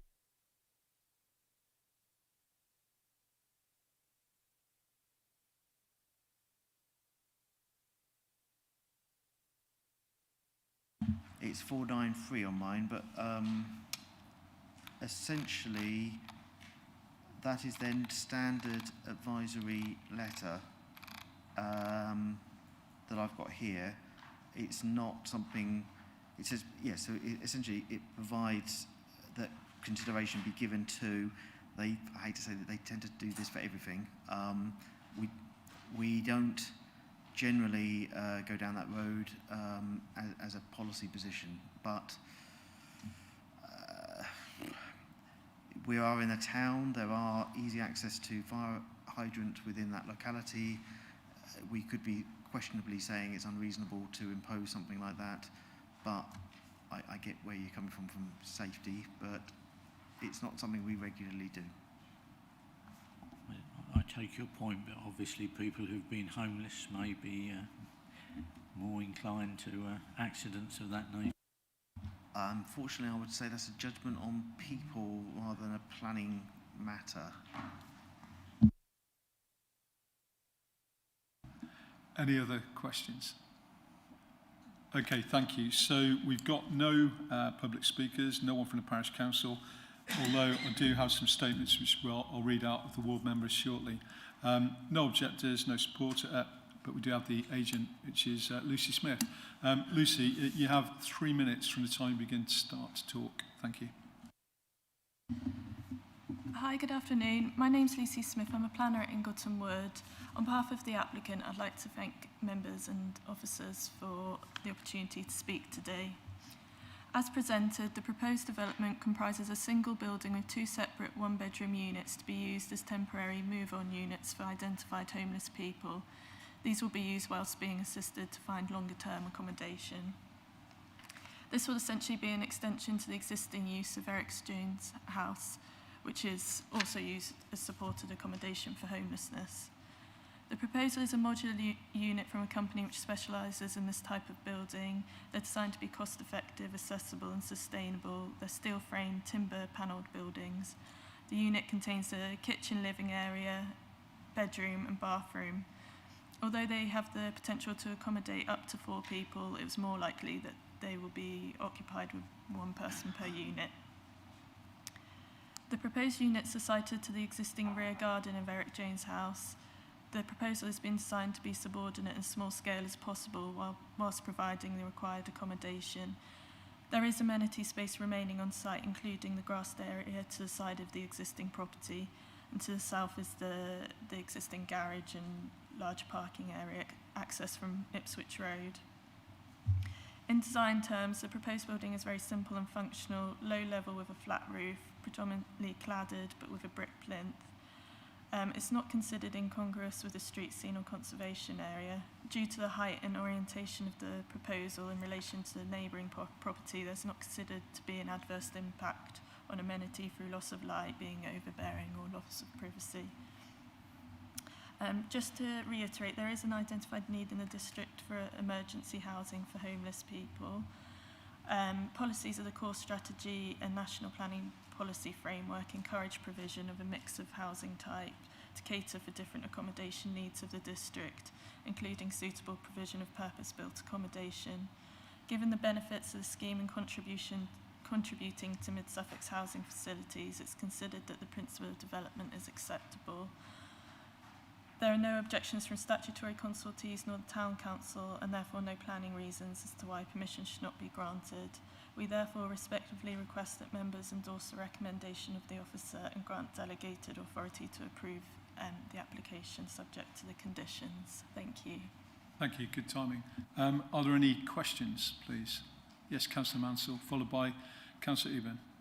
Thank you. Could you please let us know what the existing use of Eric Jones' house is? Is it 5 single homeless accommodation, or you know, are we effectively extending that 5 into 7, or are they completely different uses? Thank you. I'll come on that point. I'm Hazel Ellard, Assistant Manager for Strategic Properties, where I oversee the council housing delivery on behalf of the 2 councils. So Eric Jones' house itself at the moment is used as temporary accommodation, so they're self-contained units. The idea of these 2 units is to provide move-on accommodation. So it's about enabling people to move on from temporary accommodation, a kind of transition into independence and sustaining their own tenancy. So they will be provided with support and a support plan from a support provider, but also using other agencies that exist already, with out of hours when required at weekends and in the evenings. So it's like a kind of transition, so they move from one to the other into their own tenancies with support. I just want to clarify that the existing house is 5 of this type of accommodation already. Yes, and we're just putting another 2 on, so it's like with like. Yes. Good afternoon, Hazel. Excuse me, Eric Jones' house is not a hostel, doesn't have a resident manager on site, although some degree of support is offered. It's essentially accommodation that is for people in homelessness situation.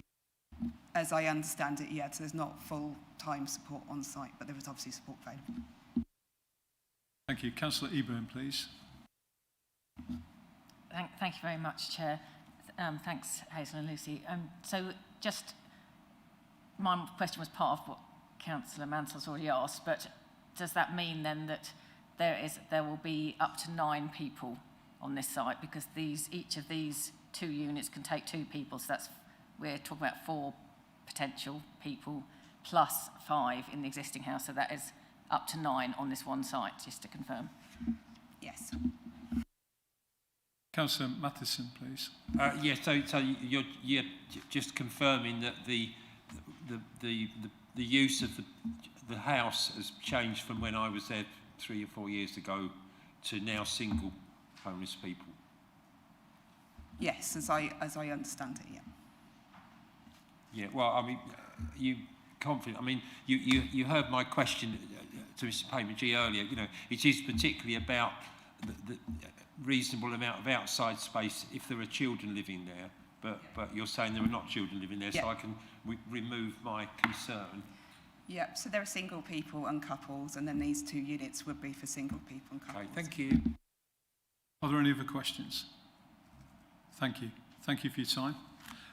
We'll now move on to the ward members. Sadly, Councillor Brewster and Councillor Scarf can't attend the meeting, but they have asked that their statements be read, so I'll do that now.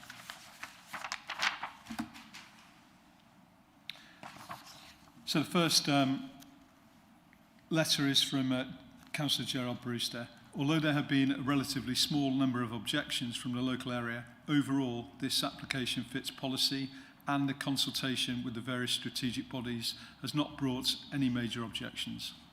I do agree with the need for working times to be limited, and personally, if it is possible, to restrict contractor vehicles and deliveries entering Woodfield Drive, which is a private drive serving a number of homes. That said, Eric John's house is intended to house those on a temporary basis, and this application will support rough sleepers and homeless people, again on a temporary basis. The flat roof structures will have a minimum effect on Ipswich Street, as Eric Jones' house is basically in front of the development of the 2 structures. I have no objection to this application and trust that members will look favourably upon the application.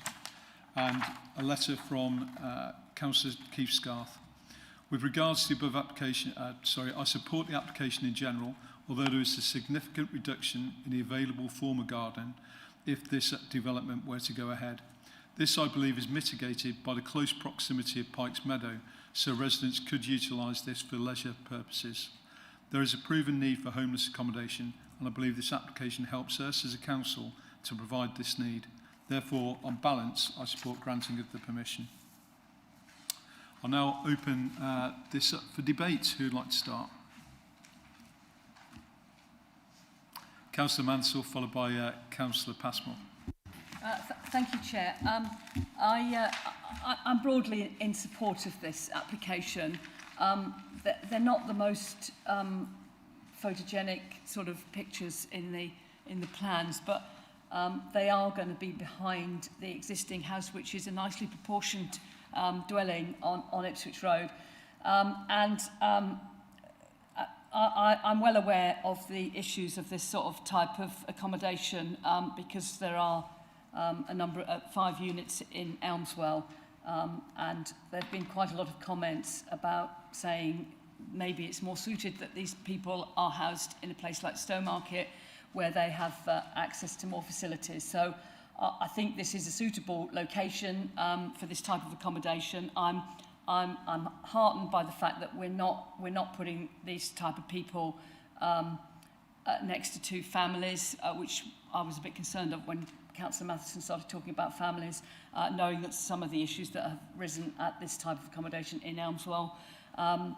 I would like to see a tree planted somewhere in lieu of the one that we're losing, even though it's nothing special. It does make a nice sort of greenery area. But on the whole, I think I'm prepared to support this. I'll make a proposal that we go along with the officer's recommendation, but I would like to see a tree planted somewhere in the garden. Thank you. Before we go to finding a second, I'd just like to make a really good point and a valid point. People have a perception of homeless people, what they are, what they might be, accident prone, whatever, and I've heard it twice today. You need to be very careful because the government policy paper that was written only last month talks about homelessness and the need for homeless accommodation for people who've suffered domestic abuse and require housing because they've been put out of housing due to that domestic abuse. If we go down to the Homelessness Act of 2002, it talks about housing authorities having in place a homeless strategy, which we have, and part of this requires planning for securing sufficient accommodation for people who become homeless or are at risk of becoming homeless. So don't imagine it's people living in cardboard boxes on streets. It's a whole raft of people. So please just bear that in mind. I am aware of that because Thank you. I just know there have been some current incidents in my ward, that's all. That might be the case, but let's just keep it on a level. I'd like a seconder, please. Not seconding. Just a quick question. Tree, are we saying that's an additional condition to say there shall be a tree planted? Is it something that's conditionable? Well, that's why I'm asking. I can condition. I can. I just didn't know if that was an informative note or a condition. I'd like to see a condition that the tree is replaced by planting a new tree somewhere in the garden. Okay, so I can do that as a, prior to occupation, a tree shall be planted to replace the one removed in a suitable location, and leave that with the applicant to devise the suitable location. That's sufficient. Thank you. Thank you. Do we have a seconder, please? Councillor Field was first. Yes, I'm happy to second it. I think I was a bit concerned when I read this application that the analysis of our policies was different to that analysis of the same policies in a previous document, but I accept I'm sure it makes no difference to the suitability of this. I was also a little concerned about the lack of amenity space that people might be faced with, but not a big issue. We're assured that it's acceptable and taking the point that it's not families, it's single people, that makes a difference, I think. Also, the automatic fire alarm systems, one accepting the thought that one hopes one's not being prejudiced about particular people and their origins, but it always is a risk. And I know the fire brigade, somewhat before Grenfell Tower, were very keen on that as a solution to fire problems in various places. But nevertheless, with all those things, it's clearly good to be providing accommodation for people who are unfortunate enough to finish up homeless, as you said, for whatever of a wide range of reasons. So I'm very happy to support the second list. Thank you. Anybody else wish to continue the debate? Councillor Mayor, please. Thanks, Chair. I'm slightly concerned that the site's going to be overdeveloped. There's very little space outside. The new unit is considerably bigger than the existing house. I suppose that has to be balanced against the public benefit for doing what we're doing. Also have a problem with the tree. We're planting a tree very close to the foundations of either the house or the brick plinth with the underground pipework, etc. So I think careful selection of tree species or potentially hedgerow would be a better option, and I'm not sure that's for us to actually decide. So on balance, I think it is in the public benefit, but I think it is almost an overdevelopment of the site. Thank you. Anybody else? Okay, before we finish then, for my own penny's worth, this is really, it's required. We're in that world, aren't we, where we need to afford that accommodation to people who are unfortunate to be in that situation. It just ticks that box massively. I get the overdevelopment statement wholly, but I'd rather have these people have a roof over their head than worry about how much garden space they've got, in fairness. It is right as well that we spent time debating this and put due diligence into it, bearing in mind that we're the applicant as Mid-Suffolk District Council, so it's right and proper to do it the way we've done it. We do have a proposal, we do have a seconder. I'd like the area planning manager to read out the proposal on the table, please. So your proposal is as recommended in your papers, with the additional condition of a replacement tree to be planted in a suitable location on site. And that's it. Proposer and seconder both happy? Thank you. Therefore, I'll ask the governance officer to go for the electronic vote. Thank you, Claire. Thank you. Members, that vote is now in progress in your app.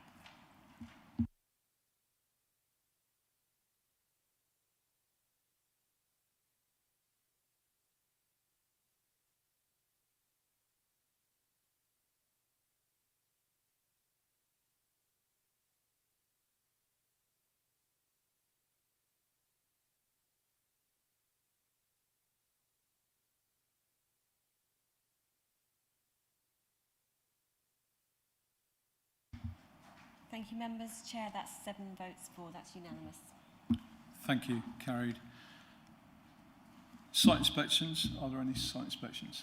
No, Chair. No, thank you. It'd be wrong to end the meeting without saying thank you to Robert Carmichael. I know that the chair, Matthew Hicks, has already said a few things. I'd like to thank you personally for all that you did for me when I was the chairman of the council. The work that you do in the background is absolutely critical to the success of this council, and you've been a backbone of it. So thank you personally on behalf of this committee and for Committee B as well. And I'm sure of all the councillors that serve on this council and its supporting officers for everything you've done. It's our sad loss to see you go, but I'm sure you're overjoyed with your new job and the potential and the sort of possibilities that's going to bring for you. And I'm sure you'll be immensely successful wherever you go. So thank you for everything you've done, Robert.